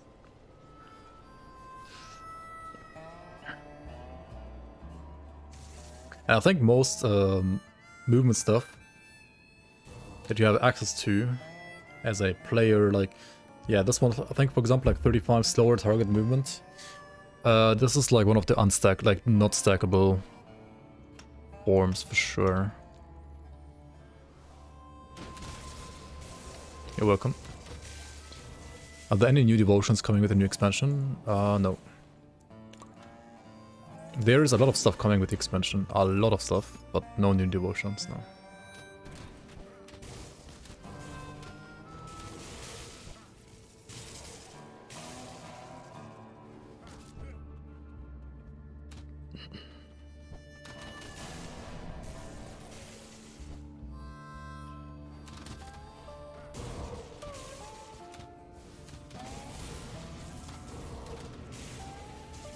enjoying what you're seeing, Grim Dawn is an amazing game. If you like RPGs, if you like a bit more like maybe old school RPGs that have actually modernized themselves though, like there's a like evade, dodge, whatever you want to call it, ability now, and they have some very neat like modern quality of life, even though the graphics are maybe like a bit dated you could say, but they are very like very detailed actually, and I really like the style, like all like fits together in Grim Dawn. There's nothing that like looks out of place. Like for example, Last Epoch has a, well, objectively I would say like they have like better graphics, but I think their style is a bit more messy. Like in Elia sometimes have like assets where you're like, wait, this belongs here? It looks like it doesn't belong here, right? But in Grim Dawn, I don't think I've seen like a single asset that looks like that. Like it all like fits well together.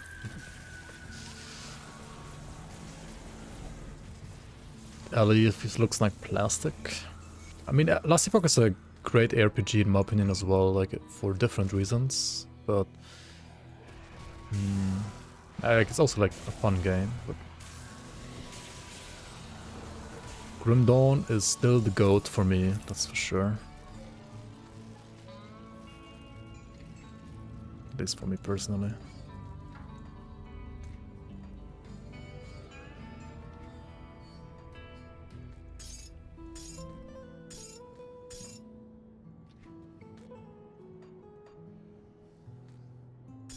Okay, let's just go back and sell and stop playing Tetris. Thanks for the tips and guides. Hey, you're welcome. Hopefully most of them are still like, I mean, yeah, all of the basic stuff is still relevant for sure. Some of the like build guides obviously are a bit dated by now, but otherwise the game's like core mechanics obviously haven't changed at all. New gloves, that's a good upgrade. These have like high resistances, also like some lightning damage, even a lightning proc, that's kind of cool. I mean, these procs aren't like insane, but they can be like decent.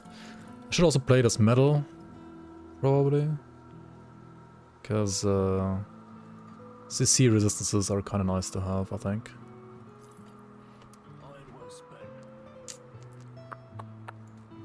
Not a must play, but well, if you're able to defeat the pit bosses at least, you should play this, I think. Be safe out there. Okay. Don't forget to always reapply your movement augment.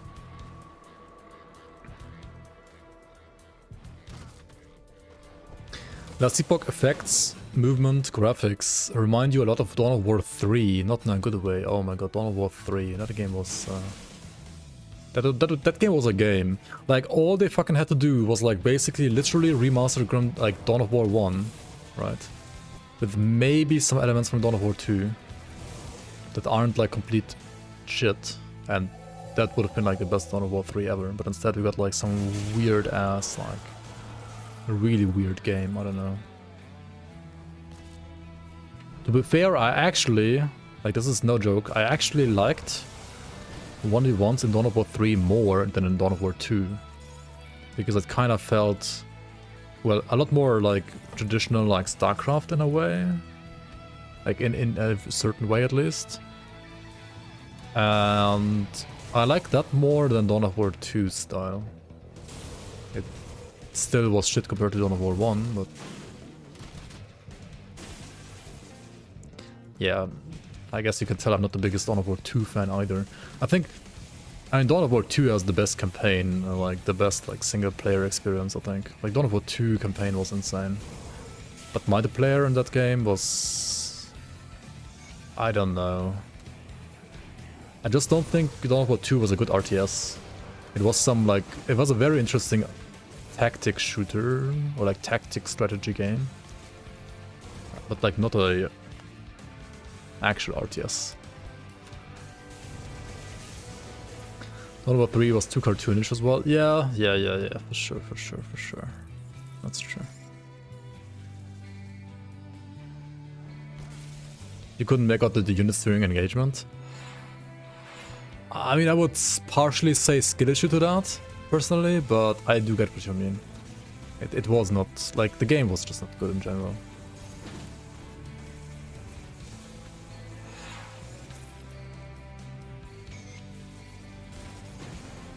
Dawn of War 2 felt like a Company of Heroes mod. I mean, it basically was that, right?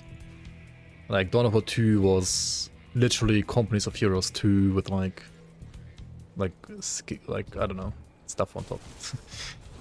Like Warhammer skin on top of Companies of Heroes 2, basically.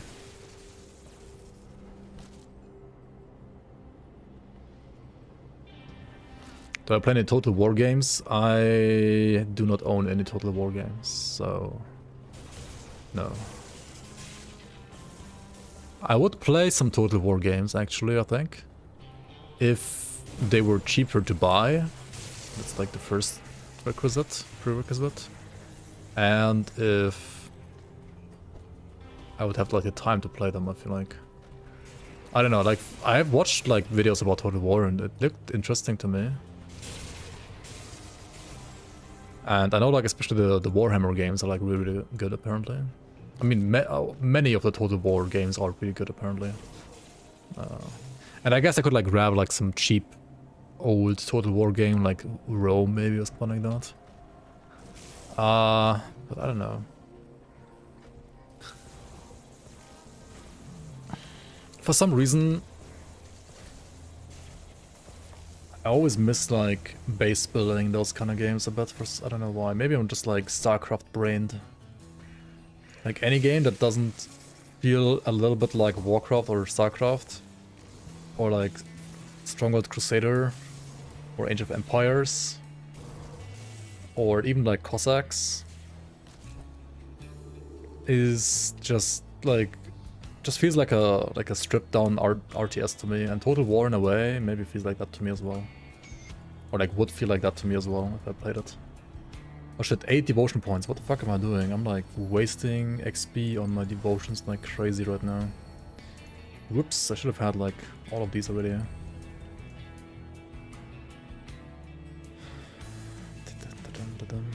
Actually, I should probably start with... No, it doesn't really matter. Actually, yeah, it does matter. Oh, I can't use any of the wind level stuff for this, that's interesting. And then this. And now what? Cossacks was definitely a lot of fun. Hey, somebody in chat that knows Cossacks. I feel like nobody knows that game. It's a great game actually, it's insane even. Like for the time I think it was really nice. It's maybe like a little bit unfortunate that Cossacks 3... Actually, I mean, Cossacks 3 was at least a lot better than Dawn of War 3, because Cossacks 3 was actually just basically Cossacks 1, just remastered, which is what Dawn of War 3 should have been as well. But it was also like kind of buggy. At first, at least. I think eventually they fixed most of the issues, but...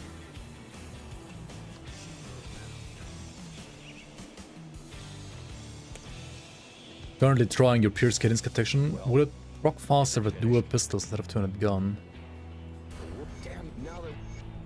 Yes, but Cadence only hits with one weapon, so... And there's like no pistol for Cadence until like, I think level... until you like some legendary endgame weapons basically. So... I think you have to play the crossbow that I was playing in my playthrough. Or maybe like messenger gun is also fine. I think all the other weapons are just like worse. Oh, I have actually... Oh yeah, Northgard. I have lots of hours in Northgard actually.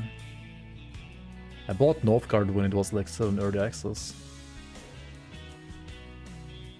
I mean, okay, lots of hours. I have like 150 hours in Northgard. It's fun though, yeah. It reminds me like a lot of like the Settler series. I like Northgard a lot actually. It's a very cool game. They kind of went crazy with all the DLCs at some point. There were like so many like clans that you can like buy DLCs for. I bought like some of them at some point when they were like on sale. Like try them out and like get some new story maybe, but then like I don't know. Some also didn't have any story and was like, yeah. Kind of like DLC overload at some point. But I mean, they're not like must-have DLCs, right? It's just like another faction, and if you don't want to play the faction, you don't have to like buy the DLC. So that's kind of fair, I think. And you can like still play in games where you play against that faction, at least like in multiplayer games. So I think it's totally fair. You prefer that to zero updates? Oh yeah, same, for sure. I mean, for people that play the game a lot, it's like still, I think, like worth the money. For people that didn't play as much, like me, like 150 hours, I mean, it's a decent amount, but not like insane, right? Like getting all the DLCs would have not been worth it for me, and that's also why I didn't get all of them.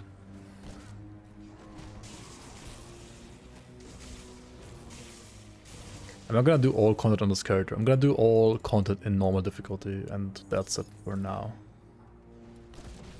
And then maybe later I'll revisit this character and like add a second class, and then like do everything that you should do on Ultimate on like a fresh start character as well. But for now, I'll just stick to normal only, and yeah, because I want to do like a couple of runs on different classes and like different skills, just to like have a good idea. Or, well, I mean, I have a decent idea because I've played the game a lot, of course, but like not only have an idea, but also like actually play that idea, so that I know like what I'm talking about when I make a video about like how to level like certain characters in like when the expansion comes out, right, in 2025. Waldrock, don't get hit by the slam, he can hurt, right, he can hurt. Every attack where he puts the weapon over his head and like does a more like big slam attack, all of those attacks will hurt.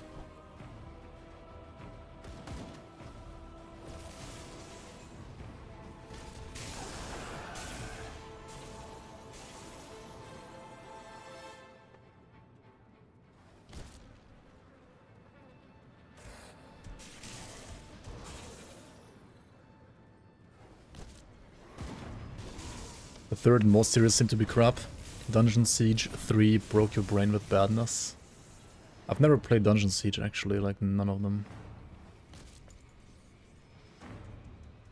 But it is a game that has been mentioned in my chat quite a lot as well. So I guess it must be worth mentioning at least.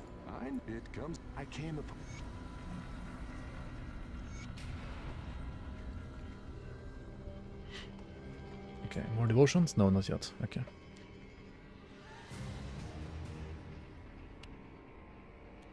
If Games Workshop had taken all game creators who made bad Warhammer games, they wouldn't leave the court at all in the next 50 years. Dude, there's so many bad like Warhammer games, like it's insane. There's at least some good ones now, not just Dawn of War 1 and like in the past it was even worse, I feel like now at least you have like the Space Marine games, like Space Marine 1 and 2 is pretty good. It's not my kind of game, but it's at least pretty good.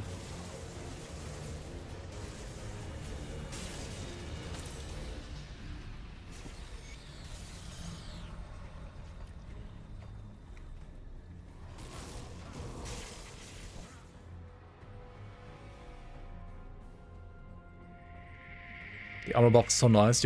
Your Corba Trickster got from 2400 armor to 3000 armor. Holy. How much physical resistance did it lose though?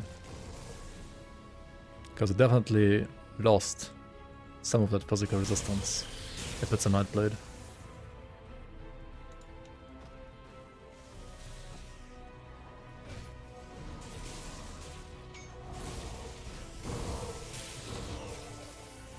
Decaying of decay, yeah, it sure is decaying. They should make like a green item called like Decay Blade or something like that, and it's like the decaying Decay Blade of Decay. That would be funny.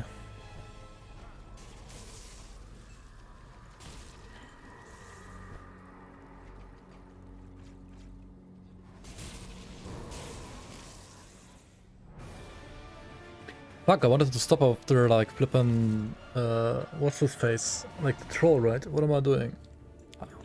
I guess the game is just too good. I just keep on playing, I'm in the flow. Can't stop.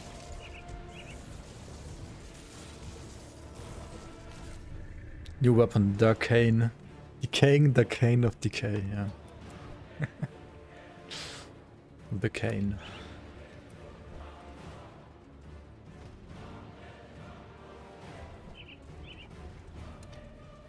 Alright, let's leave a portal here.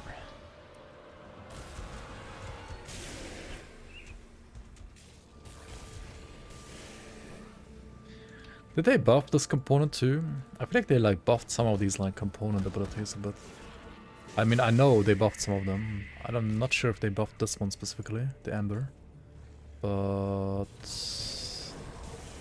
they might have actually. It feels like a very nice filler right now, not gonna lie.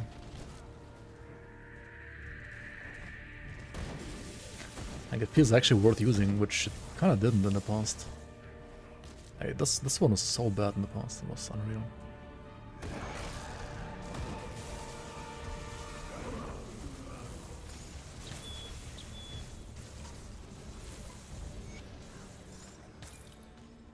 Alright then, let's go back to the portal. It's not too bad, okay. And you might still take more damage against like big hits later on.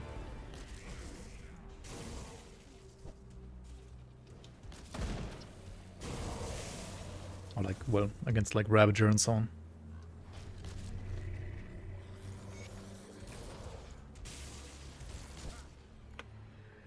I guess it's like one of the ways how Zentai wants to buff the Celestials by making Visceras even harder to get and armor easier to get and so on and so on.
She missed. I think she just missed. Or maybe my DA is too high. I have like 88% chance to get it only. It's like 12% dodge chance basically. Which is decent for this level.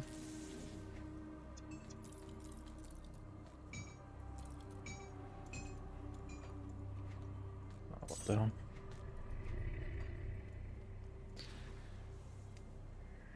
Once again, we go back and sell.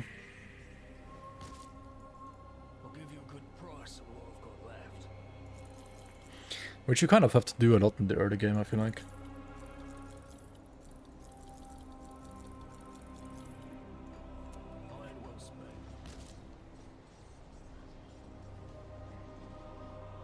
Did I get the poison?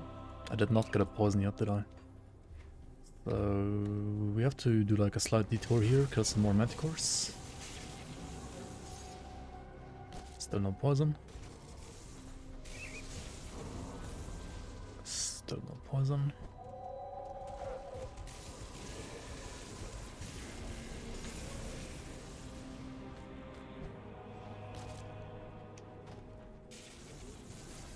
There we go.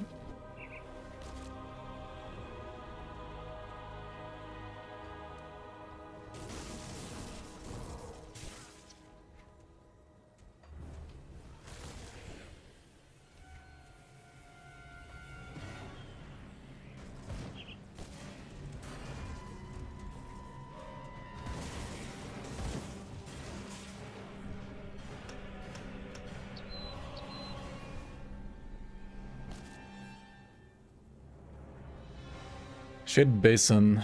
I'm gonna find the cave not marked on the map. It's like 2 different caves here. One marked, one unmarked.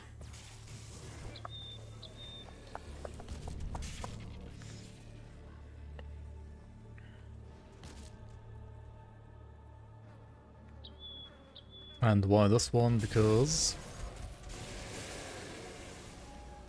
Briarthorn, no, Bloodbriar rather, spawns in this one, not in the other one.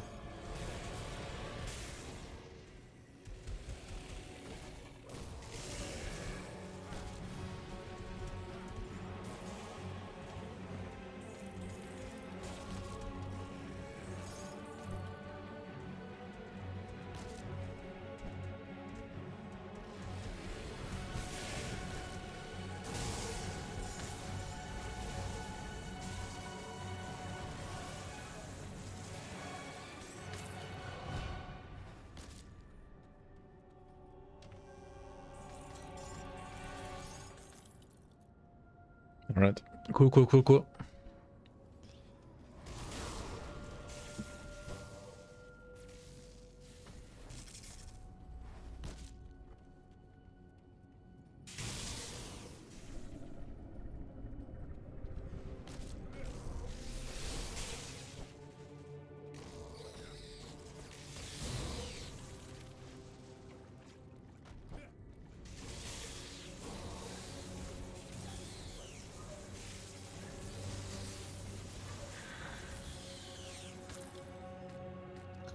The Gloom Weaver.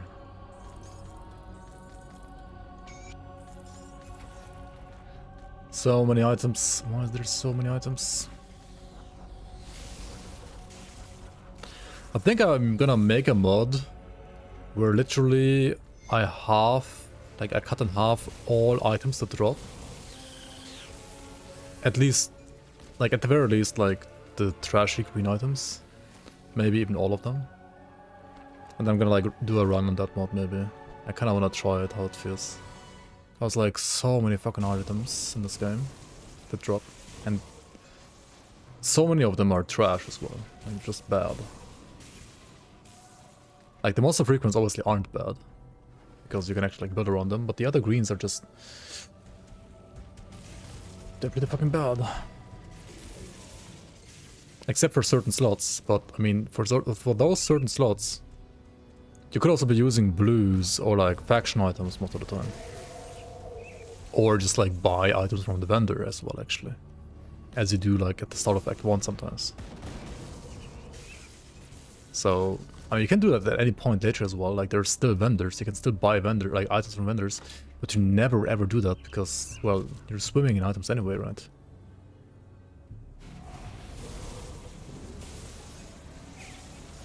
And I know they like reduced the drop chance like once.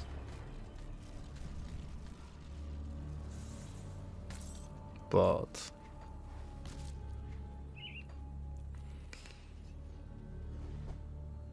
would need some more iron bit drops then maybe? Maybe.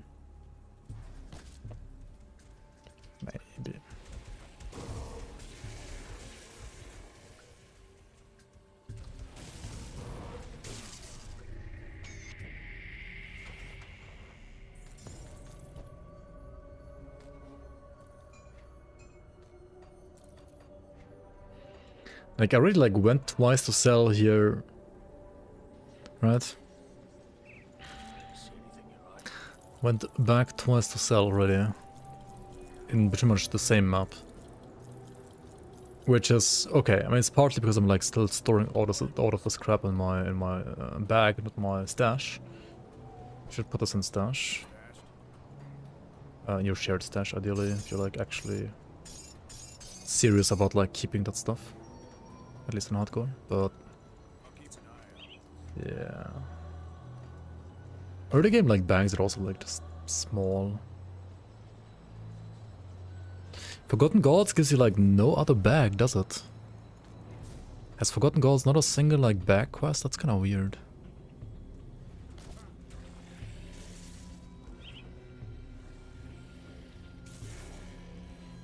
Legendaries start to drop at level 50, yes, that's correct. Aegis Warlord, Weapon Cunny. This is not an Aegis Warlord, but what about Aegis Warlord?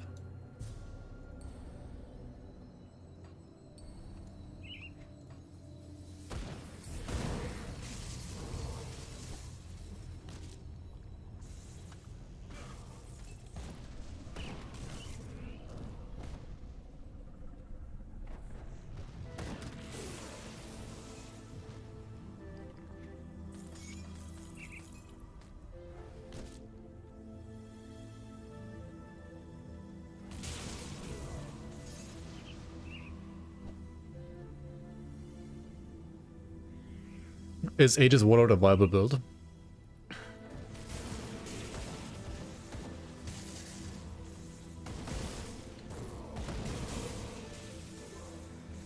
And Octavius Warlord is definitely viable, yeah. Yes.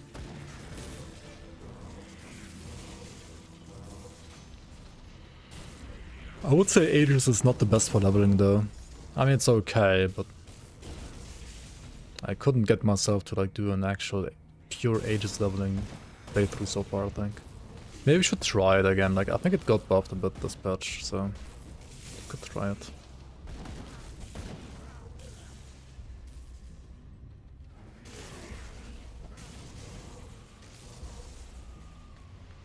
Yo, see you around, Benji.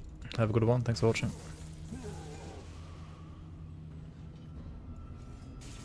You might need more iron bits, yeah. You do like half the green items mod, but maybe not. You get so much iron bits as well in this game. Maybe not. But probably yes. Probably yes.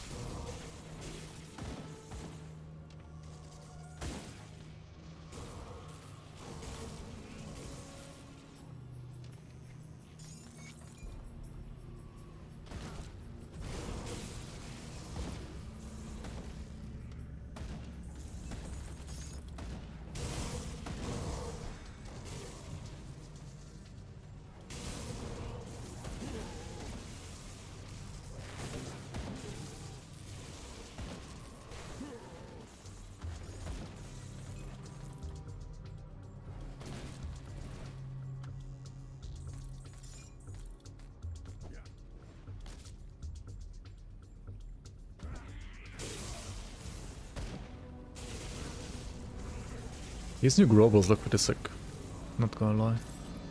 Like triangles at least.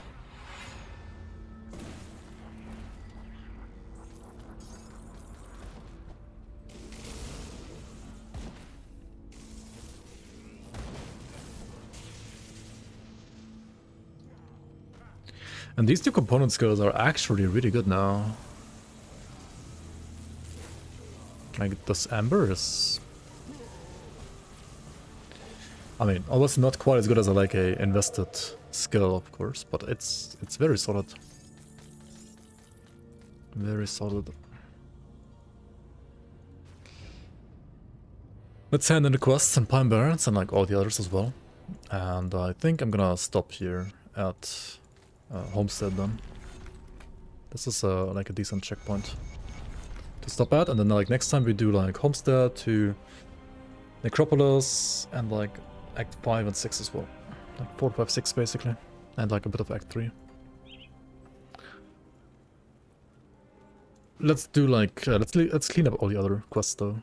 So we don't have to like backtrack anywhere next time.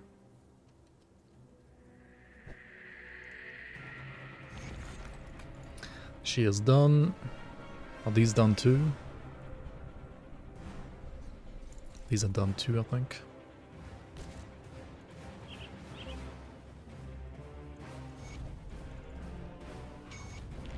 Done and done.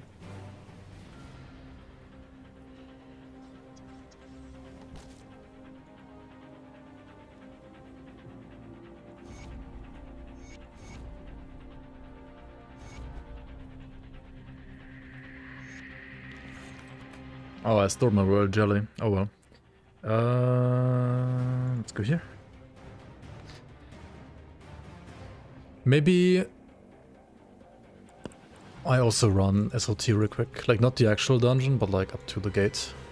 to get rid of this quest. So how can Be like a bit like extra completionist here this time around. To like clean up another quest. This one is very optional, you don't have to do this one.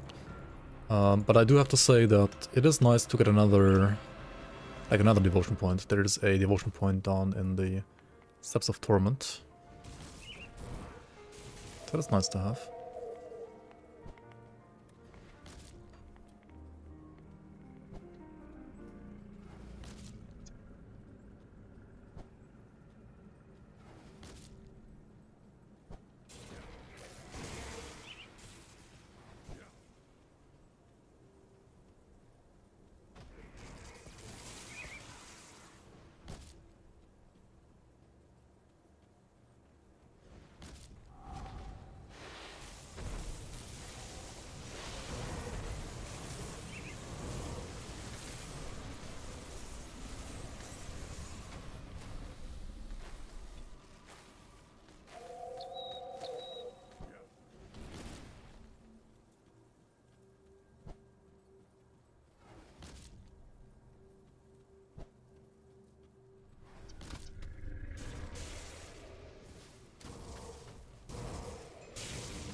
Just keep in mind to like recast your Wind Devils whenever you level them, right?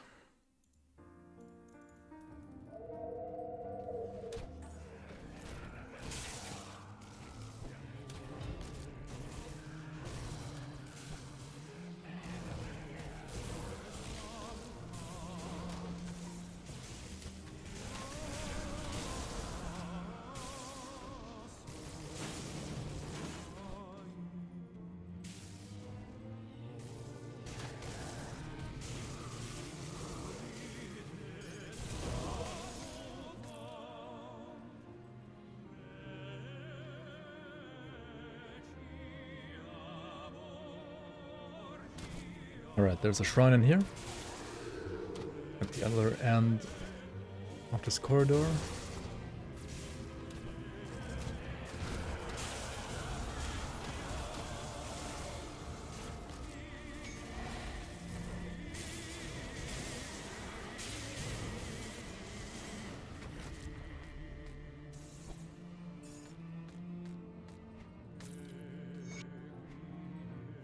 Oh, right.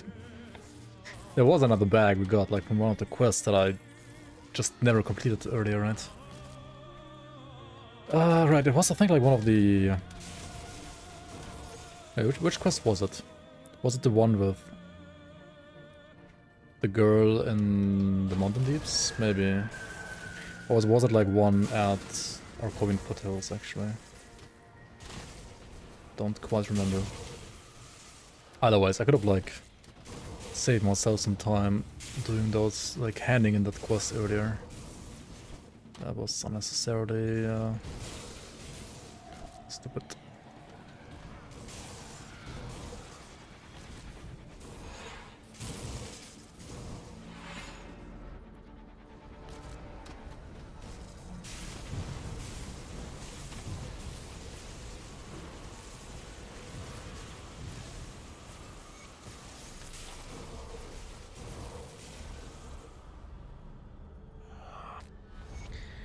It is finished.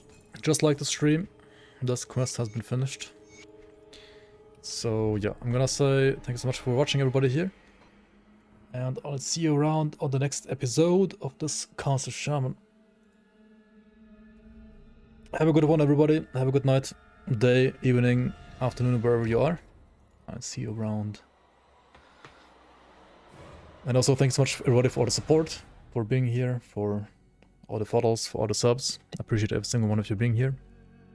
And yeah, I'll try to stream a bit earlier next time and a bit longer next time, and then we're gonna get like through all of the other acts, and then the stream after that we can, you know, start a new character once again, a new run, which might be something like, I got some ideas like Phantasmal Blades, Nightblade for example, something I do definitely want to try. Because it got like changed and so on and buffed as well. Also, I mean, Force Wave got changed, that might be interesting. I mean, I don't know how interesting Force Wave can be, but technically Prom Strike, but I mean, it's just some numbers. I'm pretty sure it's still gonna be great. What else is there? I still haven't done any pets actually, like neither Briarthorn Shaman or like Hellhound or Raven Occultist, stuff like that, or Skeleton Necromancer. We'll see.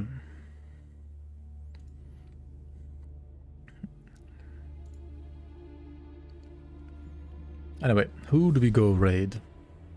Let's see who's on the line.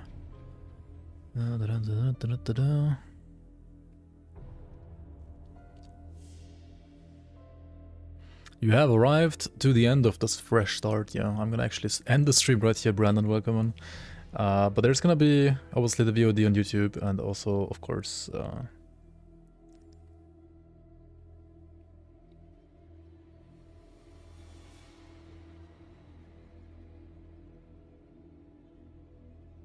there's gonna be like another episode here, as always. Late Sag late, yeah.